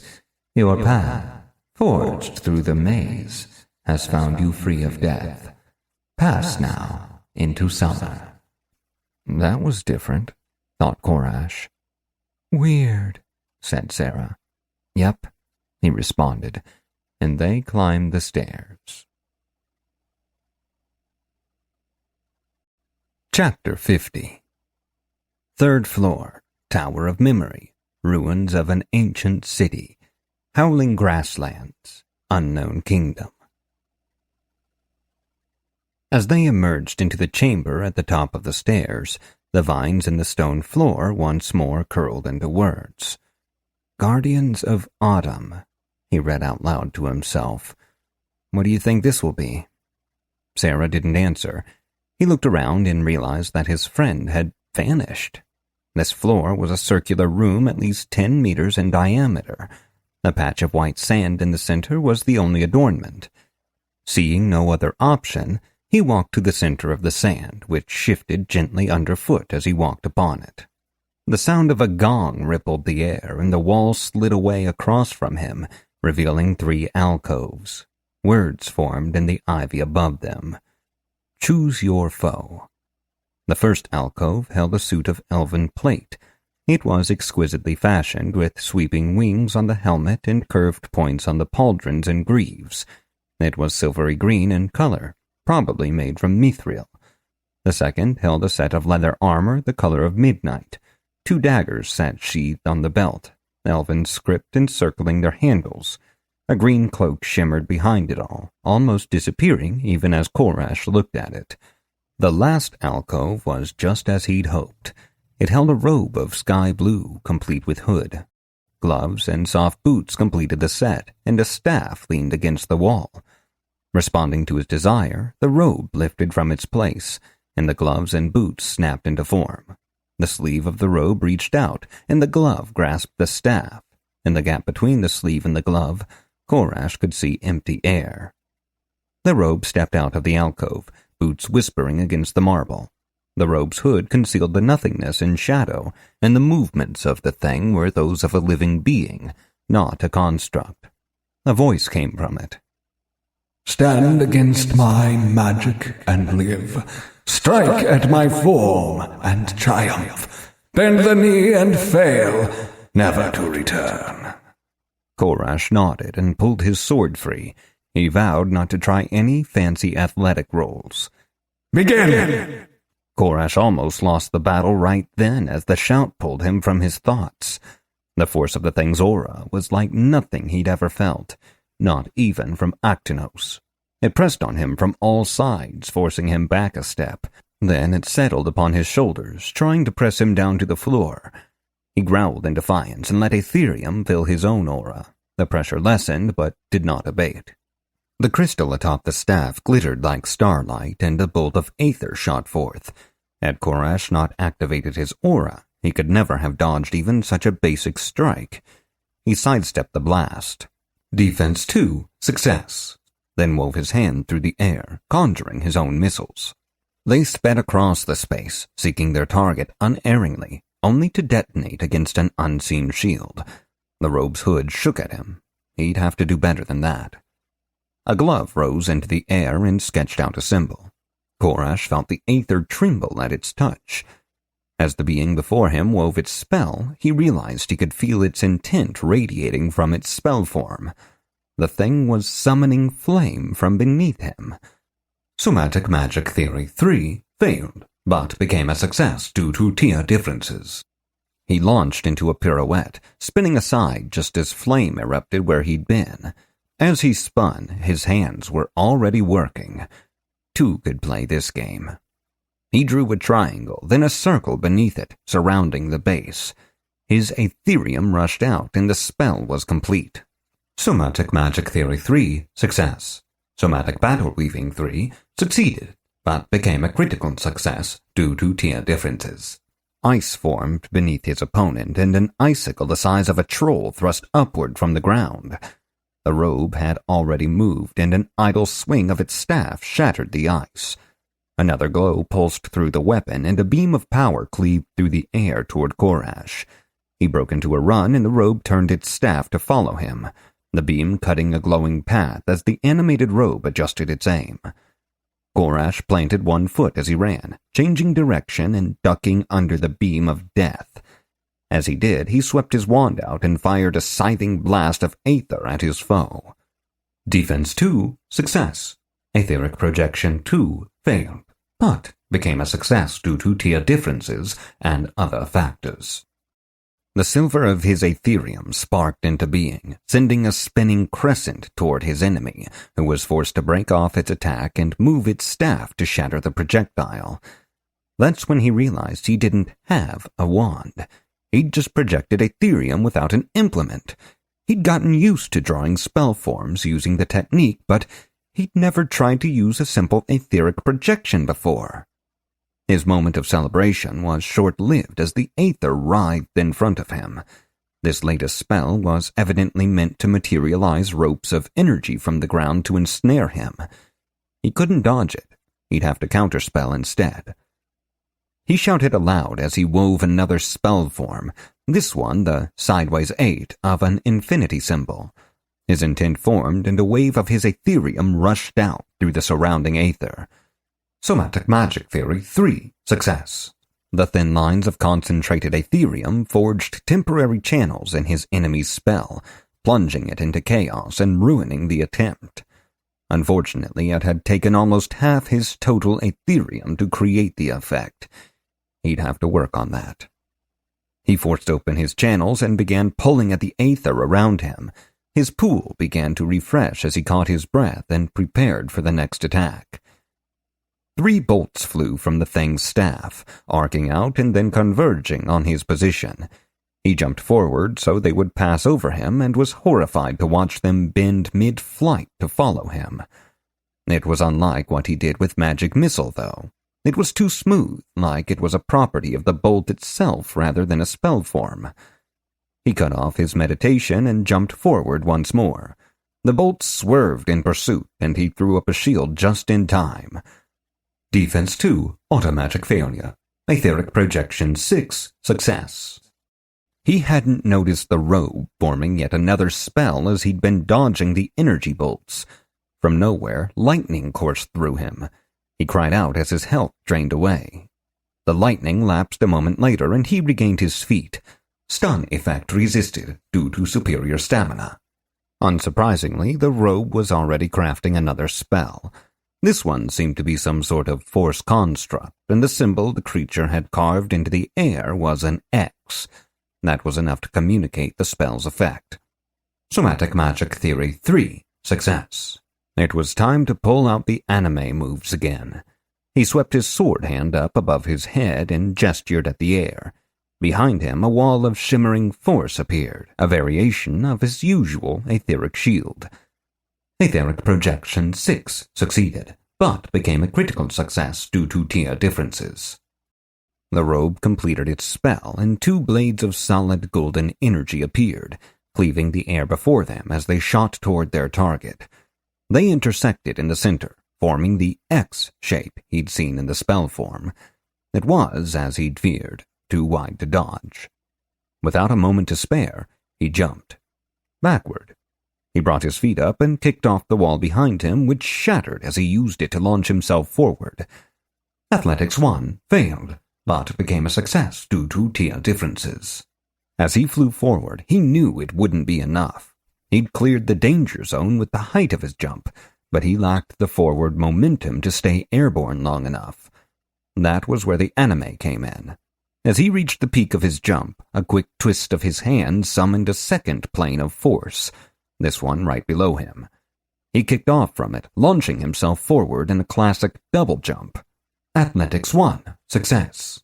As he cleared the deadly blade and landed on the ground, he propelled himself forward in a roll, placing him within striking distance of the robe. He grinned at it as he shoved the spell scribe's sword right through where its face should have been.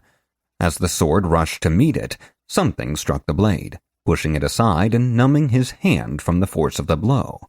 He jumped back to avoid a blow from the thing's staff, then heard the ringing of metal on stone. Defense 2, success. Half of his sword, his magic sword, part of a set even, was missing. Well, it wasn't missing.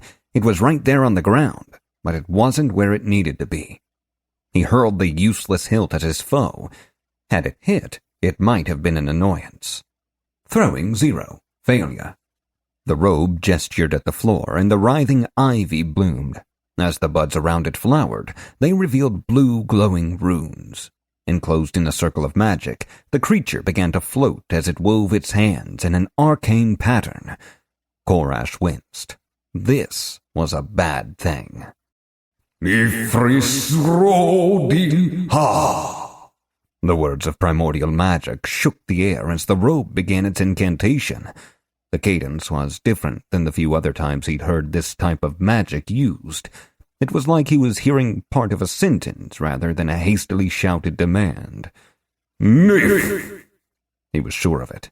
This thing was casting a high-level spell, the kind that took a long time to cast, but did things like blow up mountains when it went off. He had to do something. He knew nothing about this sort of magic, though, well, not nothing. He'd read a few books on the basics back at the academy. Primordial magic was all about controlling certain primal elements like fire, ice, or even darkness. He could do some of those effects with somatic or dramatic magic, but they would never have the same power as they would if cast by a primordial magic user of the same level. Those books had also been a higher clearance level than the others. Ka-ah! The words seemed to be getting harder for the robe to say. That might have been an exploitable weakness if the air around the monster wasn't starting to catch fire. Korash cast intermediate magic missile, which splashed against the energy fields the glowing runes in the floor were projecting. It only seemed to ripple. But if primordial magic were so much better than the magic he used, why include it at all? Players would quickly learn which paths were crap, and then the weaker form would be abandoned. More powerful. It was like expressive and dramatic magic. While expressive was another side of the same coin from somatic magic, dramatic magic combined elements of both to make something greater. If even that weren't enough, then there needed to be some other reason to have different forms of magic. so he had two ideas.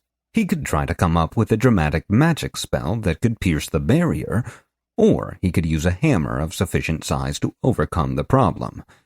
He didn't really love making up poems under this kind of stress. It had worked out before, though. He wove his hand, drawing a spell form that looked like a spear. As he poured Ethereum into the spell form, he intoned, "Longinus fly true, Guy Bolg tear forth, lance of light descend from heaven, and scatter the blood of—" He'd bitten his tongue. Through the pain and the taste of copper, a combat notification wormed its way into his mind. Dramatic Magic Theory 2, success. Somatic Battle Weaving 3, failed, but became a critical failure due to circumstance penalties. He'd never had problems before. He'd started to think it was impossible to fail at casting spells. What changed? The sword. It had provided a bonus to somatic battle weaving on its own, and the set bonus had given him decreased misfire chance. Ba-ooh! The chanting continued with a change in tone that made Korash think his foe had almost completed its spell. It was now or never. Flames were starting to grow, not just within the air around the robed force, but also within the stone itself. The ivy was burning, leaving the runes to stand alone and streaking the marble floor with beautiful patterns of red and orange. Korash took a few calm steps forward. If Plan B failed, he wouldn't have time to do anything other than die. He pressed his hand against the barrier, which was disturbingly warm. It seemed to bubble beneath his hand, as if it were about to boil away. He took a deep breath, then centered himself. He needed to get rid of this shield. He looked right into the shadows beneath the hood and spoke.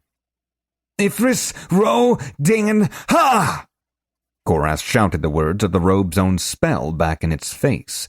As he did, he threw open all of his Ethereum channels without directing the energy, since he didn't know how that was supposed to work. Primordial Magic Theory 0 critically failed, but became a partial success due to other factors. Primordial Magic Vocabulary 0 failed, but became a success due to other factors. His blood turned to fire, and the air in his lungs did too. The skin on the tips of his fingers blistered, then melted away to reveal white bone beneath.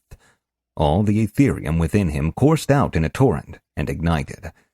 A blue-white ball of flame the size of a tennis ball pushed its way into being between his hand and the barrier. That might have been why his hand was melting. He couldn't be sure. He felt the spell discharge, and the barrier shook and collapsed from the impact. The flame burned away to nothing before it could complete its work. The robed figure still stood and was speaking the syllables of what Korash was certain was the last part of its spell. In a last act of defiance, he pulled the tiny scrap of Ethereum his regeneration had granted him up into his arm. The path it traced throbbed with the aching coldness of a severe burn, but he was able to craft a single bolt of argent energy, which launched from his open palm, only to splash against the monster's personal shield. Or that's what he expected to see. Instead, the attack met no resistance. It passed into the shadow of the thing's hood, lighting the darkness before exploding against something unseen. With a roar, the fire burning within the stone floor reversed course, and the burning air extinguished itself with a hiss. For a heartbeat, all was still, and then the robes collapsed, empty, to the floor. Korash fell to his knees. His hand hurt terribly, and it throbbed in a way that he'd come to associate with a status effect. Sure enough, Flames of Icarus was ravaging his health bar for 10% of its total capacity each second, and the damage he'd suffered already meant he would be dead before he finished his next breath. With his good hand, he reached out to the pile of cloth before him, curled his almost useless hands around a scrap of cloth, and laughed maniacally as he shouted his triumphant last words to the heavens. "I loot the body!" He felt the metaphysical weight of new items enter his pouch, and then all was blackness. Chapter 51. A Black Void. Korash prepared himself to see a death notification, but first 1 second passed, then 2, and none appeared. "Do you please me, my knight?" said Amnok's voice from behind him. He didn't scream or jump or spin around because that would have made him look silly, so he continued in his belief that the scream he'd heard was the wind, and the fluttering feeling in his chest was the effects of a featureless void on human perception. Amnok was smiling at him. "I'm dead?" he asked. "No," she answered. "You have done well on your quest, so I hold your spirit here at the edge of life and death to do what must be done." That last part made him nervous. He remembered who he was talking to and knelt before her as a knight should. "You have succeeded on your quest to free Caer Realta from its eternal prison, though your companion perished in her own battle against my spellbreaker sovereign," the archfey said. "In doing so, you have ushered in a glorious age where my people shall once again stand astride the realm as its only rightful masters, and forge an empire in my name." That sounded suspiciously like a world war. Had he just set in motion the destruction of humanity's power in this region of the world? Was Amnok actually secret Hitler? This might be really bad. Oh, and Sarah had presumably died. He'd apologize later. "And so," she continued, "for your exemplary service as my knight, I offer you a boon not offered to your kind in living memory." "You honor me, my lady." He hoped that the loud gulp of fear he used to punctuate that sentence hadn't revealed anything about his actual thought processes. She held out a bejeweled hand to him. "Take my hand, Korash, and receive your reward. Though you knelt a human, you shall rise an elf." Korash almost passed out. Then he remembered his earlier concern about the elves and their possible role as this game's analog of 1940s Germany. Then he remembered that he was being asked to become an elf, and tossed those concerns and all other potential concerns out the mental window. Always be yourself, he thought. Unless you can be an elf, then always be an elf. It felt like that wasn't quite the right version of the old saying, though he wasn't really that concerned about accuracy. He reached up and grasped Amnok's hand, and she pulled him to his feet. Time froze, and his brain screeched. It was an odd feeling, like the purely mental equivalent of nails on a chalkboard. A half-formed menu formed in the air, like a hallucination born of mist. He couldn't really read the words, but he knew what they said. You have earned a race change. Though you have become an elf, there are many types of elves. Choose a subrace. Popular choices: High Elf, Default, Wood Elf, Wild Elf, Dark Elf, Half Elf, More. High elves were usually the most magical of elves, and his fingers itched to press that button, but the button on the lower right called to him. He needed to know more. Snow Elf, Flame Elf, Autumn Elf, Blood Elf, Breeze Elf, Stone Elf, Sea Elf, Winged Elf, More. This was a lot of elves. Blood elves were usually pretty savage, and he would have bet real-world money that a flame elf would make a great caster. But then there was the winged elf, which would offer flight, and he clicked the More button. Moon Elf, Astral Elf, Copper Elf, Silver Elf, Gold Elf, Platinum Elf, Royal Elf, Sovereign Elf, Fairy Elf, Midnight Elf, Song Elf, More. Okay, game. Make with the good stuff. All of these were tempting, especially the really esoteric stuff like the Sovereign Elf. That might have all kinds of benefits. But there was something in his brain that he knew he wanted, and that he was willing to bet existed somewhere in this list, and he was going to read until he found it. Dawn Elf, Plains Elf, Island Elf, Swamp Elf, mountain elf, forest elf, non-basic elf, Mishra's elf, Mox elf, elf abomination, were elf, elf were, Santa elf, elven paragon, by type, more. Korash sighed angrily. Something was still missing. He reached up to push the button and move on to another list, but stopped short, staring at one particular option. This might be it. He hoped there was a back button and made his choice. Choose a type of elven paragon.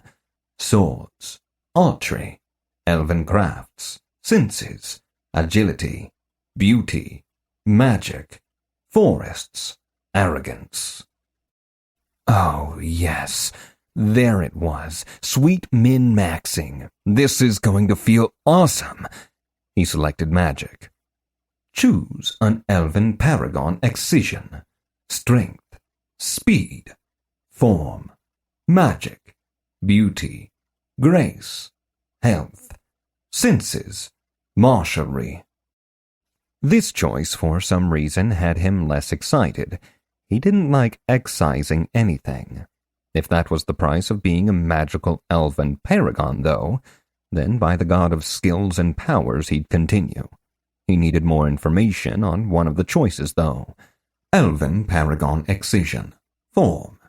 The changes wrought to this elven paragon have rendered it unable to interface normally with the physical world.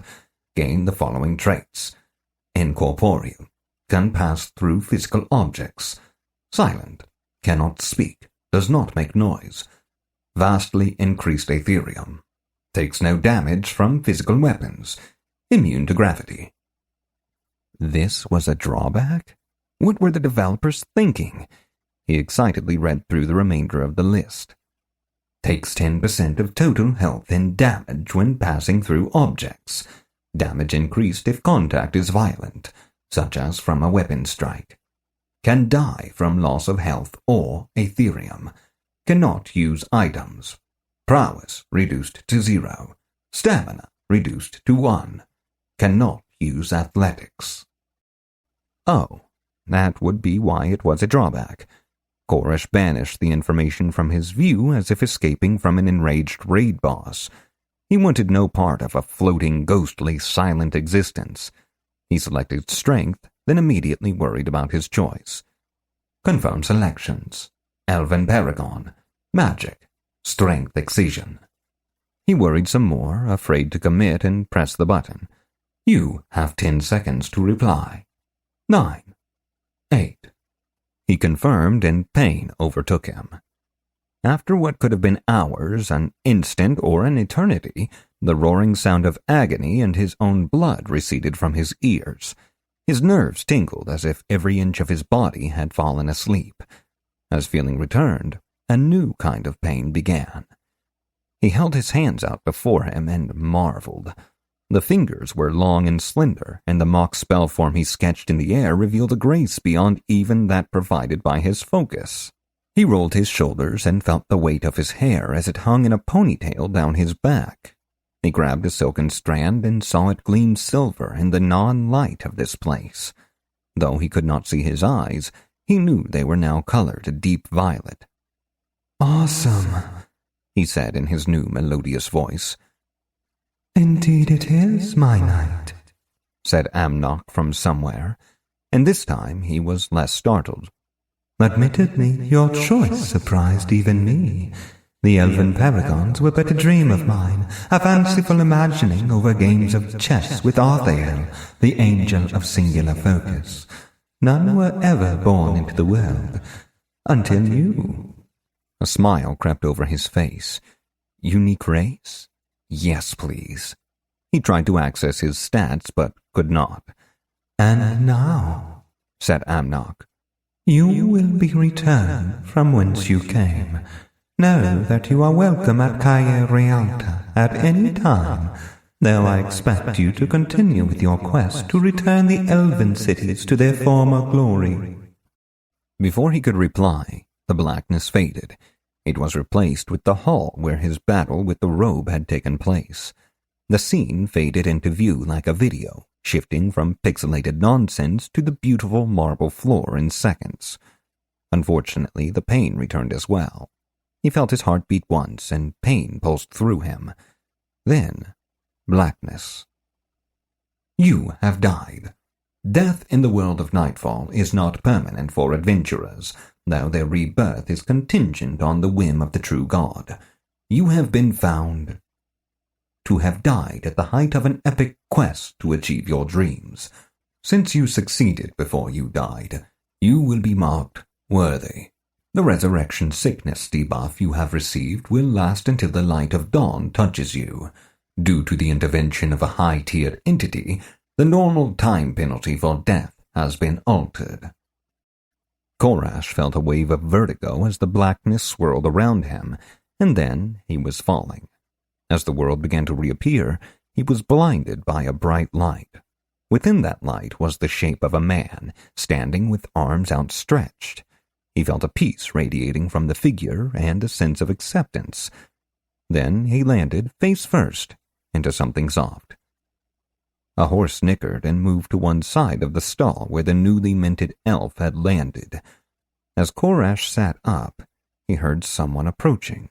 "Zeus, all is well? What has you so excited?" The voice was young, innocent, and undeniably elven. The stable boy looked in and saw Korash, Knight of Amnok, and the only elven paragon in existence, sitting in a pile of horse dung. "This is just great." Chapter 52. Royal Stables, Caer Realta, the reborn empire of Fey Riak. Korash begged the stable boy, whose name was Vishendel, for a bucket of clean water. While the young elf scurried off to oblige, Korash let himself out of the stall, or at least tried. The door to the stall was made of some incredibly heavy wood, presumably to keep a horse as strong as Zeus from breaking it down. He was unable to even work the latch, so tightly was it secured. Vishendel came back, lugging 2 buckets of water. He set one down, frowned at Korash quizzically, and opened the stall one-handed. Then he gave it a small push, and it creaked gently as it opened wide enough for Korash to walk through. Once he was out, Vishendel gave the door another gentle push, and the gate swung closed and latched. "You must be quite strong," Korash said as he stripped off his robe and used a clean portion to wipe his face. No, sir," said the young elf. "Even my little sister is stronger than me." Maybe he'd just been standing at a funny angle. "All right, my apologies," he said to the boy. "Now, would you be so kind as to give me some space? I need to change out of these clothes and into some fresh ones, and I might as well stay here to do it." Even without excrement smeared all over his face, the smell was almost overpowering to his new elven senses. He felt himself make another stamina check, and his stomach turned. Stamina 6, success.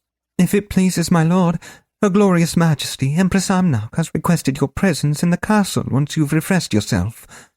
Korash scowled. He didn't have time for this. "I am afraid I have urgent business to attend," he said. "I shall take a moment to prepare a missive for her and return as soon as I may."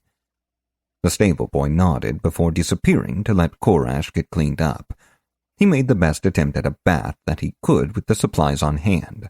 Once he'd gotten reasonably clean, he pulled open his pouch, hoping to see something awesome. He was not disappointed. The robe he'd slaughtered sat in his inventory in all its unidentified glory. What did he know about it? High Mage's Robe. Elder. Class. Soulbound. Robe. Provides bonuses to high magic theory and defense. This robe was woven from starlight. Set item. Lore 2. Success. Class item. Lore 5. Success. Insufficient lore skill. High Mage's Gloves. Elder. Class. Soulbound. Gloves. Provides bonuses to high magical theory. These gloves are woven from starlight. Set item. Lore 2. Success. Class item. Lore 5. Success. Insufficient lore skill. High Mage's Boots. Elder. Class. Soulbound. Boots. Provides bonuses to high magic theory and athletics. These boots are made of ethereal velvet. Set item. Law 2 success. Class item. Law 5 success. Insufficient law skill. High Mage's Staff. Elder. Class. Soulbound. Staff. Provides bonuses to high magic theory and defense. This staff is made from an unknown material. Insufficient law skill. Set item. Law 2 success. Class item. Law 5 success. Insufficient law skill. He equipped each item in turn. As the cloth touched him, it rippled softly and changed color.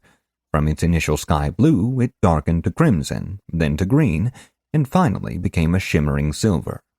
He spun the staff around, feeling how it carved through the aether. This was definitely an upgrade. You have equipped the High Mage's Regalia class set. Would you like to adopt a class? Would he ever? He'd been without class for too long. His jealousy of Sarah and her arcanosmith abilities had almost prompted him to beg her to let him borrow her armor. Now he wouldn't have to. Based on your abilities, statistics, and other factors, bonding to the High Mage's Regalia will allow you to adopt one of 2 available classes. Please make a selection. Total classes offered by this set: 4. High Magus. The High Magus specializes in elven high magic. The origins of this magic have been lost to time, but it is widely believed that the magics in practice today are but pale shadows in comparison. They desire, above all, to increase their skill in magic. Ancient Master. Most wizards treat magic as something between an art and a science. The High Mages treat magic as an example of perfection toward which they strive. An Ancient Master discards these ideals and seeks to become magic. They embody the precepts of the Fae, and though they may lack the technical understanding of a High Magus or the resources of a Hierophant, they make up for this in flexibility and strength. Class items offered multiple classes? Why hadn't Sarah told him? Maybe she didn't know. Maybe her armor only offered the one, or maybe she had only qualified for one. He reminded himself to mention it later. He selected Ancient Master, because of course he did. Ancient Master. Requirements. Talent attribute 2 or more tiers above lowest tier attribute. Know 3 or more forms of magic. Race. Most. Focus. Magic. Zeal or conviction 1 tier lower than willpower. Restrictions. Must never reject an opportunity to learn a new type of magic, but see below. May not voluntarily increase zeal or conviction. May not use or learn divine magic. Some part of him was impressed at the depth of the class system, but that part was small indeed. Most of him was howling, "Get to the cool powers." The knowledge slid into his mind, and he began to smile. Passive abilities. Calculate Aether-derived % resource % using an improved formula. 50 plus talent times 50. Increased facility with improvised magic. Decreased ability to use known spell forms. Base Aether to % resource % conversion ratio is 100%. Basic abilities. % resource % bolt. 3% resource % / damage. Global cooldown. Attack spell. Fires a bolt of % resource % energy at the target. Gnostic Reflection. 100% resource %. 30-second cooldown. Mental trigger. Absorbs the energy of one spell targeting the caster, then targets the spell's source with an identical spell using the caster's parameters. Unknown magic types will not be replicated but can contribute to learning that type of magic. % resource % metamorphosis. 100% of current % resource %, 1 per day mental trigger. Converts all surrounding energy in a tier times talent media radius, as well as the caster's physical form into % resource % for up to 60 seconds. During this time, damage to health is applied to % resource %. Only abilities or effects which use % resource % will function within the abilities area. Percent resource percent pool is doubled, and percent resource percent regeneration is halted. When the effect expires, caster returns to physical form, with a percentage of percent resource percent based on their tier remaining. Confirm class selection. All those percent resource percent markers hurt Korash's brain. They were like little holes in his thoughts. He knew they meant the selected resource, but that didn't really help. It was the most jarring, non-immersive thing he'd encountered in the game so far, as though whatever the devs were doing to translate bits and bytes into reality wasn't working quite right. That was a small price to pay for all these goodies, though. This sounded super cool and right in line with his playstyle. He so confirmed. The world faded to black, and Korash was momentarily terrified. Had he broken something? Was his pod malfunctioning? Had he been sneak-attacked by a rogue and died? All classes draw from a resource pool. Resources regenerate through Ethereum absorption, but each has its own benefits and drawbacks. Depending on the resource chosen, Ethereum may remain as a usable resource. Available resources may be suboptimal choices, and their availability depends on various non-class-based factors. Choose a resource type. Ethereum, note. Health, note. Devotion, note.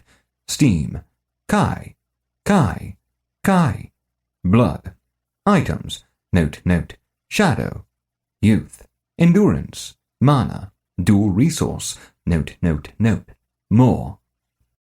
Korash had just finished swimming through pages of elven subraces, but he didn't even consider exploring the dual resource entry before selecting and confirming his choice. Your Ethereum has been replaced by a mana pool.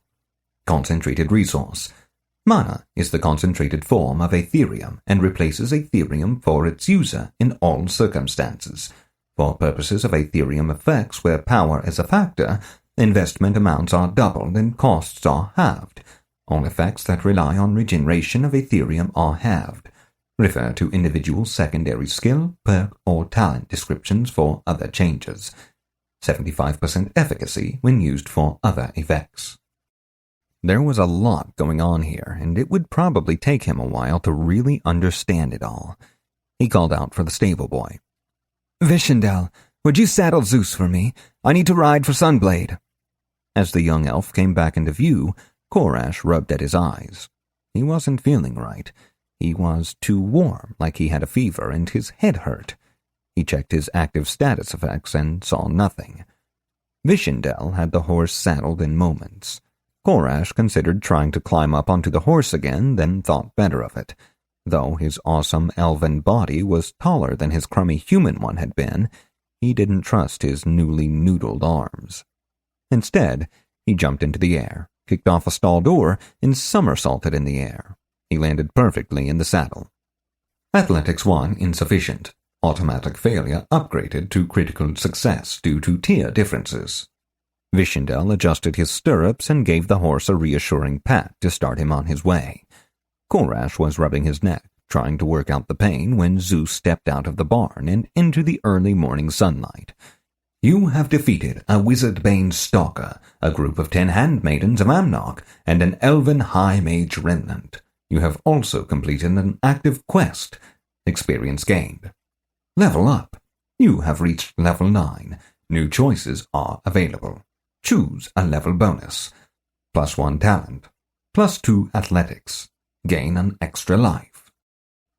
The rush of power that accompanied his level notifications only made his headache worse.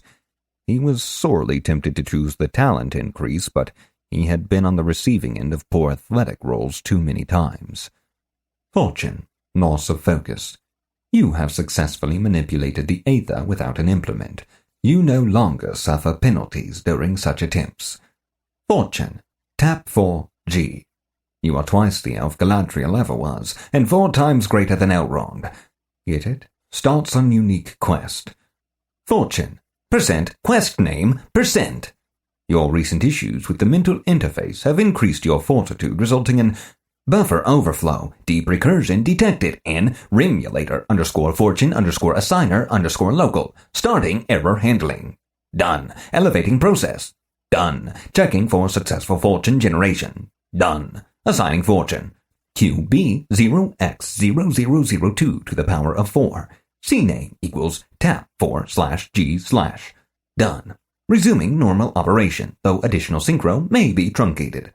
Additional fortune information truncated. Please refer to error logs. A new day has dawned. New secondary skills are unlocked. Aura Mastery. You have fought against another Aura Master and survived. Skill greatly increased. His mind fought against the influx of information. Something had to be wrong with the game. His headache swelled and pounded behind his eyes as if it were the sea itself. But try as he might, he couldn't force the system to log him out. The litany of skill increases just kept coming. Blades. Fighting without magical implements has increased your skill in blades. Mana projection. Etheric projection is now mana projection, and your understanding has increased. Meditation. This skill now restores mana instead of Ethereum, and your understanding has increased. Mana sensing. Your understanding has increased. Mana channeling. Your understanding has increased. A moment of silence, and finally the notification stopped. His headache, however, raged with the same fury. Maybe he could log out. A flash of golden light and a sound like thunder interrupted him, along with a new alert. Skill gained. High magic theory. The elves of old crafted magic to make the heavens tremble. You have started down this road as well. Over time, lesser magics were created from imperfect understanding of high magic. If you know these lesser magics or learn them, your understanding will be complete. Gained skill. Somatic focus. Expressive focus. Dramatic focus. Primordial magic theory. Primordial focus. Primordial vocabulary. Skills increased. Somatic magic theory. Somatic focus. Expressive magic theory. Expressive focus. Dramatic magic theory. Dramatic focus. Primordial magic focus. Primordial focus. Primordial vocabulary. The flow of new information seemed endless. It was all there at his fingertips. Too much was there, and the flow of information was no longer seamless the way his skill notifications were. He could feel himself learning a new language. The primordial vocabulary skill was shoveling nonsense words into his head at a frightening pace. With each new word, the pain grew. Somehow sensing his rider's distress, Zeus started running. His iron-shod hooves shot sparks as they struck the cobbled streets of the elven city which had materialized around the tower. Elves, already groggy from their ages-long stasis, threw themselves out of the way lest they be trampled. Korash was barely aware. He fought the pain and tried to dissociate himself from the game like he'd done before. It was no use. He now knew that Ram meant lightning. He no longer knew what he needed to do to escape this place. Zeus stopped running, or rather he stopped moving. He was still running in place. His head twisted and morphed into visioned elves who laughed at him. Sarah was there, wearing blue jeans and a t-shirt that said, "Roll for Initiative." But her hands and feet were on backwards, and she lacked the height and muscle definition she normally had. The grass caught on fire, then turned into fish. Words began writing themselves into the air before his eyes, and the edges of the world peeled away, revealing streams of rolling numbers and symbols.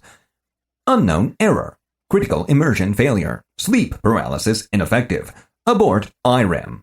Unsuccessful. Entering debug mode. Elevated command. End simulation. --verbose. --submit hardware. --submit logs. --submit profile. --submit gamma. --force restart. --force min test. Cannot force restart due to elevated process. Elevated process detected. Remulator general. Attempting to abort. Unsuccessful. Error. Knowledge emulation has exceeded normal parameters. Detected interface type. Full immersion. Power output of wave emitters way beyond safe levels. Aborting processes may cause loss of in-game information. We apologize for any inconvenience. Initiating automatic shutdown of process followed by emergency protocol remediation. Shutdown. Killing process in 10, 9, 8. Command USR-shell-visible issued from external source. Unable to execute. All threads busy. Shutdown overridden by external command. Auth process no kill. -- 700 -- qubit auth. -- for snapshot 14D:12:0A:0A:0A:0A:1D -- purge logs level 2. All override commands successful. Reboot will continue on natural process termination. Error checking for target process suspended for 60 minutes. Korash could only stare as nightmarish visions paraded before him. A warg dismembered Ariel while his mother cheered it on. A shadowy figure, easily 2 stories tall, walked on 2 legs along the horizon. The sun caught fire. Still, he learned, strange knowledge of Nightfall's magic systems flooded into his mind. The headache pounded at him mercilessly, but it seemed to be at maximum capacity. Was this how he would die? Trapped in a virtual hellscape until an aneurysm finally freed him? He regretted not sending that email to his mother. He regretted how far apart from his real-world friends he'd grown. He regretted ever buying this game. The last thing he managed to regret before everything went black was that he'd never sent that message to the Queen. Chapter 53. One Aerosoft on-site corporate apartment, downtown. He awoke in his pod, coughing and vomiting up brownish goo. Dr. Quartermain stared down at him, a look somewhere between annoyance and fascination, like he was a bug that refused to have a pin driven through it. When she caught him looking at her, her face changed to demonstrate good-natured concern. "Arthur, you're certainly an interesting addition to our team," she said. "Are you all right?" The smile she gave him didn't seem to meet her eyes. Insight 2, success. "Vitalis Zoza Rohanith," he said. She didn't react the way he'd expect a doctor to react when a patient told her that he felt really bad. Had she not heard him? The doctor's eyes glittered, her gaze sharpened to a dagger point as she watched him through the viewing port. She turned her head away, and he was barely able to hear her speak. "Get him out of that thing. Team B, you're on cleaning and preventative engineering duties. Make sure there's nothing wrong with the pod. Team A, get him strapped in and down to level B9 for panels." A heartbeat passed. "Now!" Team A moved quickly and methodically. His eyes weren't working well, and trying to focus on anything in motion was all but impossible. He felt a scratchy blanket cover his sticky flesh, fighting off the cold of the air. A few blurred shapes, jarring bounces, and floating sensations later, he found himself in a white room filled with strange equipment. As his vision struggled to keep up, elastic bands were strapped to his extremities. Astringent liquids were swiped over sensitive skin, and adhesive electrodes were applied along his spine. Wait, was he standing? When had that happened? Doc, with all due respect, if there were anything to see, the multimedia tomography would show us. We've got max resolution and high-fidelity images, and they both point to no issues. The man who was speaking was wearing a white coat and had a stetosphere around his neck. Was that the right word? His head didn't hurt, but it was definitely fuzzy. "Maybe you're right, Thompson," she replied as she reached into a pocket on her own lab coat. A dull snapping sound came from within a moment later. "Maybe I'm too concerned about this." Thompson nodded at her, sighed in relief, and went back to examining the calibration settings on a nearby suite of beeping devices. After the briefest of awkward silences, the group of doctors resumed whispering about their patient as if he weren't there. Silence settled over the room as Thompson checked the settings on the machines, and the 2 junior doctors pored over the results of the tests they'd subjected him to. After almost 60 seconds, that silence was shattered. "Thompson, I've been thinking." Dr. Quartermain's tone dripped venomous liquid nitrogen. "Maybe I'm not overreacting. Maybe the fact that we have a company employee here under observation because he has forgotten how to speak fucking English after deep immersion might mean there's something wrong with his brain, which is a very important part of a person. Maybe in this one instance, if the choices are between every single piece of equipment we have being broken and there being nothing wrong with his brain, that it might be excusable to go with replacing the fucking equipment." Thompson opened his mouth to speak, but the doctor, who had not a hair out of place despite her tirade, was ready for him. Don't bother, Thompson. You're fired. The color drained from him. Doctor, look, I didn't— Yes, Thompson, you didn't. Go home to your wife and that new infant of yours and tell them that you didn't. You had one incredibly simple job. Now, get out.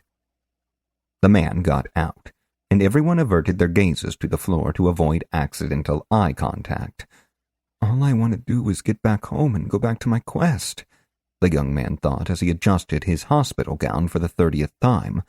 Why is everyone saying I'm not speaking English? I sound fine to me. Maybe I'm slurring my words.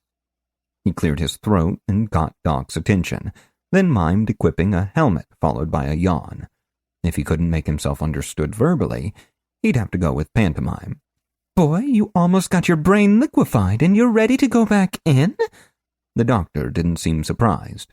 She was almost excited. Insight 1, success.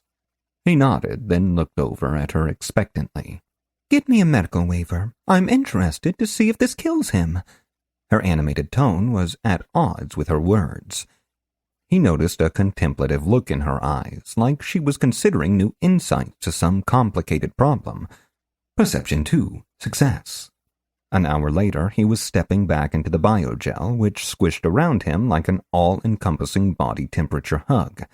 The pod looked like it had been cleaned, and the bioconductive gel was vibrant blue, just the way he liked it. His medical waiver sat next to the pod on a clipboard. He'd signed it, Korash.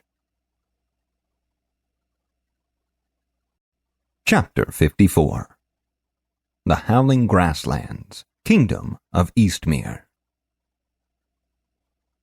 Zeus was still running. Korash breathed deeply and took in the world around him. It was just as he'd left it, minus the nightmarish side effects of whatever catastrophe he'd suffered. It was way easier than he'd expected to simply ignore the fact that he was potentially risking his life to play this game. Zeus, you're a good horse. Thanks for having my back. He was relieved that he seemed to be able to speak normally again. He wasn't sure how that could be possible, but he wasn't going to look a gift horse in the mouth. Or whatever. He'd be interested to see if his real-world problem persisted after his next logout. Attention! Due to recent critical error reports, mandatory reduction of inline combat performance results will be enforced. If desired, this setting can be reversed after 72 hours. Please submit a ticket if you experience dizziness, nausea, fainting spells, or hemorrhaging during or immediately following play. Previous combat log setting, verbose. Adjusted combat log setting, mute standard successes and failures during combat. After his previous ordeal, he was thankful for anything that could keep it from happening again. Part of him wanted to worry about the why of it all. However, that seemed like a good way to get frustrated over nothing, so he forced himself to let the idea go. With the distance that Zeus had already traveled, the rest of his trip was pleasantly short. He pulled the warhorse to a stop in front of the stables. "Hello!" he called as he dismounted. The stable master came out of the barn and waved at him. Korash led Zeus forward, which was easy since the horse could smell hay and apples in that direction. As they grew closer, Horse Guy's face went from joy at a prospective customer to confusion. "What are you doing with Zeus, stranger?" Realizing that the man must not recognize him with his face covered, Korash pushed back his hood. Horse Guy emitted a startled squawk and threw himself on the ground. "Please, don't kill the horses!" The man was almost unintelligible, so great was his sudden fear. "It's only me here, so kill me if you must, but the animals don't deserve to die!" As the man spoke, he glanced nervously towards the small house next to the stable. Maybe he had a family inside. Insight 1, success. What are you talking about? Korash was confused. I'm just here to return the horse. On hearing himself speak, he broke into laughter. He was an elf now. Horse Guy would not be able to recognize him. That also meant that most people's default reaction to seeing an elf would be terror. That was good to know.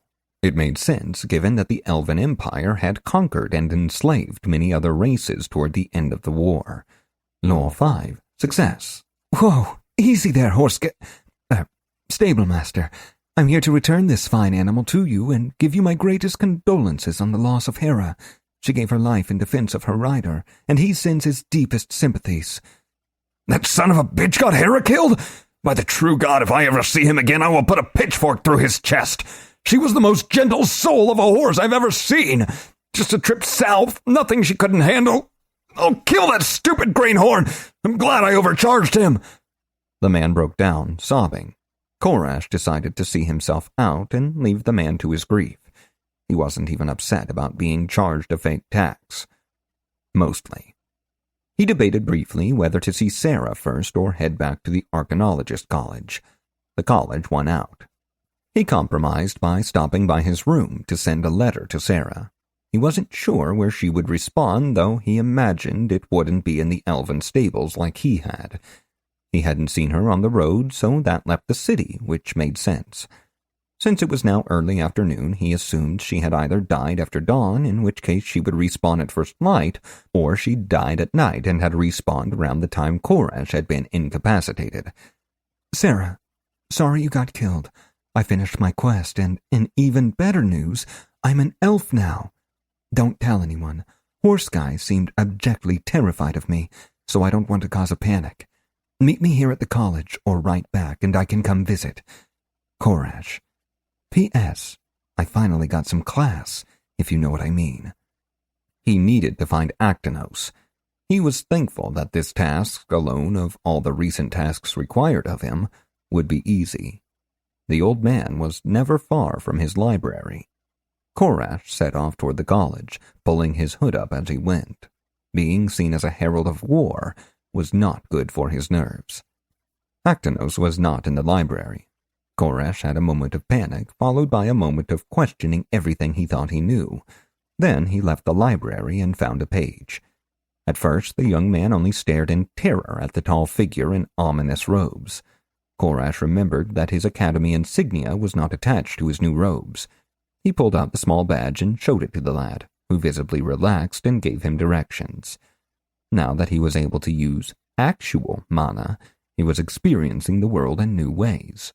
Before, he'd felt the aether around him as a shifting current, and had possibly experienced it clearly by sight with intense effort and the use of his etheric sensing skill. Now it hovered at the edges of his vision constantly, and the whirls and currents were easily visible. They seemed strangely transparent, and he was pleased to notice that the effect did not occlude his vision. This meant that the river of dark, death-tainted aether was clearly visible to him as he approached Actinos' room. Etheric Sensing 3 succeeded, but became a critical success due to tier differences. While he had encountered tainted aether before, his new attunement to mana revealed a truth he hadn't understood before. All aether was inherently imbued with some level of elemental energy. Without a strong influence like an old-growth forest or proximity to an active volcano, the amount of elemental charge in ambient aether was negligible, and the act of absorption naturally purified it. Even in higher concentrations, the remaining energy was diluted by the etherium already present in the body. It was only under rare circumstances that the taint would increase to the severity he'd experienced when he'd polluted his etherium with nature-aspected aether. With mana, on the other hand, this would not happen. Because of the degree to which it was condensed before absorption, it was impossible to purify. Instead, the strength of the mana overwhelmed the pollution by diluting it. Where etherium was pure and unaspected by nature, mana was a pulsing morass of all imaginable energy types. He felt like there was something he could learn from that, or something he was missing. But now he stood in front of the librarian's quarters, and the time for contemplation was over. The death energy streamed through the closed door as if it didn't exist. It seemed the necromancer had arrived. His knock did not disrupt the energy flows. Anyone strong enough to be considered Actinos' peer would be able to shape a spell through far worse conditions than an unexpected visitor. It's Korash! He heard the old man's robes rustling as he moved to open the door. Perception 5 failed, but became a success due to tier differences. Korash threw his hood back as the door opened, grinning like a fool. Actinos was mid-sentence before the door was open fully. Korash, welcome back! A startled gasp forced its way out of the old man's throat at the sight of a tall, pointy-eared stranger where Korash should have been. A bolt of Aetherium gathered between his hands, but Korash was prepared for that. He gestured, and a thin stream of mana struck the collected energy, dispersing it. "It's me, old man," he said before the librarian could process that his attack wasn't going to happen. "I've been through a lot since I left." Suspicion and something that could have been fear passed through the scholar's face. Insight 1. Success. Why have you come? Your kind should seek the embassy if you have business, not the Archaeologist's College. The king does not take kindly to agents of a foreign power entering his seat of power. His words were clipped and barely concealed a great anger that shocked Korash with its intensity. "No, truly, Actinos, it's me, Korash. I went to take care of some business and, well, some stuff happened. I'm an elf now, though I didn't really understand what that change meant at the time. As for why I'm here, I sensed the presence of your necromancer friend and wanted to come see how Ari was doing. Is she better yet?" He smiled with what he hoped was a friendly smile. Actinos relaxed slightly and stood aside, motioning Korash inside his study. He made a shooing motion, and the half-dozen other professors who had gathered to watch the exchange began to disperse, whispering quietly among themselves. The only light within emanated from assorted lit candles affixed atop skulls. It was somewhat of a cliché in Korash's mind, but they did go well with the spidery runes of a chartreuse energy that surrounded them, scripted on walls and even in the very air. "Sorry, lad," the librarian was saying. "Seeing a powerful spellcaster from a long-vanished race of megalomaniacal warmongers on my doorstep claiming to be my foolish pseudo-apprentice calls to mind failed attempts at believable illusion spells, particularly inept doppelgangers, or other things that make me want to destroy first and ask questions of the corpse later."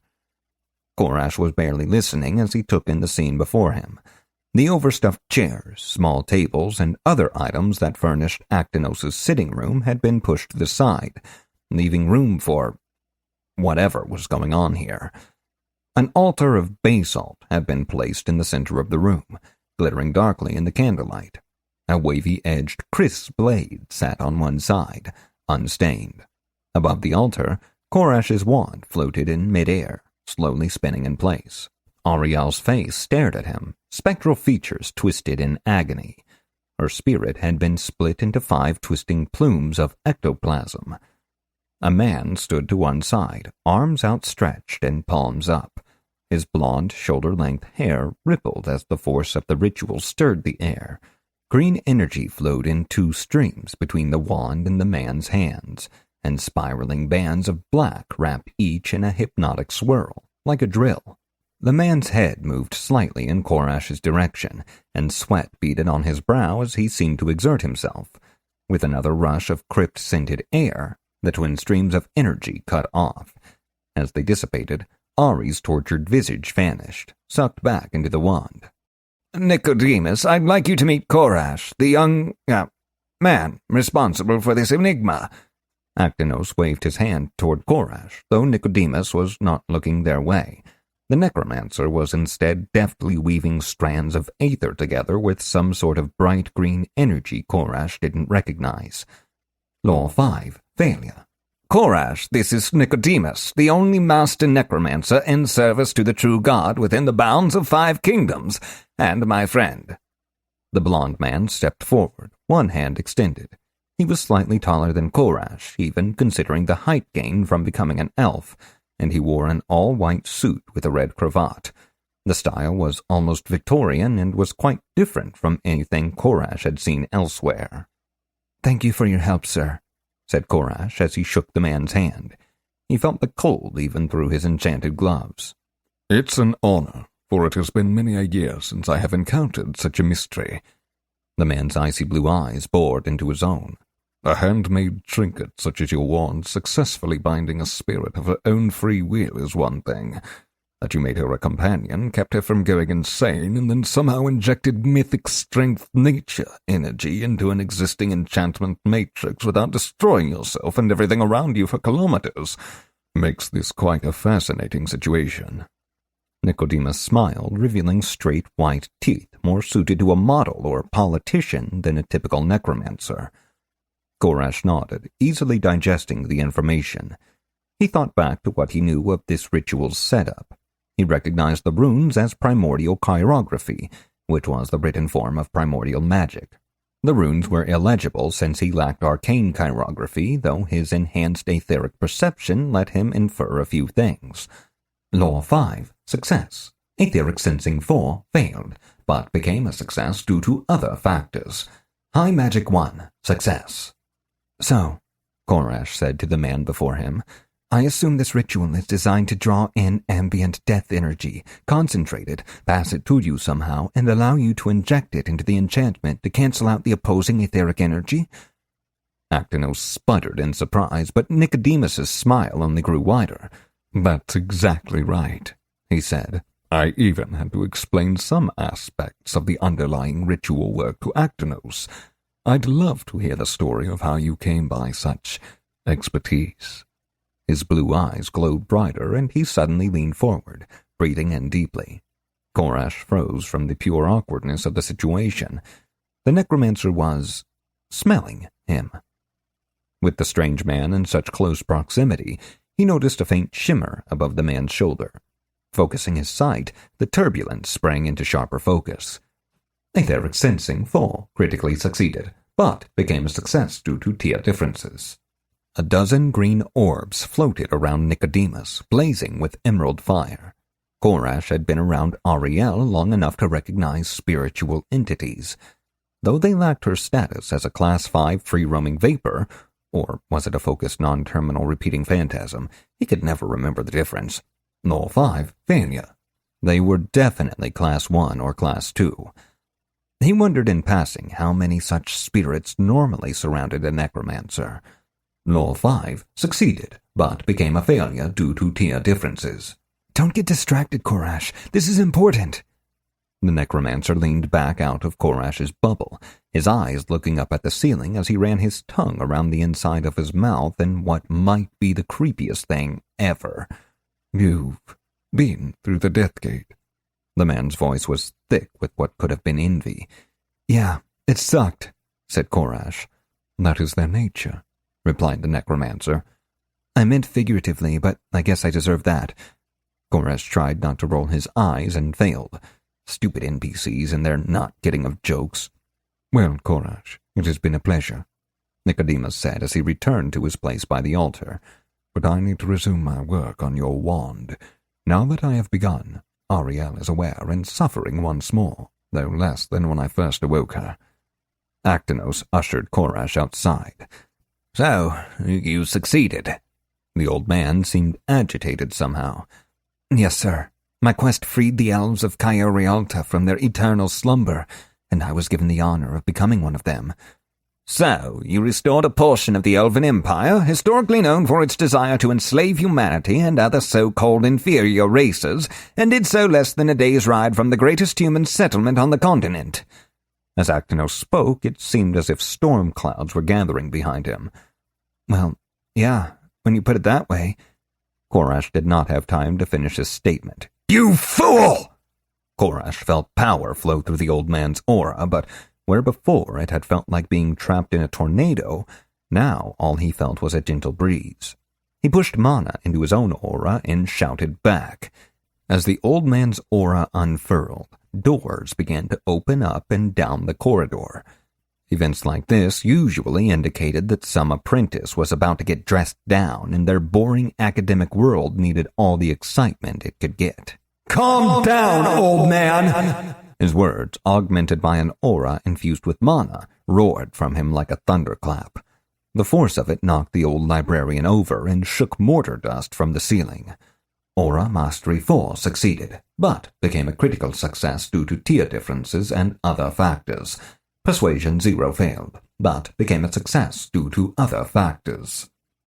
The doors that had just begun to open slammed shut once more as the strength of the aura peeled the paint from the walls. The curious staff knew that some kinds of drama weren't worth pursuing, which saved him from being recognized as an elf and causing another panic. Nicodemus never broke from his work, and the flow of black energy into the room continued undisturbed, held together by the ritual. That was... The old man sputtered, staring at Korash with wide eyes. What was that? Just my aura, said a confused Korash. He'd never expected the legendary tiered scholar to be lacking information. To be honest, he hadn't expected to knock him down either. Live and learn. That was no simple projection of Aetherium. Don't cover your sins with more lies, boy. Actinos was growing angry, which was probably bad for Korash's health. He held up both hands in a conciliatory gesture. No, I'm not lying. It was just my aura mastery. Maybe my usage of mana affected its strength. He tried to do something with his face to communicate his innocence. Persuasion 0. Failed. Your usage of... what? Actinos grabbed him by the shoulder as the man's voice rose to a shout, his grip like iron. Korash tried instinctively to pull away, but could not. Defense 2 succeeded, but became a critical failure due to tier differences. He should have dodged. Cursed wet paper muscles. Mana? Highly concentrated Aetherium, the result of an improved ability to refine and compress aether in order to power magical abilities? I thought mana would be fairly common among spellcasting classes. Actinos pinched the bridge of his nose as if fighting a migraine. Common? Mana hasn't existed for centuries.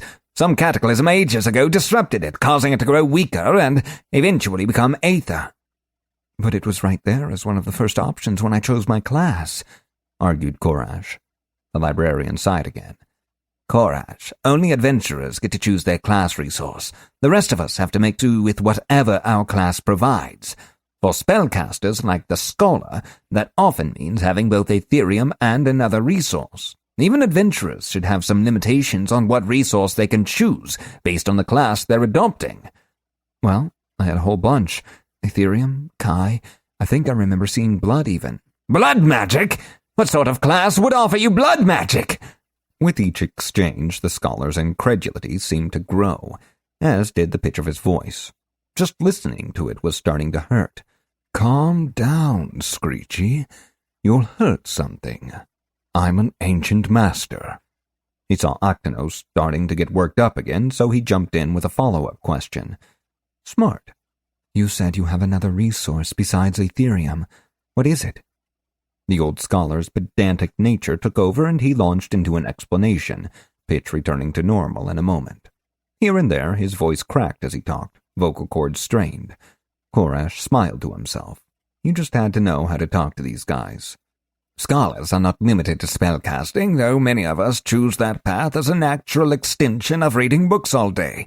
We sacrifice part of our Aetherium pool and become infused with knowledge. This resource is an abstraction of our devotion to learning. Instead of spending it, it increases our ability to do anything related to a field we've studied. Korash nodded. That sounded awesome. I guess I don't get it, he said. What makes mana so amazing that you'd get so excited, beyond being lost for so long? The truth is, we don't really understand mana, but we know quite a lot about the history of the world during its vanishment. At the very least, humans of that period lived for hundreds or even thousands of years. As mana declined, so did their lifespans. It's suspected that dragons degenerated into drakes during that time as well, though no one is willing to ask one. A lesser scholar would be begging you to participate in all manner of etheric effectiveness trials, and you're lucky I don't have time right now. If I made a similar request, your college status would make it compulsory. Korash didn't like the way Actinos was looking at him. He needed a distraction, so he threw out a wild theory just to be safe. You said that mana was everywhere until something happened to disrupt it. What if that something was the binding of the four?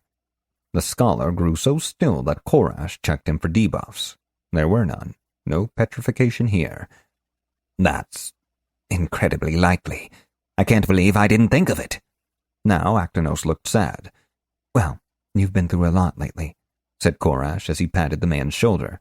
"I've got to go talk to a friend of mine. I'll be back later to see how Nicodemus is doing with the wand." He walked back down the hallway, waving over his shoulder. Actinos stared after him, muttering to himself. Chapter 55. Archaeologist College, Commons, City of Sunblade, Kingdom of Eastmere. "Korash, you idiot!"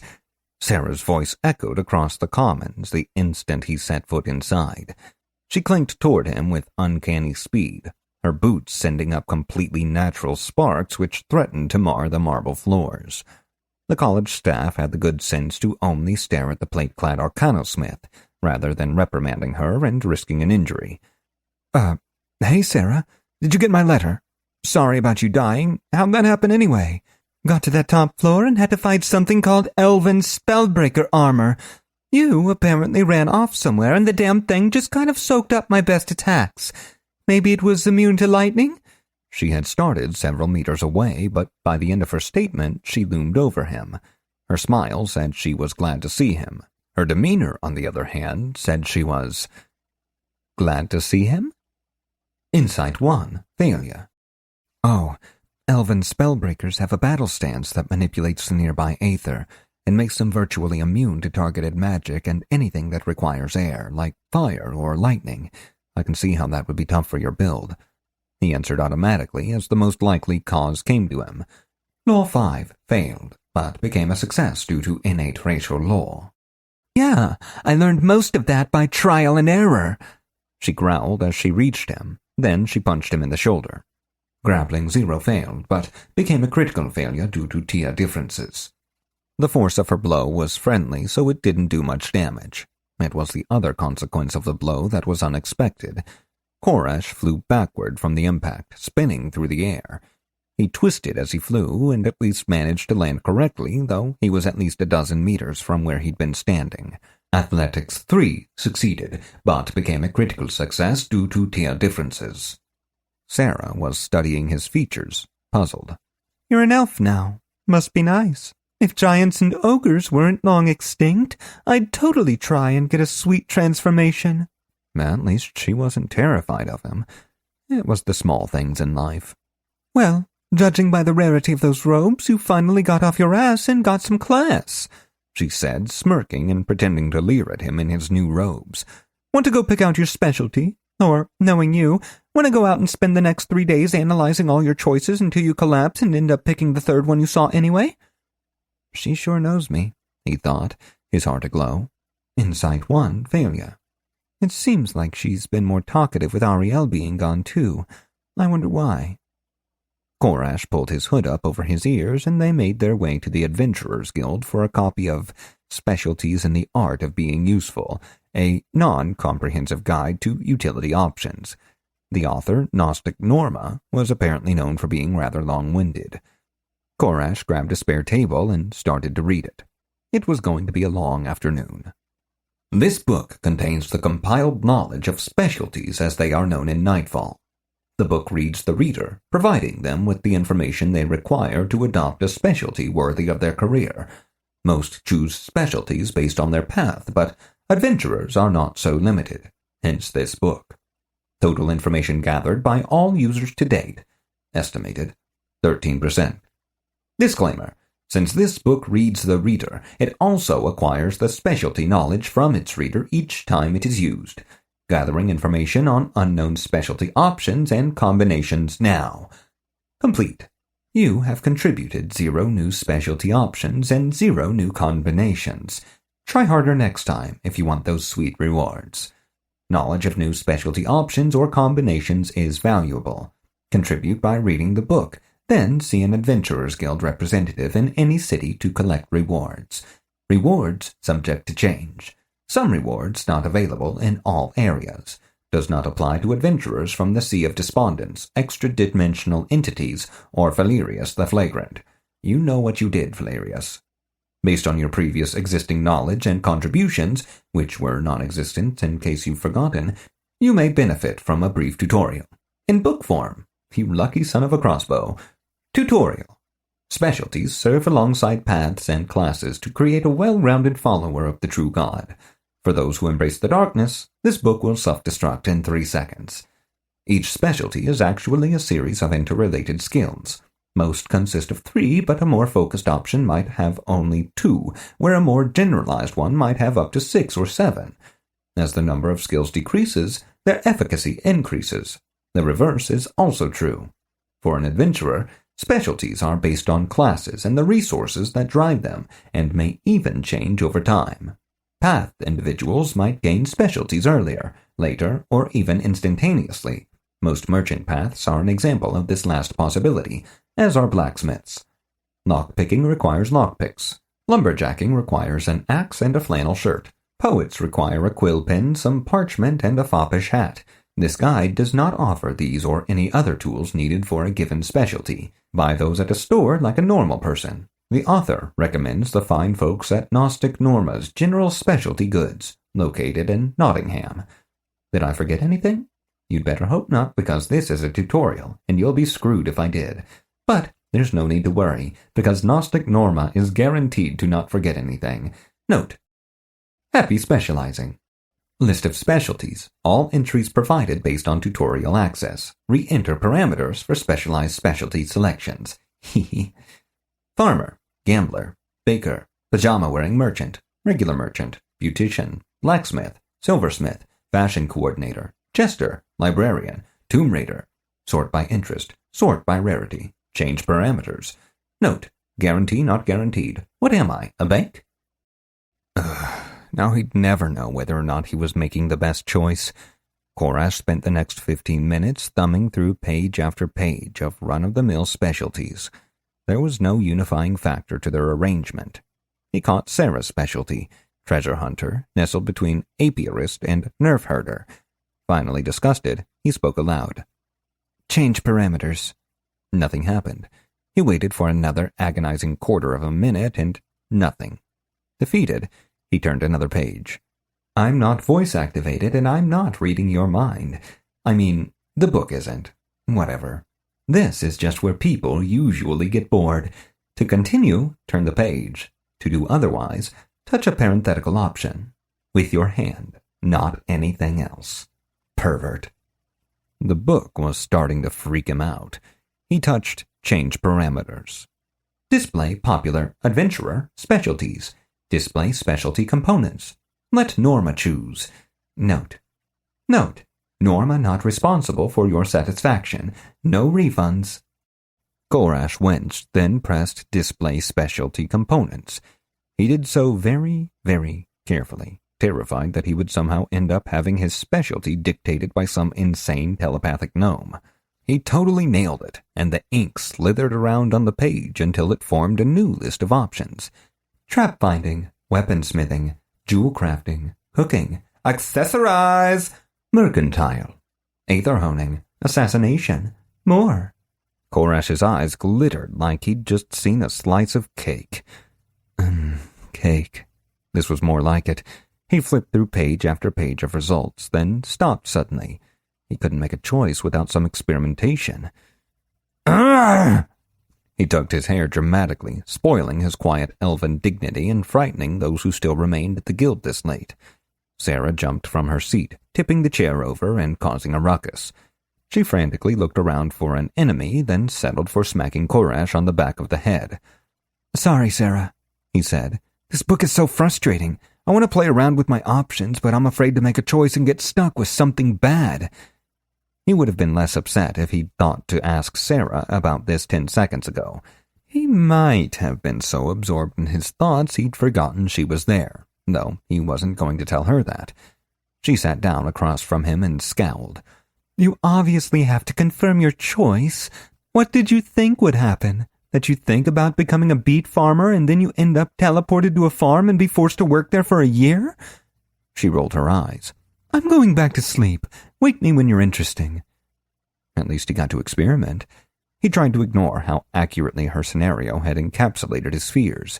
He selected a few specialty options, trying to get a feel for things. Master Smith, known combination.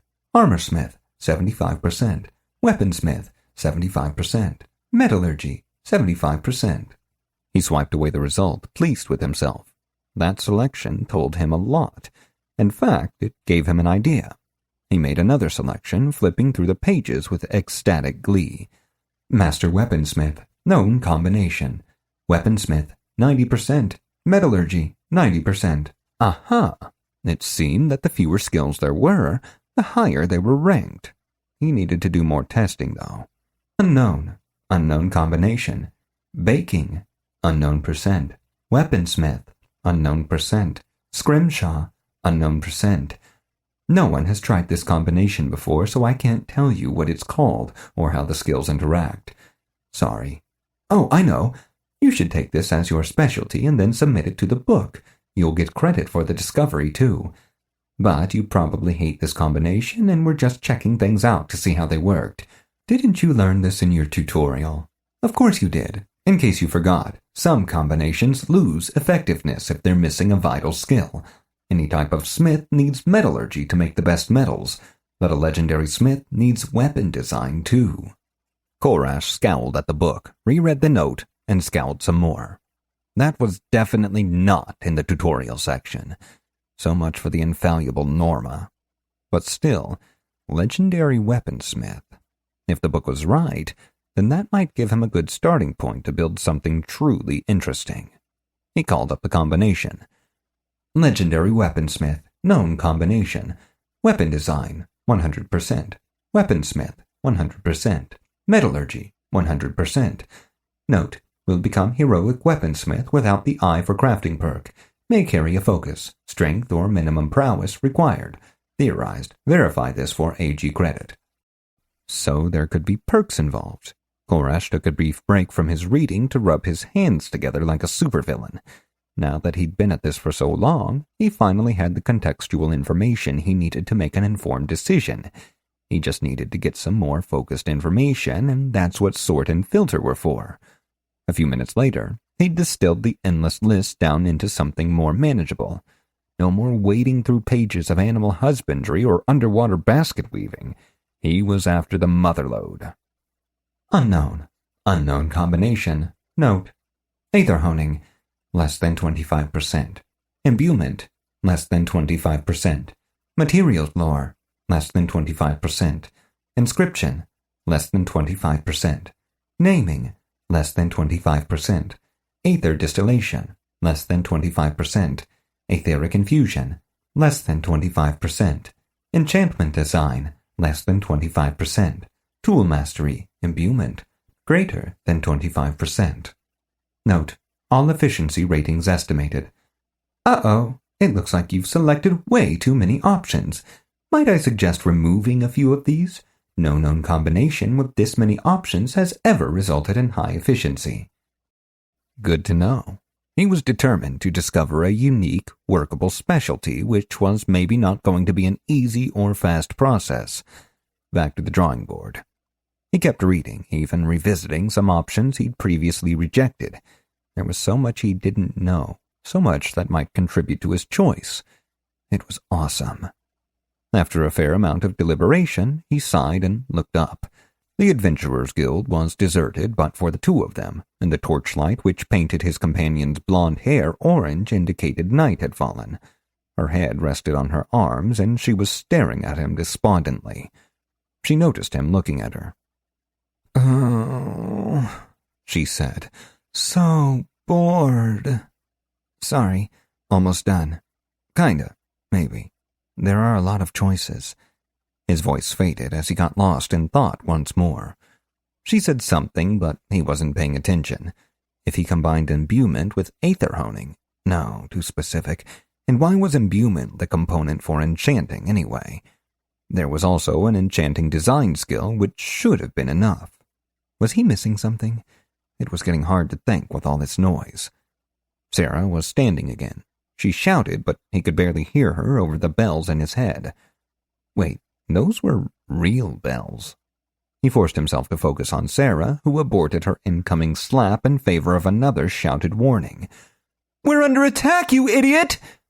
She ran for the door, not bothering to go around the expensive furniture, her high prowess and dense armor simply knocking it aside. After a moment of disbelief, he scrambled after her.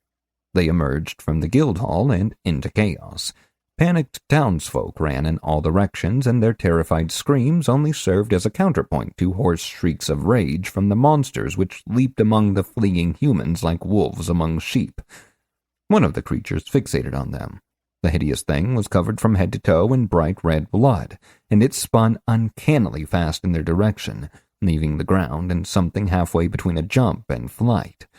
It flexed fingers ending in wicked claws, curved like an eagle's, and its mouth sprouted needle-sharp fangs as it flew toward them.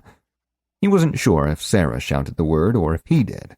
It was probably him because he was the most likely to state the obvious when faced with imminent death. Vampire! Chapter 56. City of Sunblade, Kingdom of Eastmere. Korash channeled mana through his staff and swept it through the air. A glowing silver arc filled the space between his body and the vampire's claws, and the creature struck the barrier, only to bounce off and slide to the ground. Its purpose spent, the shield evaporated, and Korash felt a surge of aether wash over him as he drove his staff into the chest of the fallen vampire. The wood pierced the thing's heart, and its back arched as it screeched defiance. Beneath its skin, worms seemed to writhe as its stolen blood rebelled. After another heartbeat, its mouth opened once more, a squelching sound like someone stepping in deep mud. Then its body deflated, and all that remained were bones and rapidly decaying skin. That was too easy. Korash looked up and surveyed the battlefield. Another of the creatures clawed at Sarah's armor, sending sparks flying. He took a moment to analyze it. Misbegotten vampire, heroic tier. These vampires are little more than animated corpses, created when more powerful vampires kill a humanoid but do not observe the necessary creation rituals. These monsters are still more than a match for most town guards. Law 5, success. Watching Sarah fight, he began to understand why. He'd dispatched his quickly enough, but she only had access to steel weapons. The vampire was covered in slashes and electrical burns. It wasn't even slowing down. Panicked townsfolk still filled the streets, separating him from Sarah. He shouldered his way into the crowd, determined to keep up. It was like running into a wall. His shoulder had brushed against a young woman as she'd sprinted by, and he'd been spun around and hurled backward like she had thrown him. He was a mighty wizard, master of the Astari style. The heavens and earth trembled at his call. How could so lowly a peasant as this strike him down? He was trying to save this city. He tried to stand, and it was like trying to do a chin-up in gym class, which is to say completely impossible and embarrassing to watch. He laughed quietly to himself, sprawling on the ground in the midst of chaos. This, then, must be the legendary haughtiness of the elves. He'd failed because he'd forgotten that he was almost as strong as a healthy child. At least he'd been humbled now instead of by the vampire. That would have been painful. That made him wonder how he'd driven a shaft of wood through supernaturally tough flesh. Oh well, time for that later. He had mobs to kill. Chastened by his failure, he rose from the ground as an elf should, via kip-up. He swung his legs up, then pushed off with his hands, doing a sort of half-flip and landing on his feet. Time to cross the human river the right way. He ran into the press of bodies once more, remembering to simply dodge between them this time. He ducked and spun aside, then dove through a blacksmith's legs before hand-springing out the other side, near Sarah's battle. Athletics 3, failed, but became a critical success due to tier differences. The vampire was missing an arm now, which made it lighter and faster without serious impact to its combat ability. Its eyes glowed red, and it screamed as it clawed at her massive shield. She was pinned down, unable to get in a blow without taking a claw to her unprotected face. Evidently, she had not thought to put on her helmet before charging into the fray. He knew the staff stake wouldn't work here. The vampire was too fast. Instead, he fell back on another age-old vampiric weakness. For discerning adventurers everywhere, one thing always held true. Fire kills everything. Well, except red dragons, fire elementals, and any of the other hundreds of things immune to fire, but that was beside the point. There were too many innocents nearby for his fan-the-flame spells to be useful, so he'd have to do what he did best, and improvise. He held his staff out, infusing it with mana as he drew a circle in the air. Around that he drew a triangle. Then, from the midpoint of the triangle's base, he drew a straight line, bisecting both of the other shapes. An outpouring of his will caused the silver spell form to glow red, then orange, and finally blue, peeling apart into twin spears of flame. Somatic magic theory 10, critical success. Behold, the incandescent lance. They took flight, and as they blurred through the air, they glowed even brighter until they lit up the street. He could tell that his mana was making a difference. This spell was far more powerful than anything he could have imagined before. Sarah's armor reflected the light as she fought, scattering motes of color everywhere. The projectiles lodged in the vampire's body, but rather than burning through, they stopped once the arrowhead was buried inside their target, just like a real arrow. Then they melted, spreading their phosphoric destruction over the vampire's body, which did what it was supposed to do and burned. Victory at hand, Korash thrust both fists out before him. He raised one and lowered the other, then brought the low one high and the high one low, repeating the gesture again and again.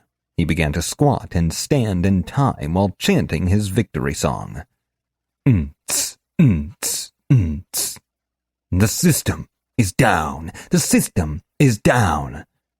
Sarah recovered and turned to face him, a confused look on her face. As she did so, the scattered light died away. Korash stopped dancing. "Aw, you ruined my sweet rave party," he pouted. She pulled her helmet from her pack and slid it into place. She was much scarier with it than without. "People are dying. It's not the time for antique internet references." She sounded, well, annoyed was too mild a word. "Vintage," he muttered. "What was that?" She turned on him, hand raised for a cuff to the back of the head. "Nothing, ma'am." "Damn right. Now, let's go kill some vampires. There have to be some stronger ones here somewhere. The thralls don't attack like this by themselves." As they pushed their way through the body-packed streets, the city guards made their presence known. Some fought with vampires, though they were poorly matched, with only swords and shields for defense. A loud man with a sergeant's insignia popped up beside them, shouting at the crowd. "Make your way to the cathedral! The priest there will tend to the wounded and keep you safe with the blessing of the true God!" The crowd, galvanized by the presence of authority, turned to follow his directive. Sarah stepped in front of him. "Sir, we're adventurers. Where can we be of help?" The guard's gaze snapped to her, taking in her armor and bloodthirsty demeanor. "The invasion seems to have started in the nobles' district. If you can make it there, maybe we can break their assault." Sarah saluted and broke into a run. "Good quest instincts," said Korash as they ran. "It's not a quest, it's people's lives," Sarah retorted. He nodded. She had a point. He needed to stop thinking about other people like they were objects. It's still just a game, he thought to himself. I keep almost forgetting that. The nobles' district was across the city from the cathedral, which meant they were fighting foot traffic. Well, fighting wasn't really accurate. Mostly Sarah just screamed, "Get out of the damn way!" while jogging forward with her shield. Korash followed in her wake, and people listened. A young boy no older than 12 ran by carrying an absurd amount of spears. He wore livery, possibly that of a page or squire, so it seemed he was working in an official capacity. Without breaking stride, he dropped a bundle of spears on the ground a few meters behind a group of guards who were struggling against the rapid strikes of one of the misbegotten. "Spears here!" he called out in the strange patois of the guardhouse. One of the guards shoved the vampire with his shield, then spun away, scale mail clinking as he moved. One quick slice split open the bundle, and he grabbed a spear, tossing his sword to one side. Wooden heft in hand, he altered his grip so the tip of the spear pointed down in his fist. He took a few steps to one side, seeking an opening. When it came, he pounced. He leaped through the air, spear flashing, and drove it through the stomach of the frenzied undead. While not enough to kill it, the two wings behind the spearhead kept the creature from simply walking up the haft. Now that it was pinned, his squad mates could hack its head from its body. Korash ran up to the group of guards and grabbed the discarded sword. "I'll bring this back later," he called over his shoulder as he hurried to regroup with Sarah. As he ran, he identified the sword. Sunblade God's Sword. Uncommon. Well worn. Borrowed. Sword. Provides no particular bonuses. Lower damage than most examples of this weapon type, but will not break from normal use. This weapon is borrowed from a faction. They expect it to be returned. Failure to do so may result in penalties. Law 5. Success. He swept the sword through the air as he ran, getting a feel for the balance.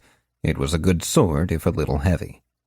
As they ran further into the city, the crowd began to thin. Hopefully, most of the non-combatants had found shelter by now.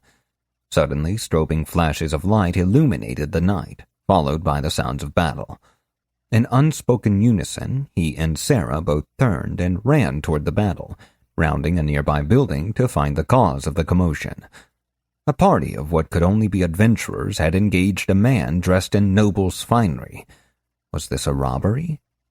A huge person in silvery blue plate mail led the attack.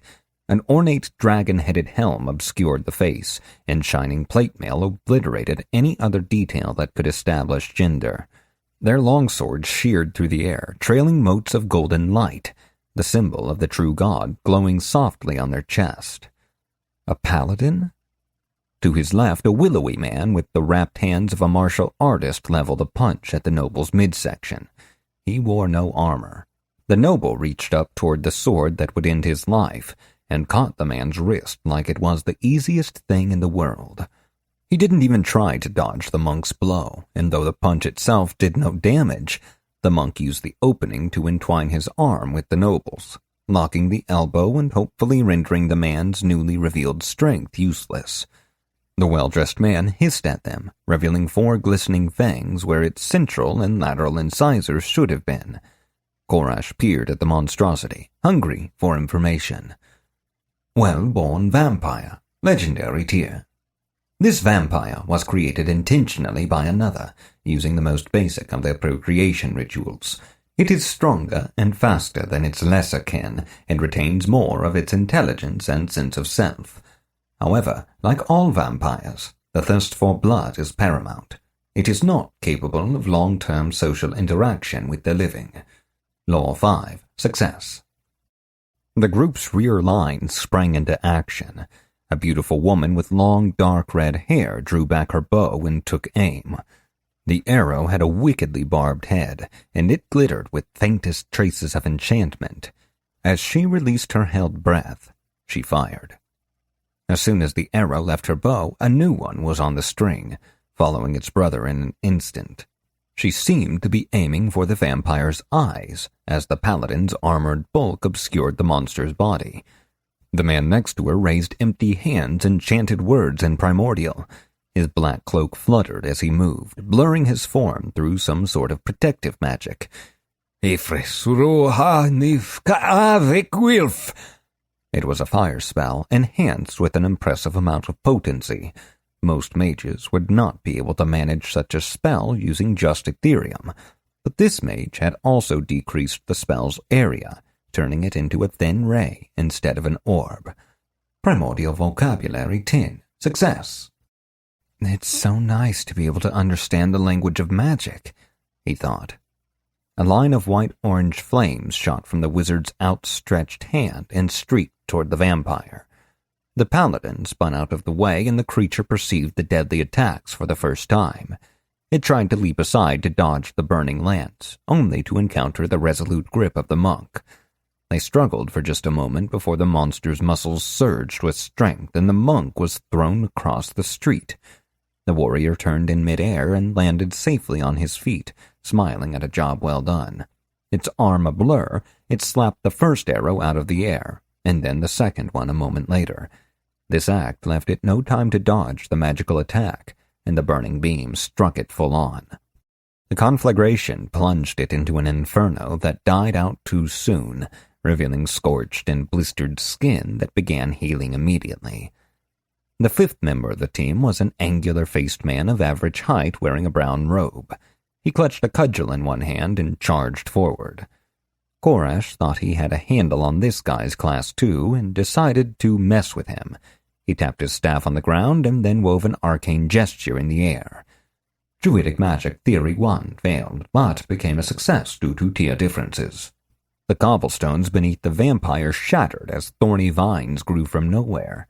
As they reached out for the undead, the thorns pierced its gray flesh easily, and sparks of silver fire erupted from the wounds. The man shot him an angry glance as he hurtled towards certain doom. Korash recognized that look and knew he'd been right. The man was a druid. He'd just stolen the magic thunder right out from under him. The druid was still 3 meters out when he jumped into the air. Korash wanted to laugh, but as he leaped, he changed.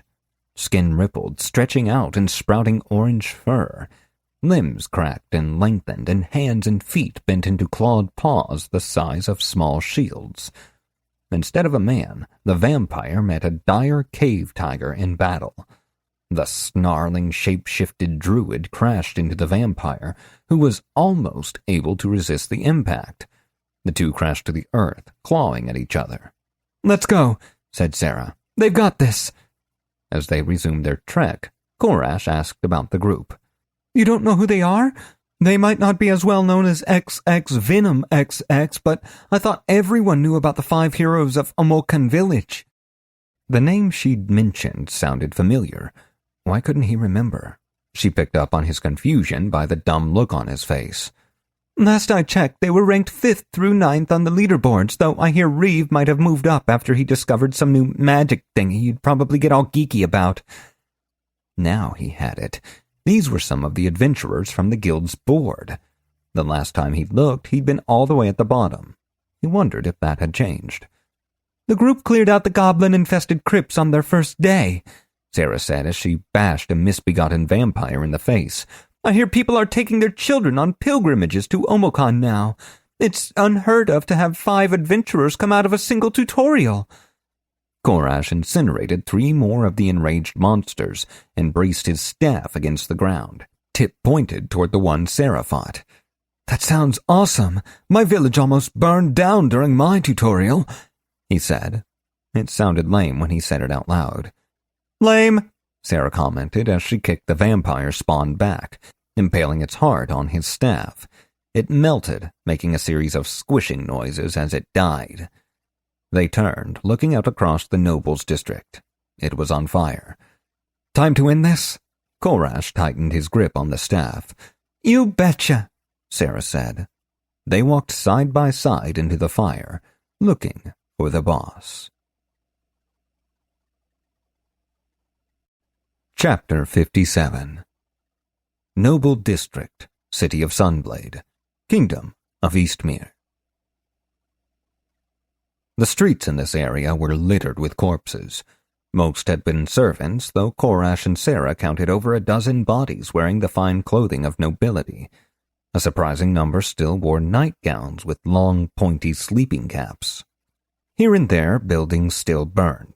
The only sound was the roaring of the fires and the occasional crash as something collapsed. "Where's the battle?" asked Korash. Sarah only shrugged, her armor clanking. Laughter echoed around them, and a sudden breeze blew the smoke aside. From a nearby building, a form stepped into the street. The building was definitely on fire. Their opponent was not, which was a bad sign. "The first sacrifices have arrived," said the twisted creature before them. Its muscle-bound form had once been human, but now it towered over them, 4 meters tall and half as wide. The leathery brown skin stretched across its face had melted into the approximation of a bat's, with a too wide nose and a mouth that stretched too far around its head. That gaping mouth was filled with the sharpest of teeth, which curved together like some deep-sea predators. Its eyes were gigantic orbs, twice as large as a man's, and they gleamed yellow as they caught the firelight. They had no iris, and only blood red where the whites should be. The thing was dressed in a purple doublet of crushed velvet and black trousers, and a thin sword hung from its belt. "Die, monster!" shouted Sarah. "You don't belong in this world!" She set her legs in a battle stance, and sparks began to shoot from her boots. The vampire laughed once more, and though they could see it plainly, the eerie sound still echoed, coming from all around them. "Why does your kind always say that right before they die? Doesn't matter. You're just miserable piles of secrets."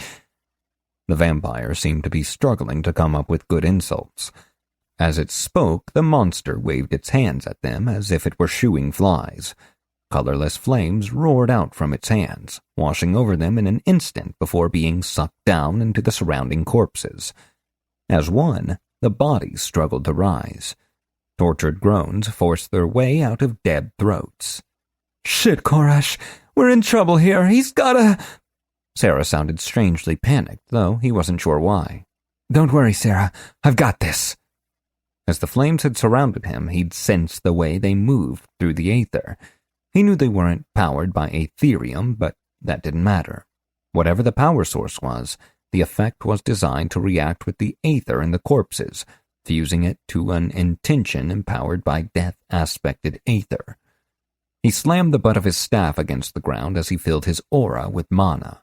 The power rushed out from him and reached its limit before it could envelop more than half of the zombies.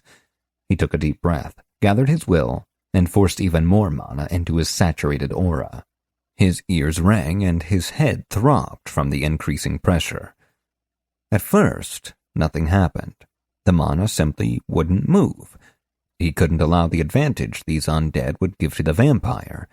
He pushed again, and he felt something in his spirit tear as his aura exploded outward to encompass the remaining zombies. As it washed over them, the mana turned the ambient aether into the metaphysical equivalent of a hurricane. It blew against the corpses, scattering the aether which had collected in them.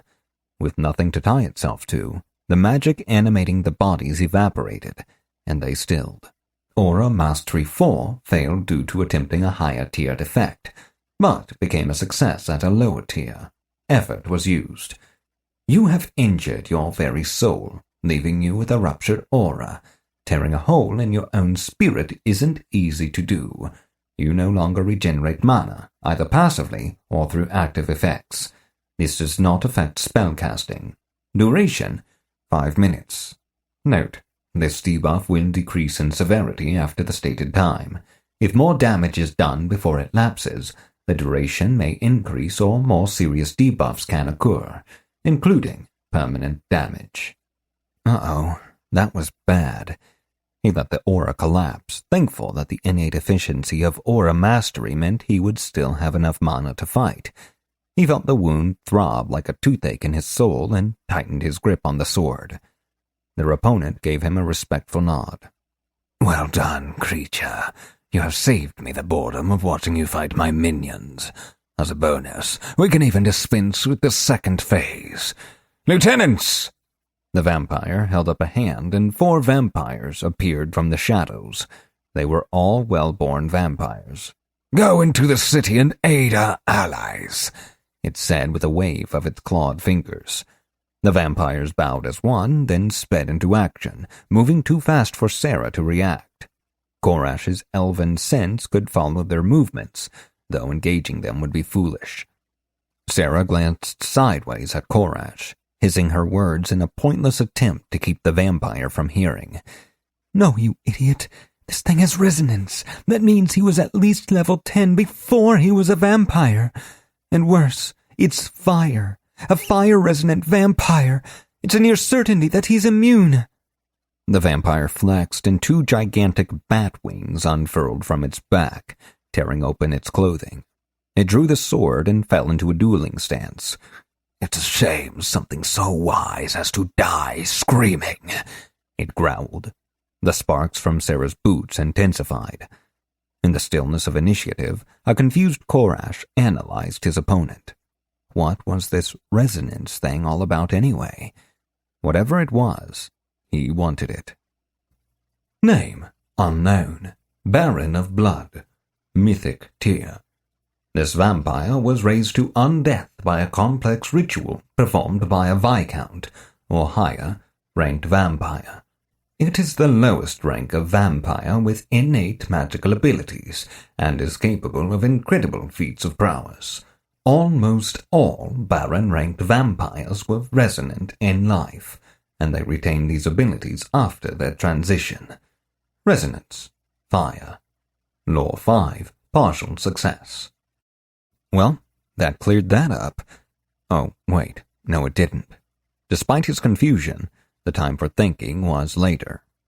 With a war cry, Sarah shot forward. Her lightning charge was almost instantaneous, but the Baron was faster. It sidestepped, then ducked under her outstretched arm as she attempted to clothesline it. With that effort, however, it had not been able to counterattack.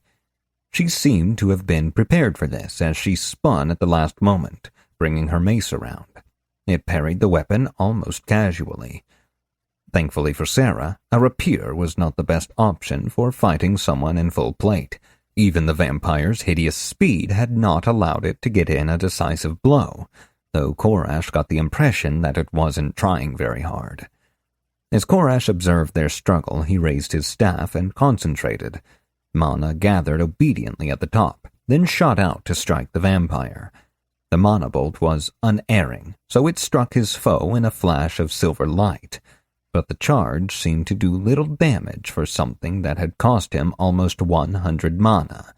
He'd used his first-class ability. His mind went into overdrive.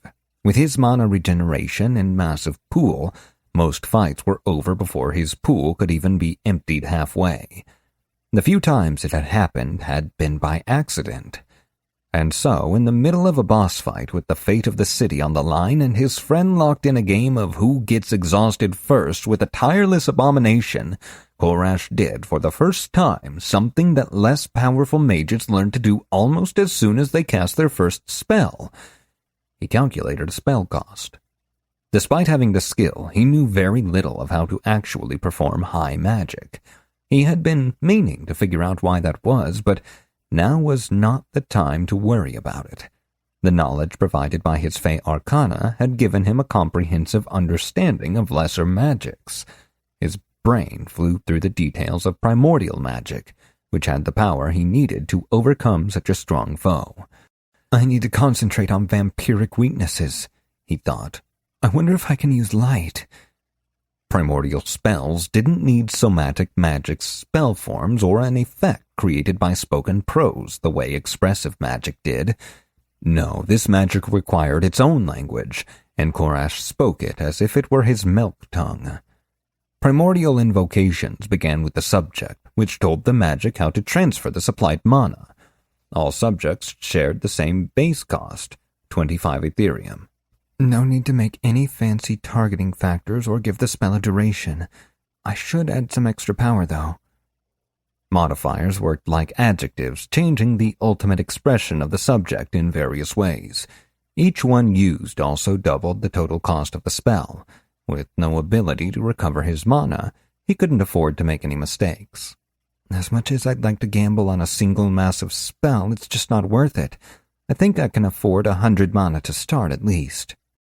That allowed him only 2 modifiers to the spell's potency.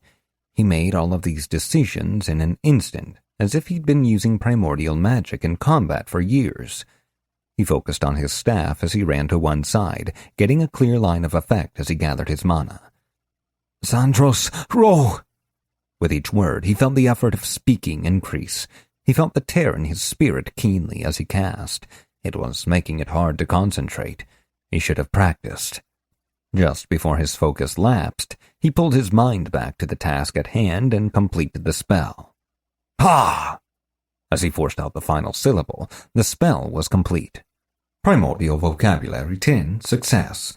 Primordial Magic Theory 10, failed, but became a success due to tier differences. A golden lance of photons shot from his outstretched hand and speared through vampiric flesh. He had expected an outpouring of mana, but though a quick check of his score showed him that he had only spent 25? How was that possible? His brain tried to run away with that thought. The Baron roared, shoulder charred by the searing light. It swung its fist at Sarah's shield so hard he dented it, then spun away from her as she reeled from the blow. In an instant it loomed over Korash. Unlike its lieutenants, it was just too fast for Korash to see. The vampire brought its claws to bear, slashing at Korash's unarmored throat. The mage frantically gestured and a mana shield appeared, which shattered under the force of the blow but gave him just enough time to dodge. Etheric Projection 7, success. Defense 2, succeeded, but became a failure due to tier differences. The claw caught him in the shoulder and he felt his flesh tear open like paper. The vampire was frighteningly strong, and the blow spun him in a circle that cost him his balance but failed to knock him down. Equilibrium 1, partial success. Its face etched in a feral snarl. It raised its rapier, which glittered with colorless flame. Korash watched in frozen horror as the weapon's wicked point came in line with his navel. He was still too off-balance to dodge. A blue-white light flashed behind him, and the powerful creature vanished with a whirring noise. The sound came from Sarah's aetheromechanical grapnel, which had fired an electrified tether into the monstrosity's back. It flew through the air as the winch retracted, and Korash knew he needed to use every instant of the time she'd once again bought for him. As he formulated a more powerful spell in his mind, he realized he'd forgotten to calculate the role that primordial magic mastery played on spell costs and how mana was more effective at powering spells than Aetherium. Sandros Ro! He felt the spell growing more solid as he incanted it once more, and his ruptured aura sent waves of pain through his very being. He pressed on as he saw Sarah use her dented shield to strike the airborne vampire, flipping it over her head even as the grapnel disconnected from the cable with a rush of steam. Ha! Nif! The vampire landed easily, wings outstretched for balance. It vanished in a blur, and Sarah flew into the air with a clatter of metal as the creature ran through her to get to the mage. The bat-like face of the monster appeared just centimeters from his own. Ka-ah! He felt something strike him in the stomach. He was flying through the air, and he couldn't feel his legs. Defense 2, automatic failure. He forced out the last syllable of the spell along with the last of his breath. Boo! Incandescent sunlight washed out from him and struck the vampire head-on. Primordial Vocabulary 10, success. Primordial Magic Theory 10, critically failed, but became a partial success due to tier differences. The thing's face blistered and peeled as the magic solar energy overwhelmed it. Behind the Baron, Sarah's right pauldron glowed red in the darkness. He clipped her with his spell. Korash tried to apologize, but the rapier the vampire had driven into his stomach made it hard to speak. The blade burned with its own type of fire. Blood steamed away under the mystic heat of the vampire's blade. As his back slammed into a stone wall, he felt the heat spreading through his body. He was burning from the inside out. He was already screaming, and the air coming from his lungs felt strangely hot. Korash struggled to pull a healing potion from his pouch and couldn't find one. Oh, right. He was broke and couldn't afford them. It was amazing the thoughts one had while dying in agony. The skin around the sword wound was blackening and turning to ash, eating away at his organs. You have been afflicted with eternal burning agony. You suffer 10% of your total health and damage every 3 seconds for 30 seconds. He tried to pull the sword from its sheath in his intestines and felt another hand beneath his own. He looked down as if in slow motion, barely able to think through the pain. Charred, blackened claws still clutched the rapier's hilt. That too large maw gaped at him. How had the creature survived? The Baron of Blood toppled over, pulling the blade free as it went. Korash almost went blind from the pain of it. The vampire's wings had crumbled away, and it curled into a blackened lump on the ground like a massive incinerated spider.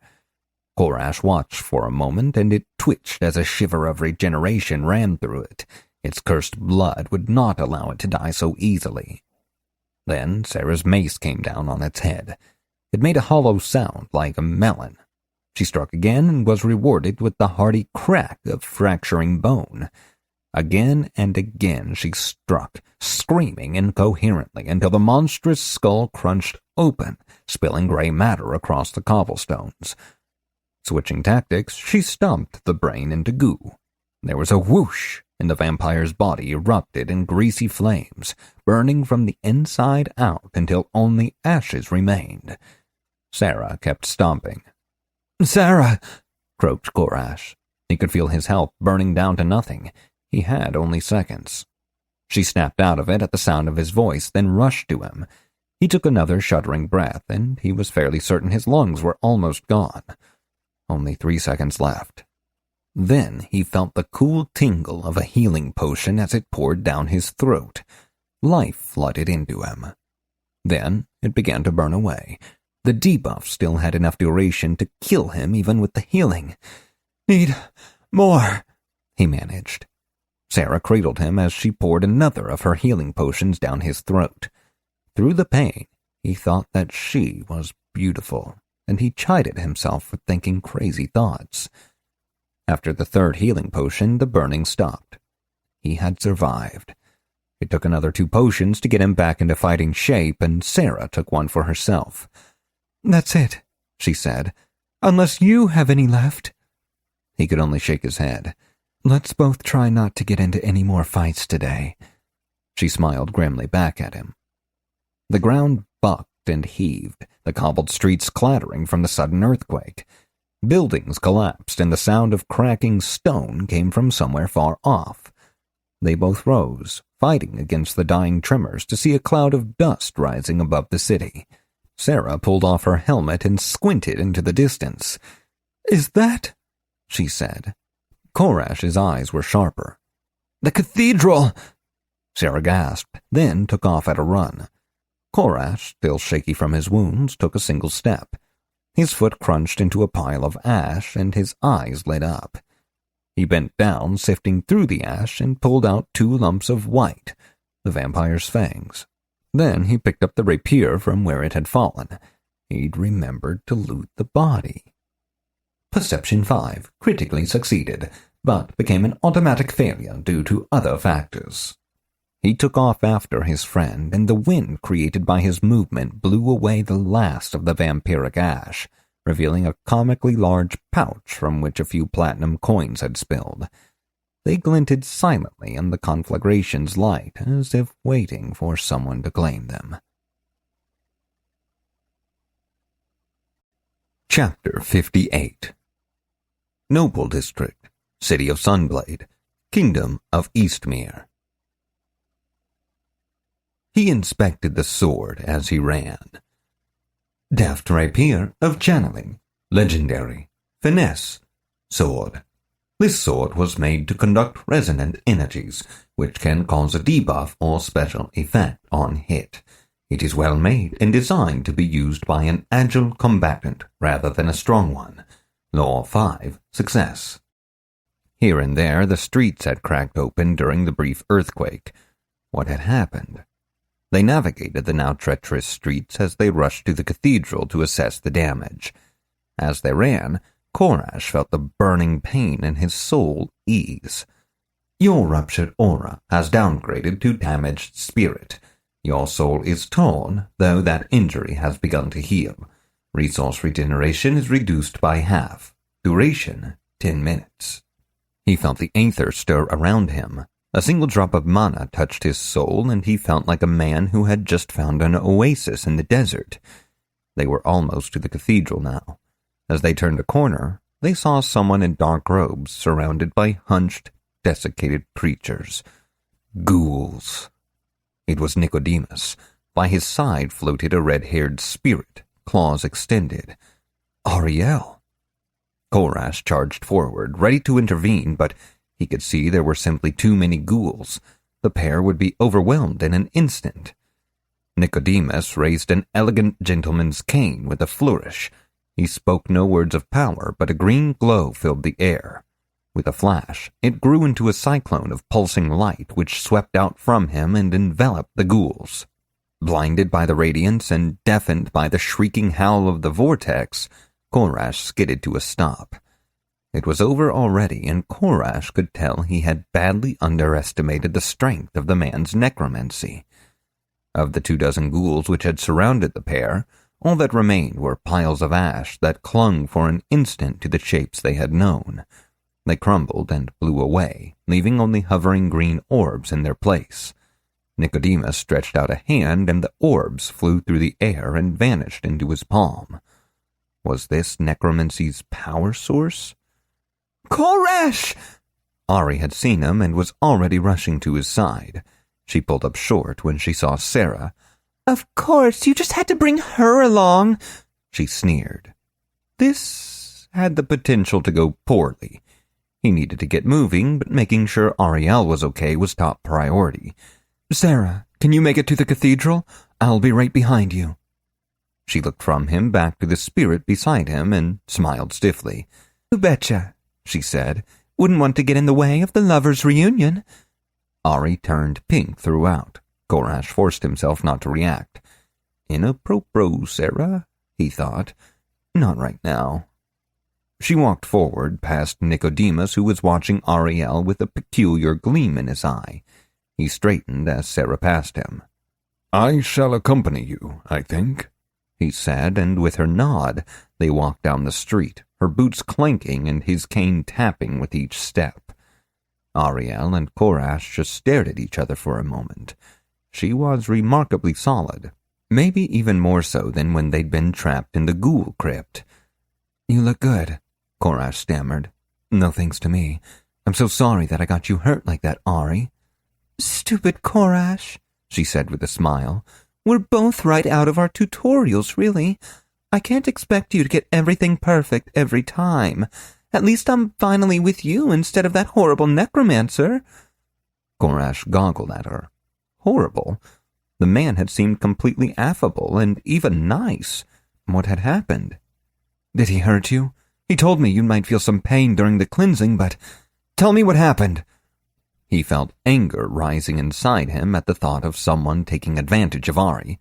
No, nothing like that, she said quickly. Nick's actually really nice, but he's foolish, has all sorts of stupid ideas about you. What do you mean? He says you've done some very foolish things that you shouldn't have done, and that's why I got hurt. Obviously, I know it wasn't your fault, but he just kept talking about it and how I'd keep getting hurt if I stayed with you. Her form rippled with frenetic colors as she spoke, all blues and reds and stranger colors. She sounded like she was holding back tears. You know that's not how it is, Korash said soothingly. I might not be able to learn necromancy anymore, and I'm sorry for that, but I'm sure we can find some other way to make it easier for us to have a normal relationship. As he spoke, he felt pangs of guilt. He remembered their shared past and the feelings he'd had back then. They had been fading for a long time, especially since he'd met Sarah. It wasn't that he liked Sarah specifically, right? It was just that she was alive. Ari might have been his first love, and she was still his best friend, but she was dead, wasn't she? It was hard to have any sort of physical relationship with someone who didn't have a body. He thought there might be another reason to like Sarah, though he couldn't quite form it into a thought. Something about being an adventurer? Because they were from the same place? What a weird thought. Of course we're not. She grew up somewhere else, right? Still, he owed Ari a great debt. She'd saved his life and resisted death itself to stay by his side. As they'd traveled together, she'd been invaluable, and she'd risked her own well-being more than once to keep him safe. Her eyes were wide, and veins of black showed at the edges of her sclera. He told me you'd say that. Not those words, not exactly, but about how you couldn't learn necromancy anymore. He said you'd try to keep the other part a secret. He was lying, though, right? Tell me he was lying. Her face twisted into a caricature of life as emotion ran through her. Whoa, calm down. I'm not hiding anything from you, I swear it. Please, tell me what's wrong, Ari. It hurt to see her like this. How dare that necromancer fill her with such strange ideas? Black ooze bled from her eyes as she stared at him. These were silent tears, the tears of heartbreak. She spoke softly in the way only ghosts can, her voice a whisper on the wind. He said we can't be together, that we can't ever do this. She kissed him, and Korash knew only pain. He cried out through lips paralyzed by frigid blackness, his eyes frozen open. He could see Ariel gripped by the same agony. Streaks of deep emerald radiated across her face, writhing like vines. He pulled away from her, and it was like trying to release alive a ferroelectric wire. The pain throbbed with each heartbeat, though it was losing potency now that Ari was no longer touching him. Korash took a shuddered breath, then heard laughter echo through the street. "You don't even understand what you have, boy," said Nicodemus. His usual smile had twisted into a cruel sneer. "The gifts that you have been given. But I do. I've known it since I first saw what you'd done to this." He pulled Korash's wand from his pouch, then tossed it through the air. It landed by Korash's feet with a wooden clack. It was easier for him to let his knees buckle than to bend down to pick up the wand, so that's what he did. He also began summoning his mana, though he had no concrete thought as to what he was going to use it for. Old stick. Uncommon. Used. Trash. Perhaps this old stick once meant something to someone, but those days are long gone. Now, it's just a stick, suitable only for a child's toy. Has a -3 attack penalty. Law 5, success. Korash gaped, and he turned the wand over in his hands, searching it. "Looking for this?" Nicodemus held up one gloved hand, and a swirling ball of crimson appeared. It was lit from within, and Korash could see a tangled shape floating within. It looked like a strand of... "The blood of the living and a piece of the dead," Nicodemus said. "How you stumbled across one of the great laws of soul necromancy as a mere stripling, I'm sure I'll never know. But that doesn't matter. What matters is that you met me, and I can make use of this wonderful gift you've freely given me." "No, it's not possible. I can find a way around this. It doesn't have to end this way." "It's already over, boy. Look at her."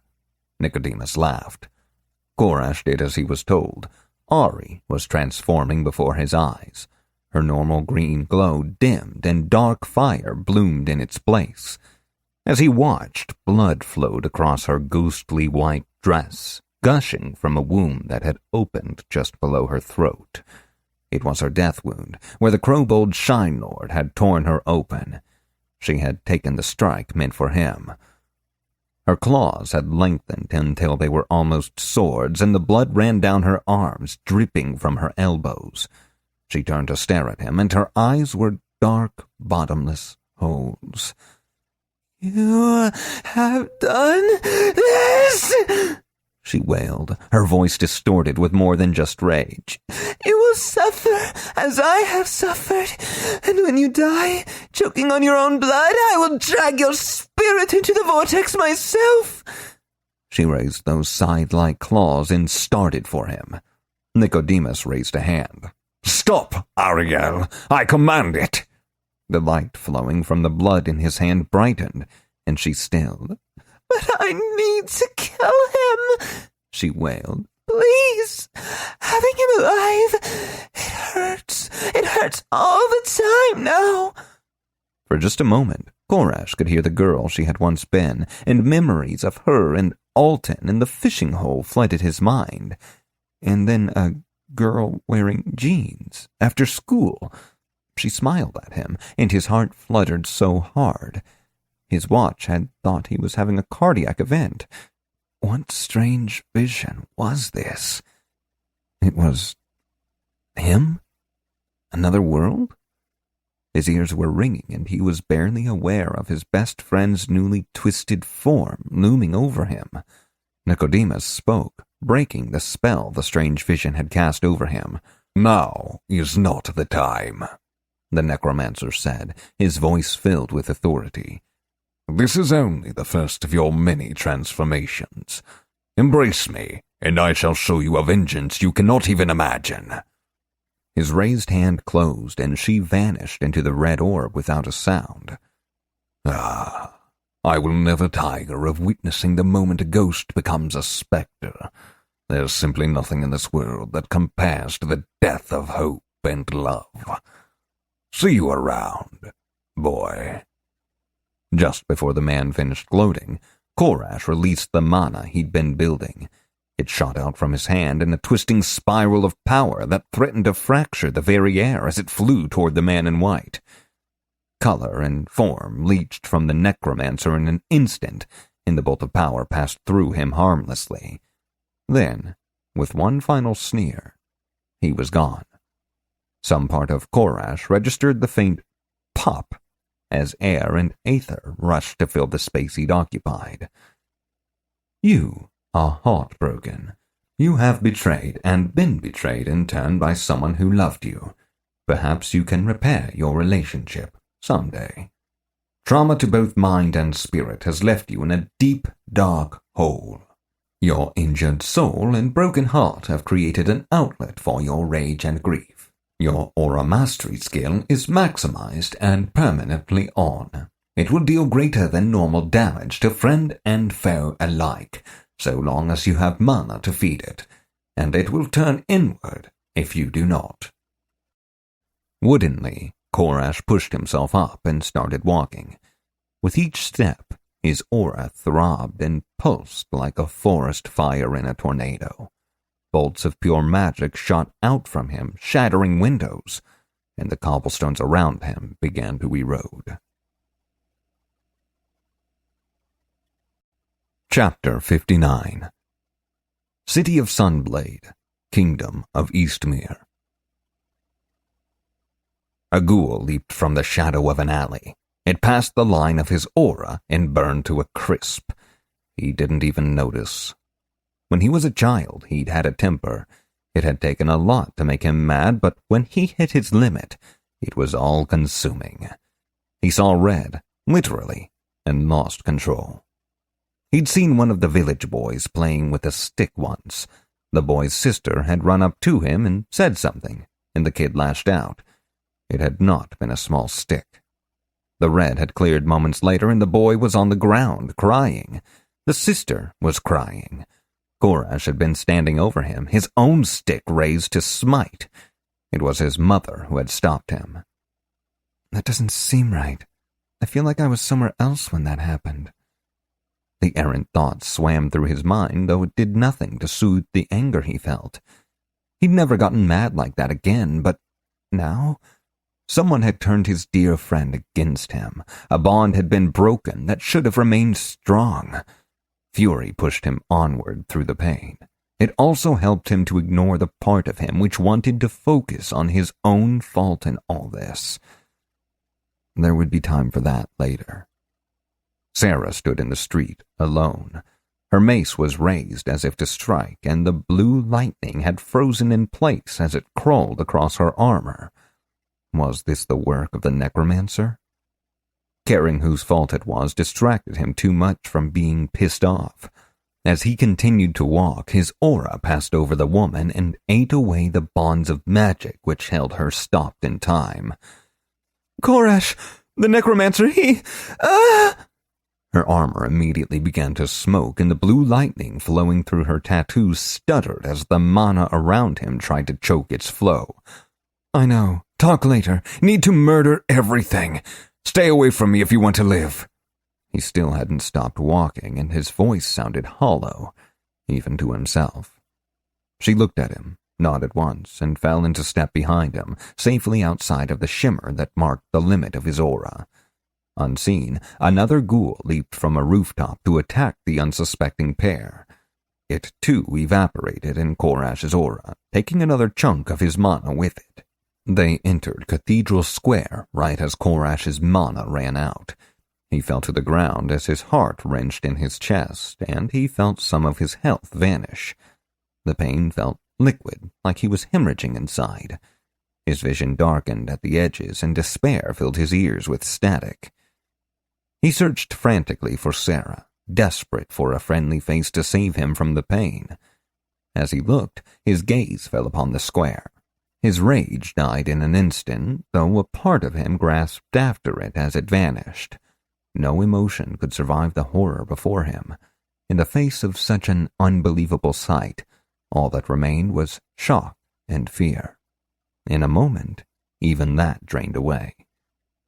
You have suffered under your heartbreak, and as atrocity piles atop atrocity, you are simply wrung out.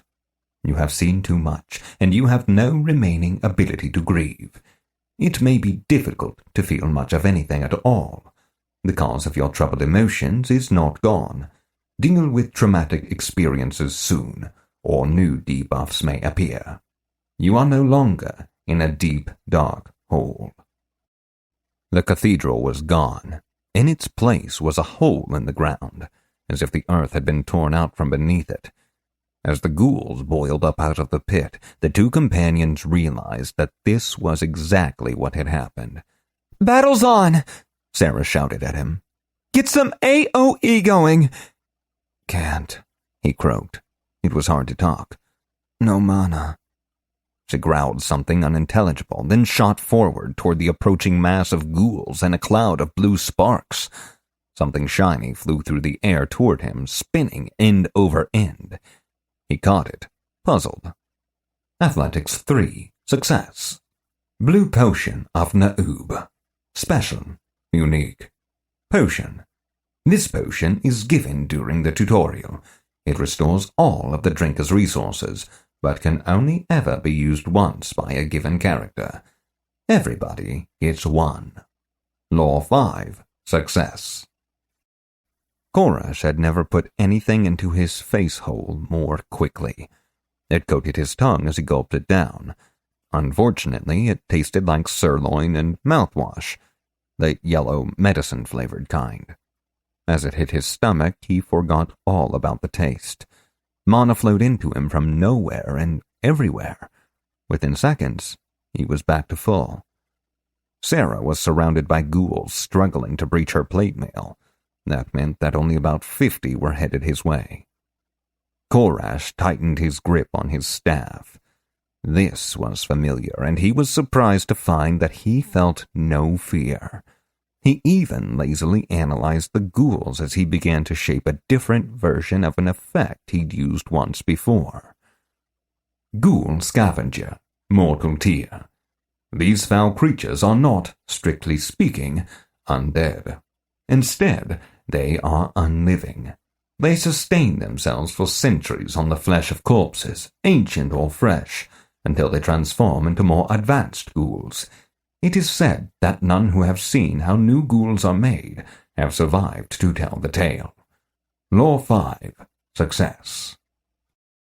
Thinking of how ghouls were made had him a little queasy for some reason, but killing them would put a stop to that. He poured mana into the spell form, carving a serrated line into the air in front of him. As he drew, he stepped back and turned at the waist, his staff weakening the aether as he moved it into position to draw a second line beneath the first. It looked like a mouthful of teeth. He snapped the staff across his torso, its head stuck out behind him to one side, then drew it forward in an arc, and the mana flowed effortlessly as it entered the channel he'd carved for it. He poured out his will, and the spell form came to life. The snarling ivory teeth of mana grew and solidified, gnashing as they did so. More and more teeth sprang into being, forming a wall that stretched far enough to stop all the ghouls. Like before, the spell would pulverize anything dumb enough to touch it. But he wasn't done. With a gentle push of his will, the wall began to move. Mana channeling 8, success. Somatic magic theory 10, success. As the first ghoul reached it, the teeth caught on flesh and the ghoul was pulled into the ivory maelstrom. Black blood and bits of flesh sprayed out the back. It was like a wood chipper, right down to the fact that using a wood chipper gets you coated in tiny pieces of wood. Korash was now coated in tiny pieces of ghoul. The wall advanced and ghouls died. As the wall approached Sarah, however, Korash tightened one hand and mentally pulled on the thin line of mana he'd been channeling into the part of the spell form which shaped the wall. As he did so, the wall began to curve at both ends, creating a semicircle of slaughter. After a few moments, the two ends came together. Inside the circle stood Sarah and a few dozen ghouls. Outside was Korash and gallons on gallons of chunky salsa. He kept pulling, and the circle tightened. With Sarah at its center, the ghouls had nowhere to go. Her mace crashed through a skull, throwing sparks as it connected with the encroaching wall, now only a meter or so away. She gestured and brushed the last ghoul with her shield. The misshapen creature flew back as if she'd thrown it, until it transformed into pink mist. Korash let the spell lapse, then dripped forward to rejoin Sarah. Her armor was infuriatingly goop-free. "Don't touch me," she said, pointing her mace at him. 10 paces distance between us, or I send you to meet the true god. Her nose wrinkled as the post-battle smell hit her. Korash, who had been planning to give her a congratulatory hug, threw his hands up defensively and stopped. Would I do something like that? He then almost threw up. Equilibrium 1, success. Some had gotten into his mouth. Blah! He blarged. Sarah laughed, then quickly grew silent as she reached the lip of the ghoul pit. It was a long way down. She dropped her mace into its belt loop, then fiddled with her gauntlet for a moment. Aiming her hand down at the ground, she clenched her hand into a fist. With a flash of blue energy, a piton fired from the gauntlet and embedded itself in the cobblestones. She pulled out a rope and began tying it off. "Only way to go is down," she said, "and I'm going first, since you'll get the rope all gross." For some reason, it was impossible for adventurers to find, make, or purchase rope of any kind with a length less than 50 feet. Logic dictated that the measurement should be 15.24 meters, but logic took a backseat to rope measurement standardization for reasons no one really understood. Sarah kept an absurd amount of these lengths of rope on hand to feed her treasure-hunting addiction, and she used most of it getting to the bottom of the hole. Slide down, sink a piton, tie new rope. She repeated this pattern almost 20 times before she reached the bottom. Korash only rendered the first 2 sets of rope unusable as his gore-soaked hands transferred their sticky payload. At least rappelling let him climb using his elven grace. Otherwise, his noodle arms would have sent him plunging to his death. The sight at the bottom was grim. Sarah lit a torch, and its light played over the shattered skeleton of the cathedral. The hole must have opened beneath the entire cathedral. They were standing on what once might have been a roof, but stone and shattered glass were everywhere. There was no point in searching for survivors. All around them, tunnels had been dug into the sides of the shaft. From the way the dirt had fallen, this had happened after the cathedral's fall. Those must have been where the ghouls had come from. One tunnel seemed bigger than the others, and the pair crawled through without a word. Chapter 60. Ghoul Warrens, Beneath the Surface of Nightfall. Down they ventured, and the earth seemed to press in around them. Through the loose earth walls they heard scratching, though they could not see a single foe. "Trap," Korash whispered to his friend. "Trap," she confirmed. The minutes dragged on, and the scratching grew louder. Every hair on Korash's body quivered as the tension mounted. Every sound became a threat. Dirt rained down on them in rivulets from a ceiling that looked hastily dug and unstable. At last the tunnel ended, and they stepped through into a circular stone room. The walls curved around them on either side, and a shelf protruded high above the far side. The ceiling stretched up into darkness, beyond even his abyssal sight. He had been here before. The half-remembered fragments of a nightmare tugged at his mind, and Sarah swore softly under her breath. Behind them, the tunnel collapsed at last. A roaring torrent of choking dust poured into the room. Korash began to cough. Stamina 6 critically failed, but became a failure due to tier differences, while Sarah merely held a cloth to her nose and seemed none the worse for it. Above them, on the stone outcropping, crouched the nurse mother. A vizier knelt on either side of her, clutching her hand so that her malformed body could remain somewhat upright. She wore not even a scrap of burlap to cover herself, and he shuddered as he saw the faint pulsing of the blue veins beneath her ancient alabaster flesh. Her disfigured legs were so thin he could see her sinews, and the curved arches of her exposed ribs were like the pillars of a blasphemous cathedral. Her two red lips flapped in the darkness, visible in defiance of logic. "Hello, Arthur," she chuckled. Bits of bright red flesh were stuck between her teeth. "So kind of you to return on the eve of our triumph." With a hacking cough, she spat up a lump of red, quivering meat the size of an orange. It hit the ground with a wet thwack, and blood spattered the stone. Why would you call me that? It felt like forever since he'd thought of himself as himself. He couldn't even be sure that he'd been Arthur, up until the twisted thing had croaked out the name. Was he himself, or was he someone else?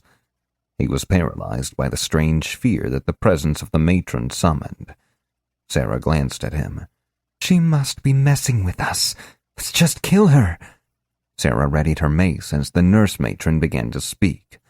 "Oh, my dear Korash, how simple your world is compared to mine. Would that I could leave you to it. You would spend your few remaining days railing against the dying light, unaware that darkness has at last choked the life from your true God. But alas, that high-minded fool has sent you both here, thinking it possible to undo the damage he has done. That which brought me to life would wield that divine strength so much more ably. It matters not. Even should you succeed here, one of my precocious children has already dug the tunnel he was birthed to dig. Where he has gone, your God cannot go, and my Creator's plans proceed uncontested." Arthur tried to think, to process what the boss mob was saying. He fought against the tide of immersion that surged against his thoughts, demanding that he be Korash, that he was Korash, that he had always been Korash. He had a life somewhere else, didn't he? He wasn't from a small village west of nowhere. He wasn't an adventurer. He, the real him, wasn't an elf who could summon fire with a word. Right? As he fought with himself, the matron made a simple gesture with one useless hand. From the depths of the tunnel beyond, it emerged. Every ghoul, from the lowest bone gnawer to the nurse mother herself, was a bent and twisted thing, made for moving through impossibly small tunnels. Yet this monstrosity stood solidly upright, its limbs unbent in defiance of the call of its heritage. Its skin was pale, only slightly beyond what should be possible for a living skin. Every blue-black vein was easily visible. It smiled, revealing a mouthful of teeth like a shark's, lined up in row after row of glistening savagery. Even its hands were almost human, with only barely curved claws to give away its nature. Worst of all was its face. Its pale eyes and too wide mouth were just within the realm of what he could haltingly call human. His stomach twisted as their eyes met, and it arched a dark eyebrow and flashed a sinister smile. That face was one he'd seen before.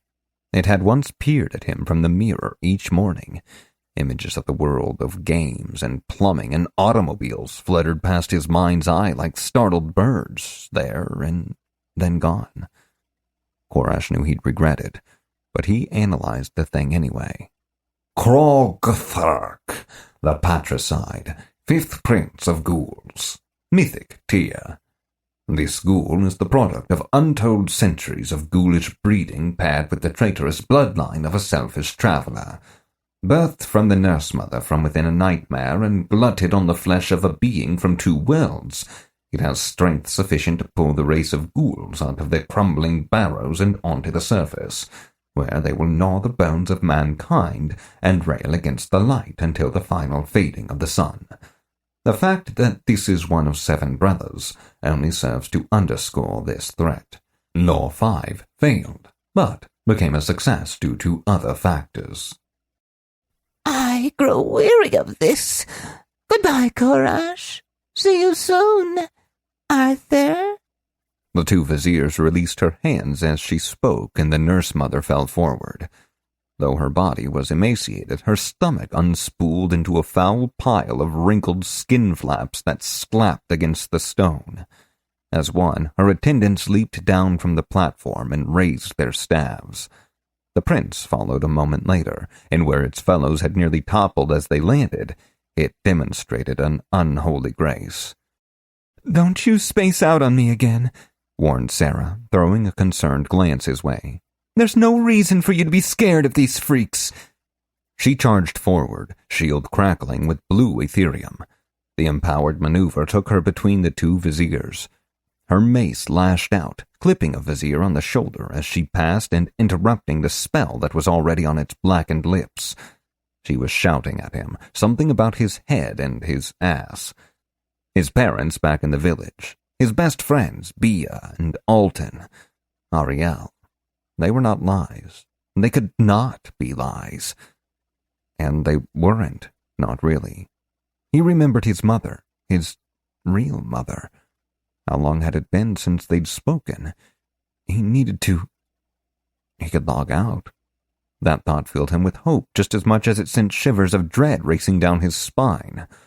Dial Colol Sro!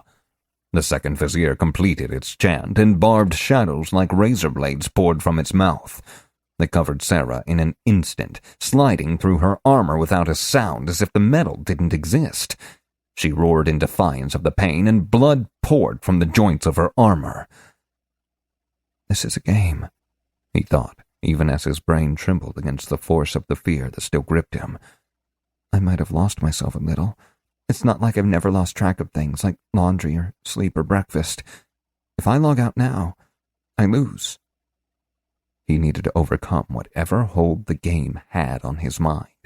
He had to fight the way the game made him feel, his elven grace, and his love for the ghost girl, and the way the magic flowed according to his will. If he didn't, he might never see the real world again. He needed something to hold on to, something that the game couldn't turn against him. He needed strong. He needed unforgettable. For a moment he thought of his father, and the old pain came surging back. It shocked him for a moment as all the hard times came flooding back. How Dad had... No. He'd spent too much time figuring out how not to think about those years. Even trying to remember Dad's face only left him remembering Korash, his father. Strong. Unforgettable. He could feel himself sweating as he forced his brain away from the world around him. Sarah struggled to find her feet as the tide of darkness faded. The ghoul prince walked toward her, smiling like a cat after its prey. With all his mental might, he denied the stone beneath him, the earth he stood upon, and the air in his lungs. He disbelieved. He needed something, anything, that was Arthur's alone. The old musty couch in the basement.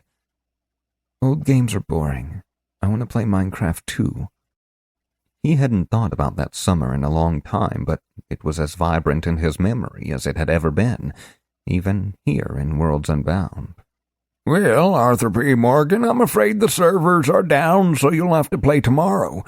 Besides, this is way more fun. Now, go hit the button for Grandpa. His leg hurts today. Grandpa George. It was easy to forget that his mother lived in that old house out in the middle of nowhere, especially after she'd finished the remodel. Unlike with his dad, this pain was older, less sharp. There had been fewer rough edges to begin with, too. The gray rectangle pressed in, and the strange black square that Grandpa insisted was a television flashed on. Pure white, or was it pink? Oh, drat, the old man said with a smile. This used to happen all the time. Turn it off and take the game out. I'll show you how to fix it. What do you mean, take the game out? He'd been so confused. Grandpa had walked him through every step of the process, from opening up the hatch to clicking the cartridge and pulling it out. The memory swelled in his mind, bowling him over with bitter nostalgia. All the know-it-alls back around Y2K started saying you shouldn't blow in these things, but everyone knew it was the best way to fix the blinking. You kids in your red ring of death don't know true pain. What's the red ring of death? Shut up and listen, you little Fred Savage wannabe. He grabbed the cartridge and pretended to play Saria's song, blowing into one end as he did. There, pop that back in. If it doesn't work, we'll have to push it all the way in and cram Karnov in on top of it. Grandpa, you're weird. With the instructions followed, the screen flashed to true life this time. An orange blob slid in from the right and some blue letters from the left. What's Duck Hunt? He had been so proud he'd been able to read those words. A horrible game you should never play. Do what Grandpa says. He muttered something under his breath. Grandpa, that's a bad word. Don't repeat it then, and don't tell Grandma Tippy. Okay. Why is this TV so small? It's 60 inches. Do you know how big that used to be? How long is an inch? Is that like a meter? The old man heaved a heavy sigh and shook his head. An inch was a little less than 3 centimeters. I never thought I'd miss the day when my car got 40 rods to the hogshead. Grandpa, you're funny. He laughed at the unfamiliar words, then scrunched his face up to do the math. So it's 180 centimeters? Why not say it in meters? Don't ask questions you don't want to know the answer to, kiddo. Now, hand me that controller. No, not that one, the other one. The edges are pointy. Yep, uphill both ways to get to the game store. I'm playing first. That little orange man's name's Mario, and believe it or not, he's actually red. I want to play first. Nope, oldest player gets first turn. Now you hold down B to run and hit A to jump. Don't touch the Goombas. You have to smash your head into the question blocks to get a mushroom. He demonstrated each move with flair. But Grandpa, I want to play. He'd been a whiny child. Hey, I don't make the rules. Oldest first, and you play until you die. Well, hurry up and die then. His grandfather had laughed out loud at that. I never let your mother win when she was your age, and I'm not about to start now. As he spoke, Mario leaped over a pit, then stuttered in the air as if suddenly unsure of which way to go. The pit swallowed him, and little Arthur had heard the most iconic sound in gaming history for the first time. Oops, Grandpa said. Looks like I died. Pick up your controller, it's your turn. Grandpa smiled like he always did. It had been years after he was gone that Arthur had realized the meaning behind the man's frequent, convenient deaths in times like these. He'd done as directed, but when he tried to move, nothing happened. He jumped in place. My Mario isn't moving. He held the controller more tightly and pulled it to the right, but still, the little green man didn't move. His name's Luigi. It's Mario's brother. Hold up the controller and let me see what you're... Oh, put your thumb on the cross. Hold down the direction you want to go. It's not motion controlled. Then why were you waving the controller around every time you jumped? Force a habit, I'm afraid. When this game came out, they didn't even have motion control. What? It's true. The Atari had a joystick even. What's a... Save it. I can't stand to feel even more old. You can Google it later. A turtle with wings bounced into the little green man, and he flailed his way off the screen. Arthur threw the controller to the floor in a huff. Not fair! I said jump, and he didn't! Can I have your turn? No, hey, punk. We take turns, nice and fair.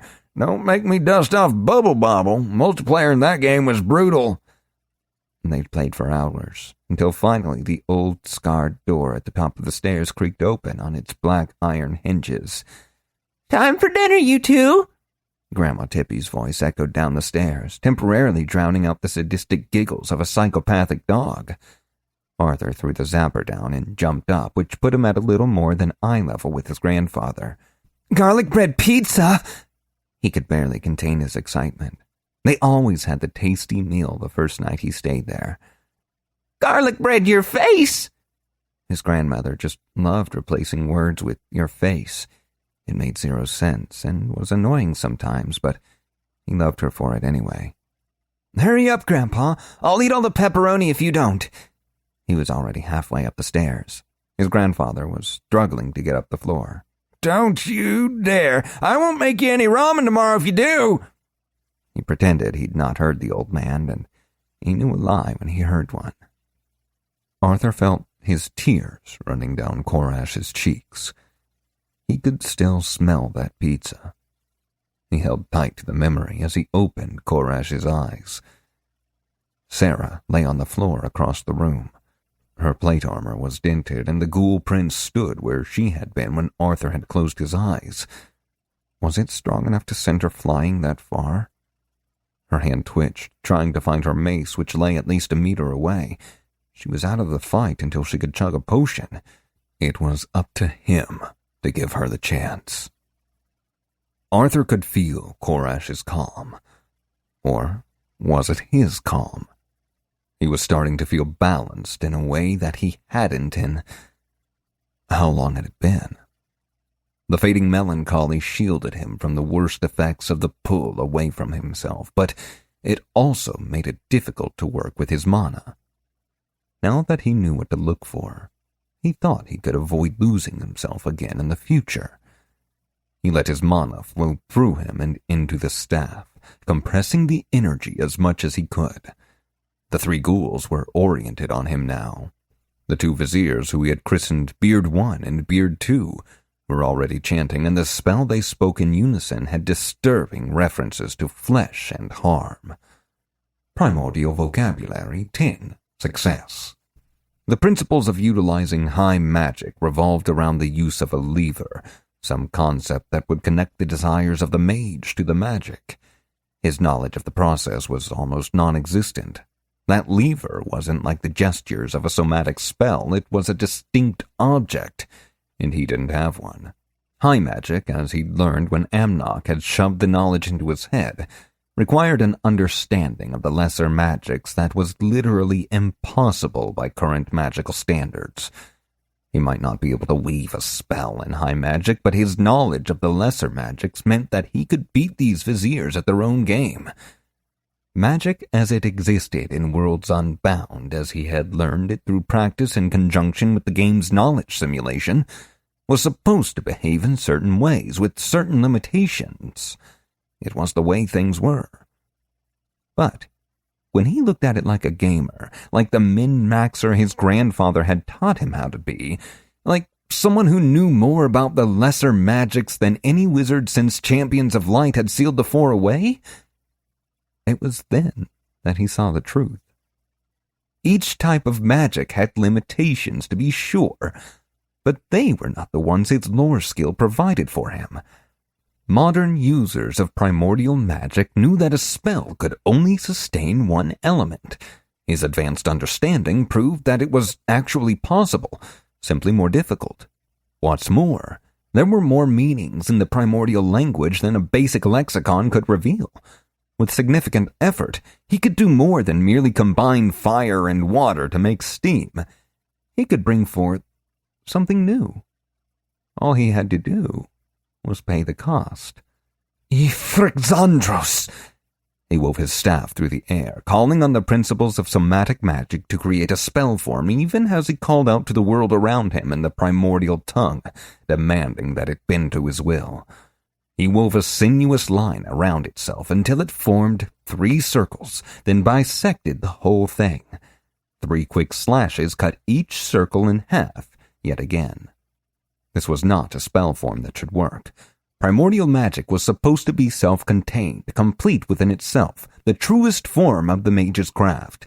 It had no use for intents or effects beyond the meaning held in the words of the spell.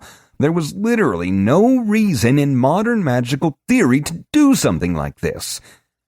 To any sane onlooker, he was essentially just wasting mana to draw nonsense in the air.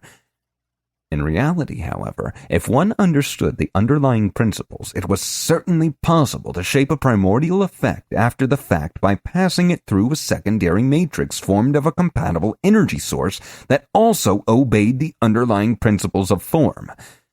He stuck with somatic magic because he didn't want to try a bilingual expressive spell with so much at stake.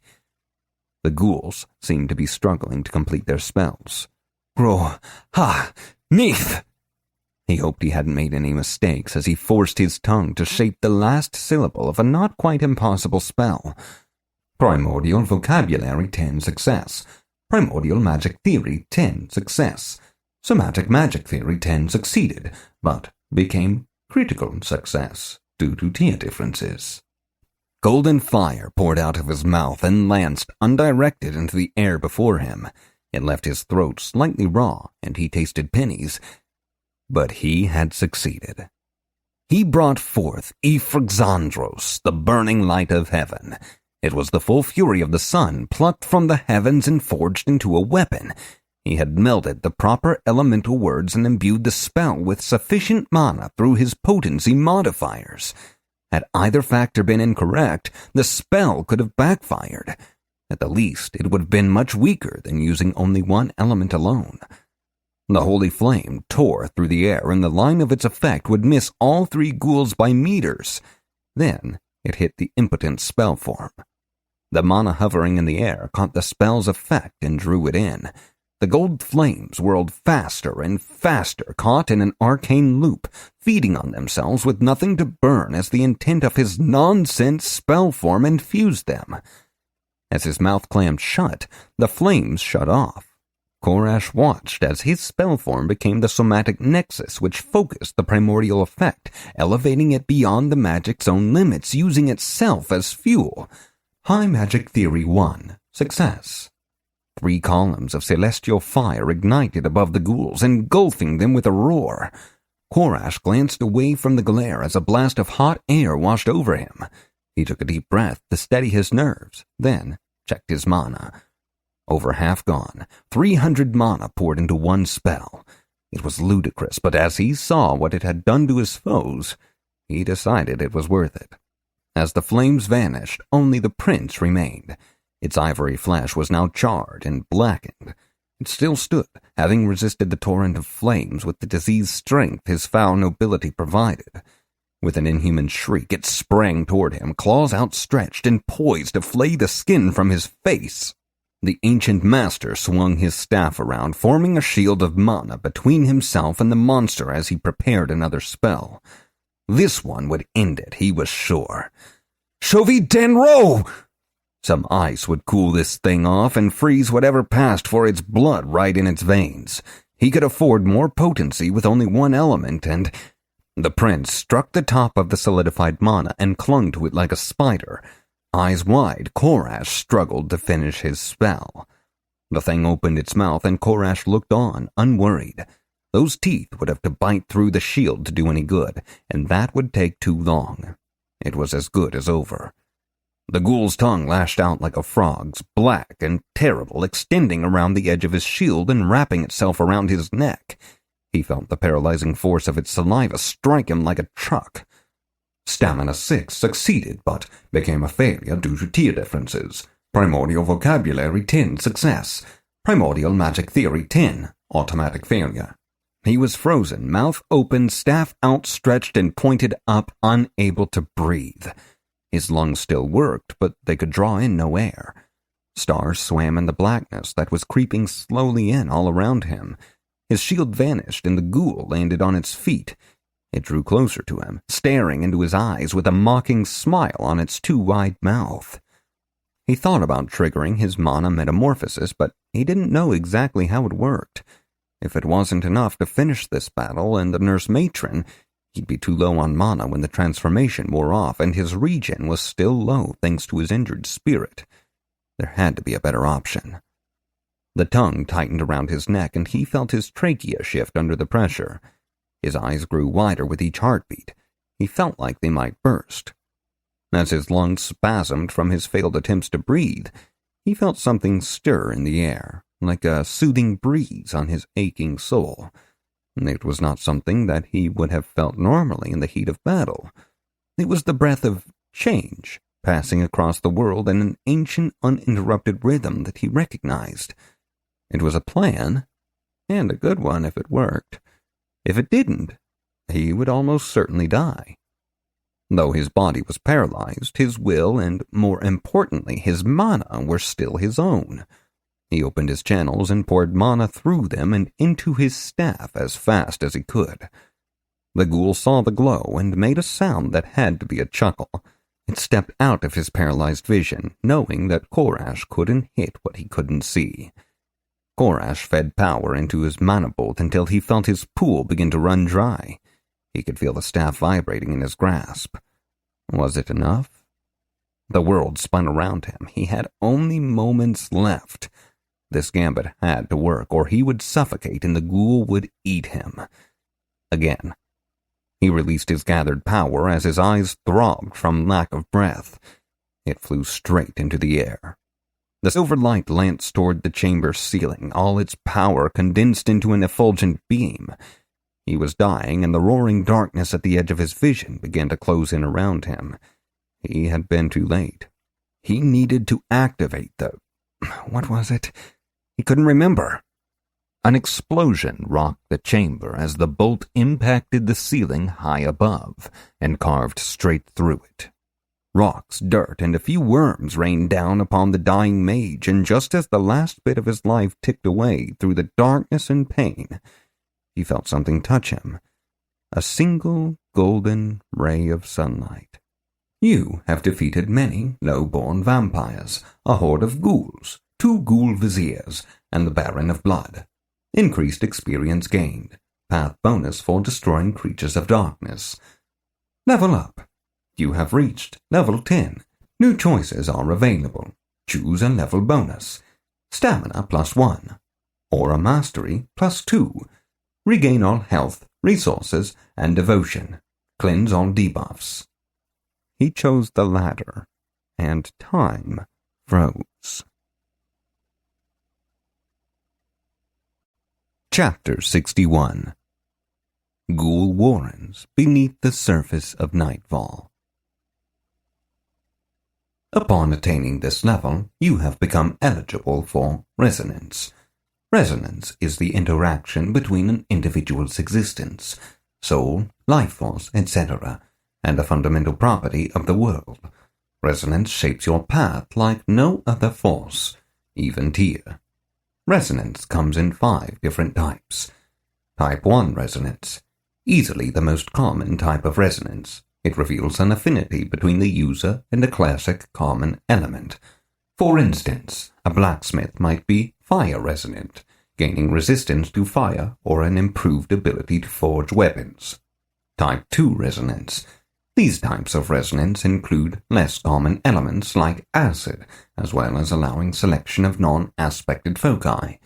This would allow the representative blacksmith to choose strength, gaining bonuses to prowess when using raw muscle, or allow strength to be used in surprising ways.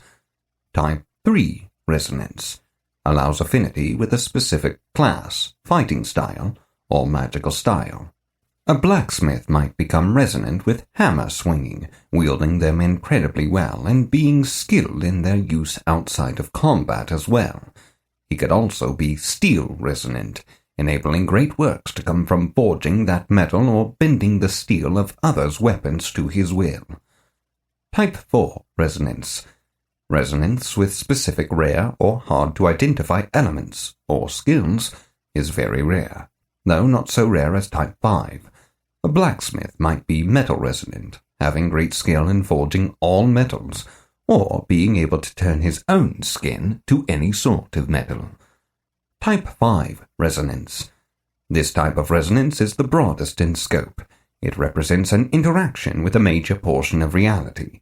A blacksmith could be prowess resonant, capable of great physical feats far beyond his tier, or could instead choose armor or weapons. Choose a type of resonance to explore. Korash stared for a moment at the ghoul prince's still face, its tongue still wrapped around his neck. It seemed strange to be making these choices here, now, with his life on the line. Of course, that did little to quell his enthusiasm. Type 1 might be cool. Everyone loved a fire mage. Of course, anything with a common expression would have a common remedy in the form of immunity to the element. Hard pass. The middle 3 types were each tempting in their own way, but he had a feeling that what he wanted was nestled at the end. You have chosen the Type 5 resonance. Magic. Please select a distribution level. Confirmation of this choice will be permanent and will complete the process of selecting your resonance. Until then, you may go back. You have 5 distribution points. Augmentation, 0. Points spent in this category will accumulate as your resonance increases, automatically raising an attribute upon reaching 2 points. May increase talent, willpower, resource, or resource regeneration. Metaphysical, 0. These points may be spent to purchase new active powers and passive abilities related to the chosen field. Korash mumbled to himself as he processed the options.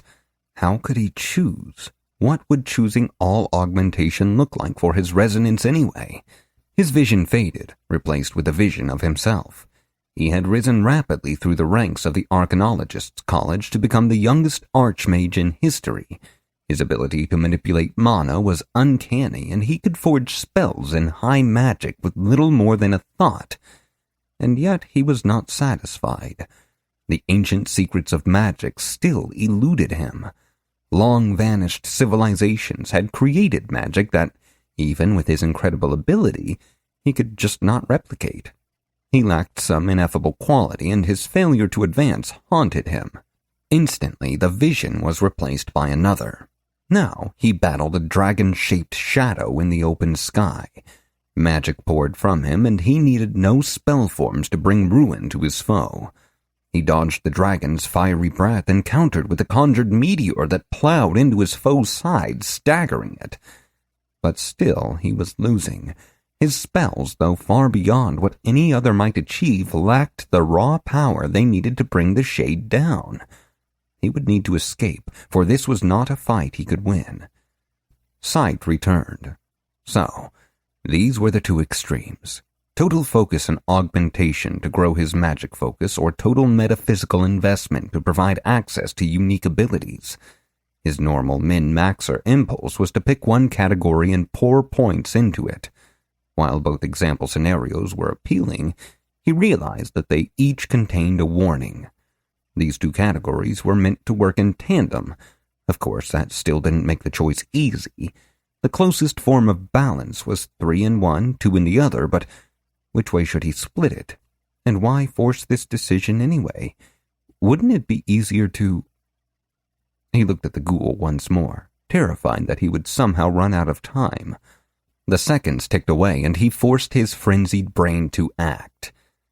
A single point went into augmentation, leaving 4 in metaphysical. He was a min-maxer after all. Distribution confirmed. All other choices for resonance and level temporarily suppressed due to circumstances. Time will resume in 3, 2, 1. Korash brought his sword up in a blur, cutting the prince's tongue from its face. Power coursed through him, and he understood it all in ways he never could have before. With a thought, he activated the rapier's ability to channel his resonance. Mana coursed into the sword, and its blade erupted in silver flame. The blade lost all weight. It had become a construct of pure energy. Korash smiled. Kroga Thurk hissed and raised its clawed hands. Korash severed them both at the elbow. He had never heard a twisted, tongueless spawn of evil make a sound so human. It was as if the monster had opened the refrigerator and someone jumped out of it. His arms moved again, sword winging through the air, and the ghoul's wide eyes lost their light as its head fell to the floor. Sarah was standing once more, having shaken off whatever debuff she'd had, but Korash could tell she was in bad shape. He took off running and hopped easily onto the stone outcropping. Athletics 3 failed, but became a critical success due to tier differences and other factors. The nurse matron crawled feebly down the stone corridor, croaking in fear. Korash strolled toward her, blade at the ready.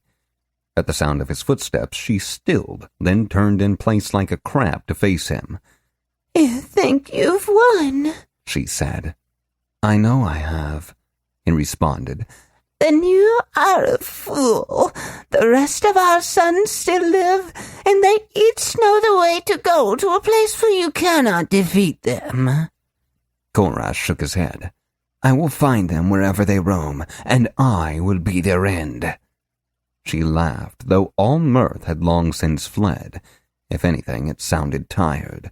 "Our quarrel was never with you, Korash. In fact, we owe you a debt. You chose to sacrifice Arthur for your own gain, and the nightmares would have been the end of it. But the darkness saw your deeds that day and used its power to open the way that only we could use." "What are you talking about?" Korash narrowed his eyes. This was not something he expected to hear from an NPC. "The tunnels," she wheezed through her laughter. "Your world is full of them, and our children are born to crouch and creep in places such as those. And now end it. I was a queen once, and I have grown tired. Let me rest." Korash stared at her for a long moment, uncertain. Then he shook his head, brought up his sword, and drove it through her heart. Chapter 62. Korash's personal quarters, Archaeologist's College, City of Sunblade, Kingdom of Eastmere. Korash sank wearily onto his bed. The college had been heavily defended and was mostly intact, so it currently served as a makeshift hospital. Sarah lay on a cot in the commons alongside townsfolk and adventurers alike. Magical healing was all but absent in the city. Most of the priests had been stationed in the cathedral, protecting the townsfolk. As he forced the tension from his shoulders, he pushed aside thoughts of the day's turmoil. The strange words of the nurse matron, Nicodemus's betrayal, and the vampire attack, in favor of his final leveling allocations.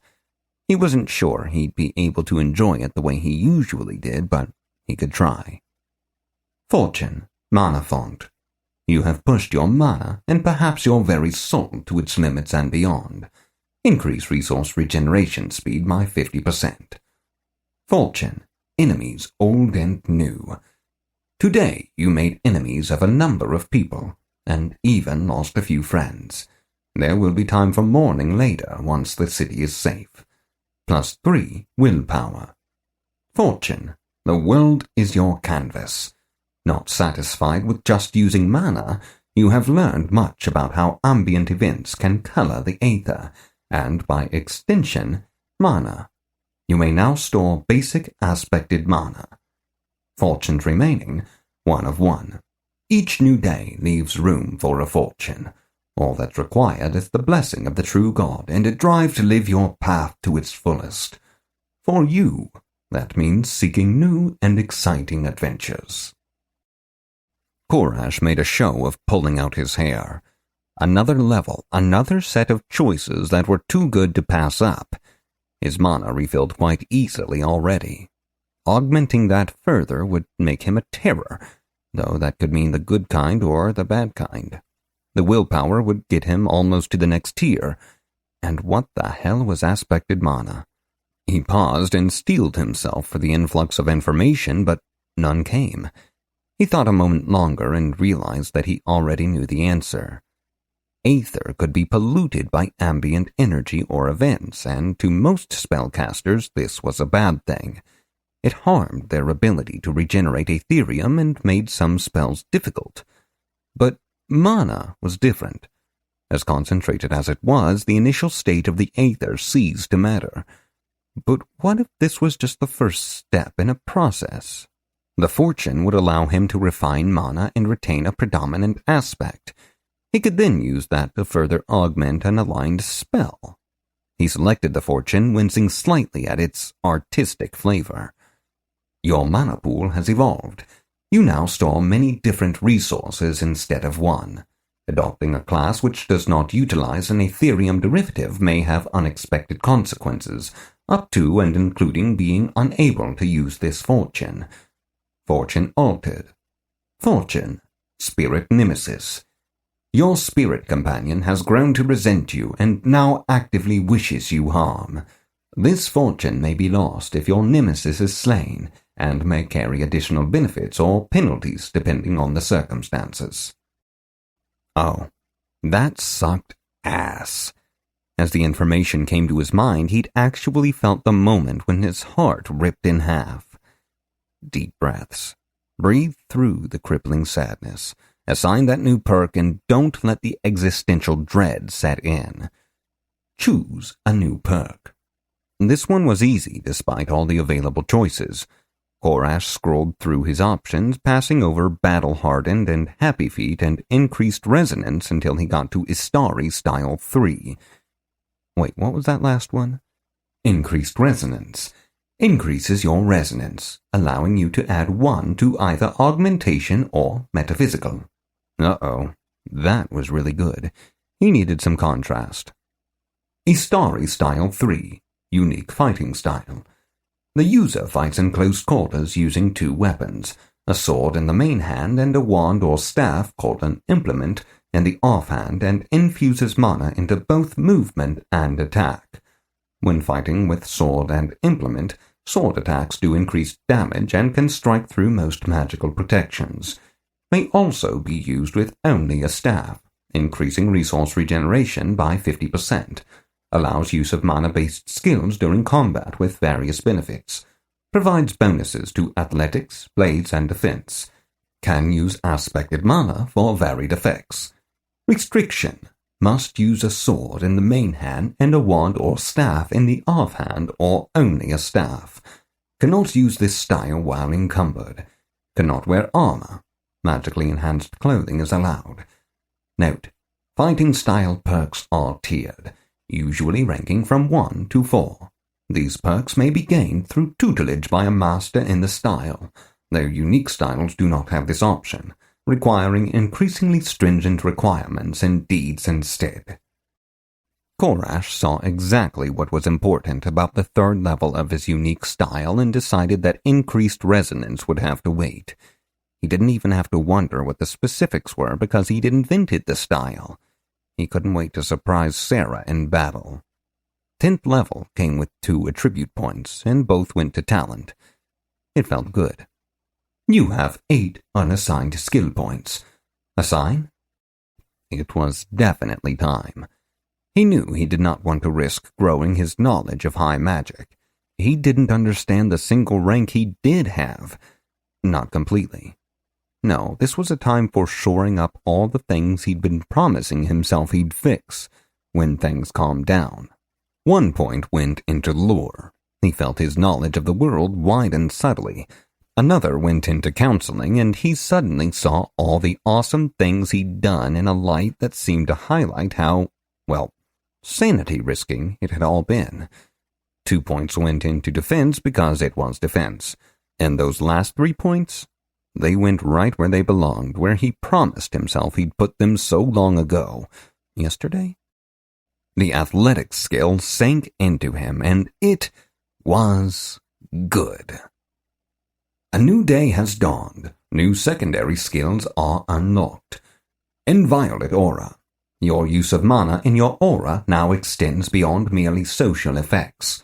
When appropriately saturated with mana, you may impose other effects, including damage, to those nearby. Athletics. Your use of this skill has increased it without need for a tutor. Aura Mastery. Your use of this skill in new ways has resulted in a significant increase. Insight. Unexpected betrayal naturally increases this skill if it is low enough. Korash breathed a sigh of relief. All done. Now he could assign metaphysical resonance points now? Never mind, and heck yes. Korash had thought the list of perks was extensive, but it was nothing compared to this. Abilities stretched out in his mind's eye as far as he could see, or think, or whatever. Magical Elemental, 1,000 points. You no longer require a resource to cast spells. Casting time is increased by 50% based on strength of effect beyond your total resource pool. Korash forced his jaw to close. He had a little way to go before he would be getting that one. Resource pool, 1 point. Increases total resource pool by 5%. May be taken multiple times. That one seemed nice. Mystic Potency, 5 points. Increases spell effect damage by 5%. May be taken multiple times. So close yet so far away. Direct Etheric Enhancement, 3 points. Increases prowess and stamina by 1 tier while in use. Drains resources at a rate of 10% per second. May be taken multiple times. Bingo. He selected that and a single point of resource pool. Now he was done. Right? Right? Relaxation. He rolled over on the small bed, determined to actually take a nap. Thwack! Thwack! Thwack! The noise reverberated through the small room, and he leaped from the bed, a monobolt burning in his hand. Whoever was out there, they were knocking with a staff, not their hands. He yanked the door open, which with his vastly weakened strength meant it creaked open a few centimeters and that his elbow now hurt. It was Actinos. "Korash, we need to talk." The old man sounded more contrite than the young mage had ever heard him. Korash scowled, then moved out of the way to let the old man in as he dismissed the missile. "We sure do. I need an explanation, and I need it yesterday." The two had seen each other briefly when Korash had helped Sarah into the makeshift hospital, but they'd only had time to share the briefest of stories. Korash might have yelled a little. "I wish I had more to tell you. I've known Nicodemus for many years, and he's never been anything but kind to me. We've laid many troubled spirits to rest together. I was hoping he might have given you some clues as to why he did what he did." Korash thought for a moment. "He said something about benefiting from something I've done. I thought at the time he meant Ariel, but—" Korash gestured helplessly. "All Nicodemus cares about is necromancy. When we met, we were both just apprentices in our fields. We worked side by side for many years, improving our knowledge of our paths and trying to reach new heights. He's had to sacrifice quite a few things to get where he is. There's no reason to target Ariel like this. He's a good friend, and I can't see him taking all these risks just to enslave another ghost." Actinos stroked his beard, deep in thought. "I can't use necromancy," Korash blurted out. It was bothering him, and he wasn't sure why.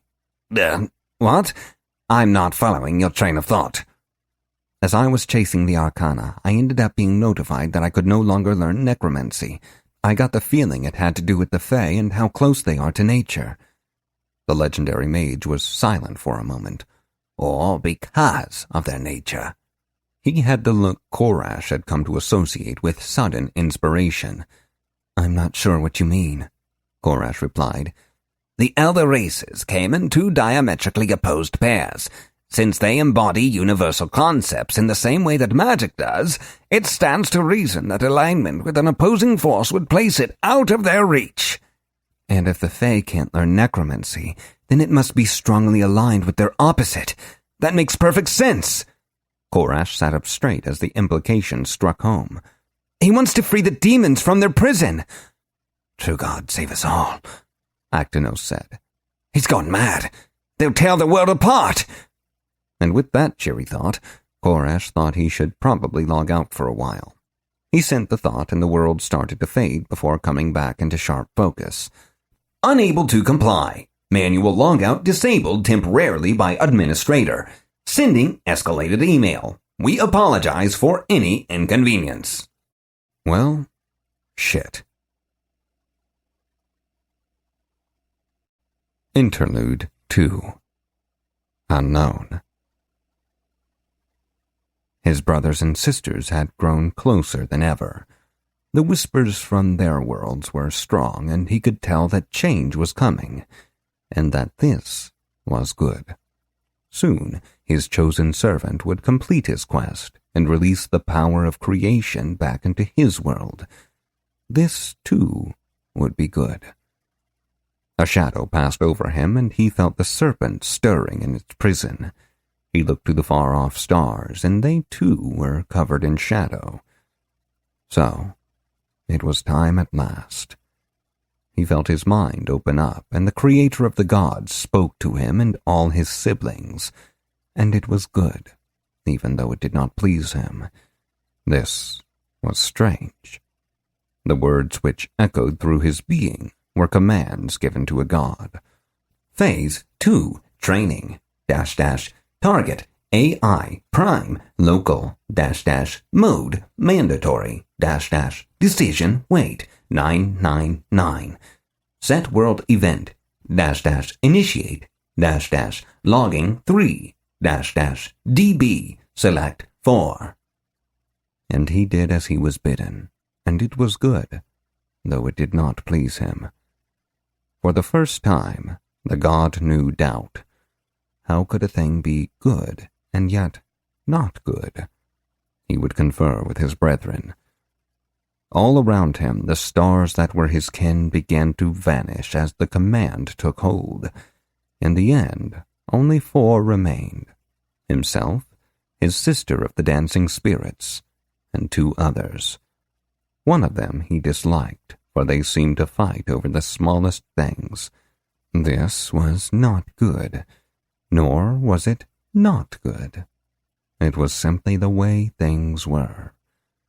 For now, all he could do was to wait, and watch, and learn. Epilogue. Meeting room, 1 Aerosoft headquarters, downtown. I don't care about our damned market share, Scott. Dr. Quartermain spat at the CFO. We all know that we are crushing the competition, and we all know why. That's why we're having this secret meeting to discuss the secret data. Scott nodded, obviously terrified. He flipped to the next slide.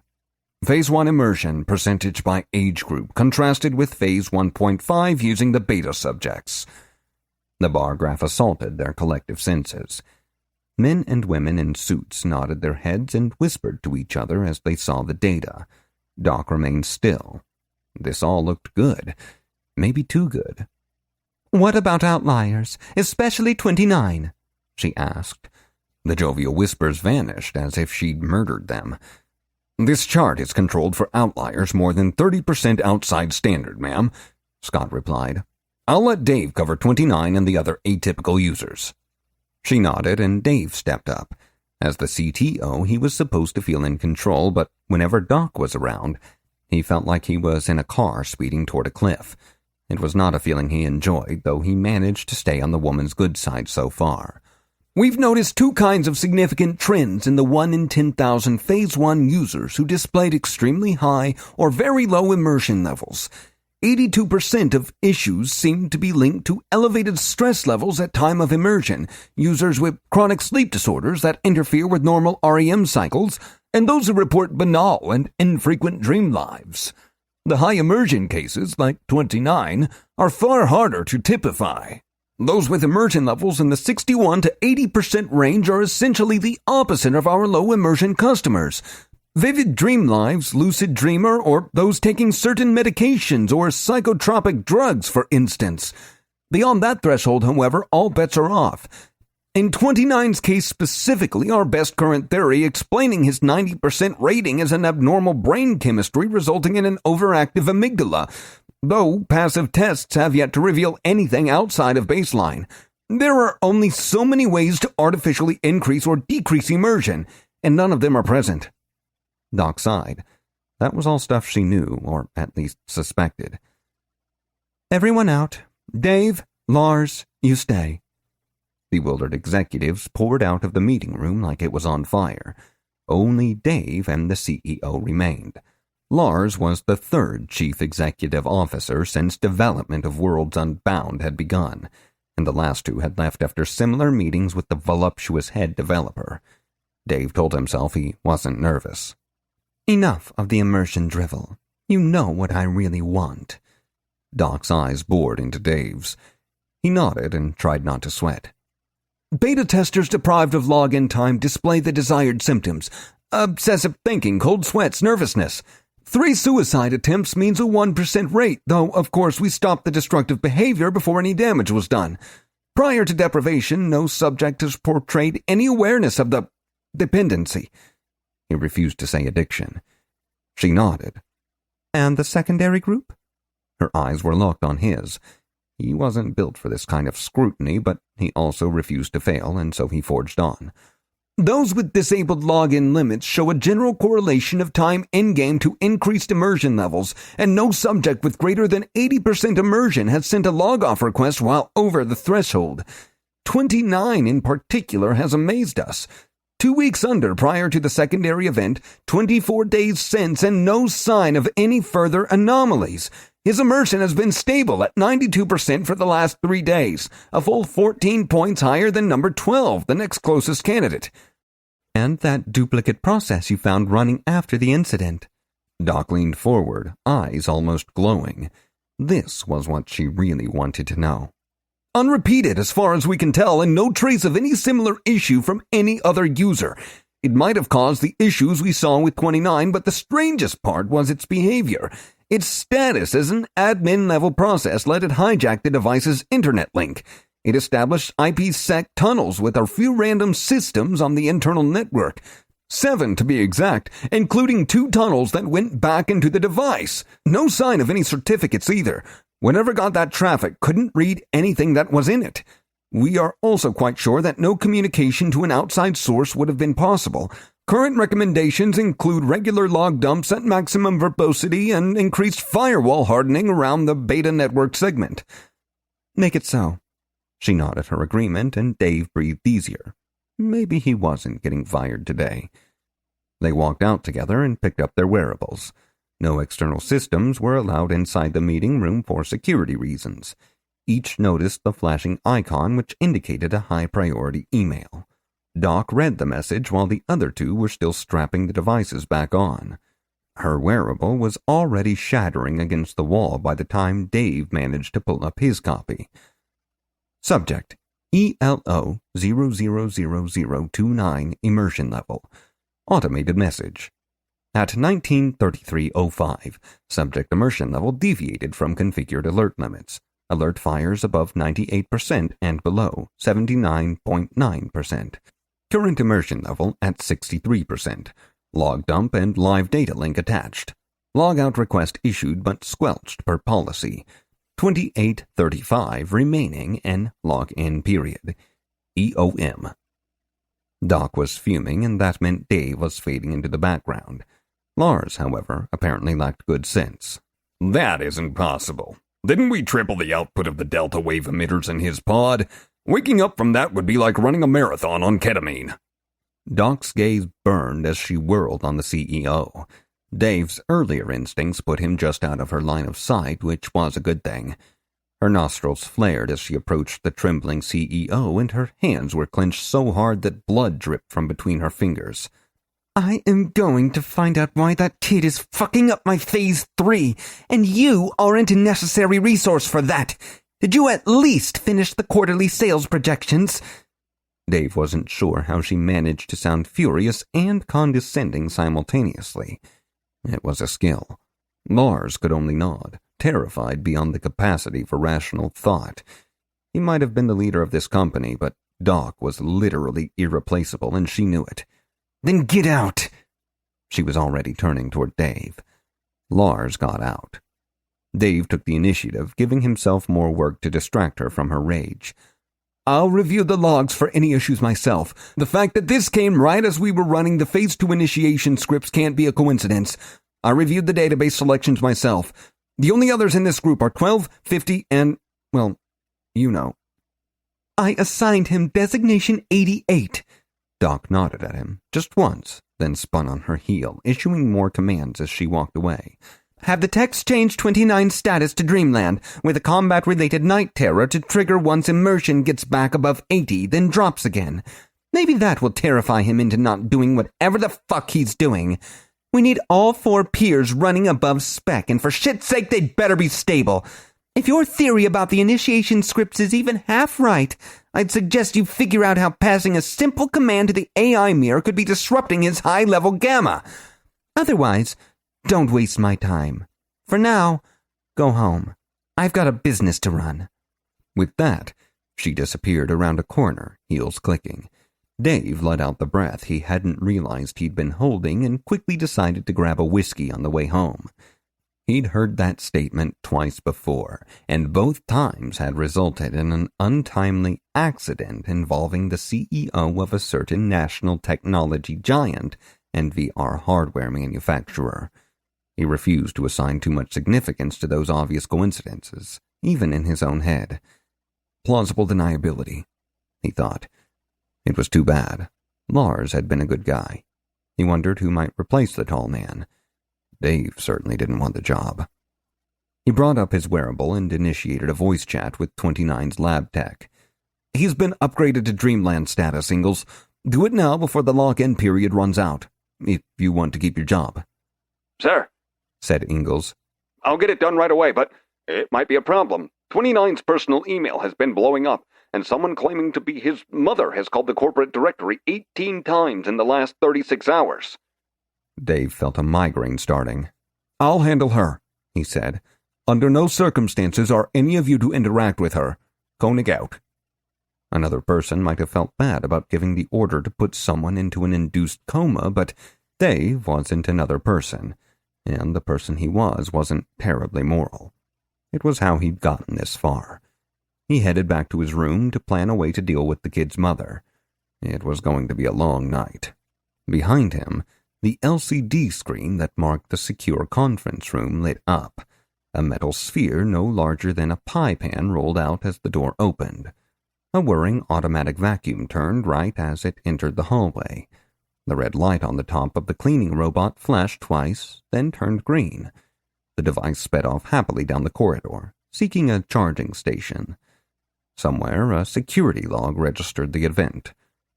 Conference room, Alpha 1, legitimate egress. Device ID, 49, 44, 45, 47, 4F. Common name, PR1NCE, 03, TH4, D1663R. A green light on a nearby security camera flickered once before turning red, and it began to pan slowly around the room, as if searching for something. End of Book 1.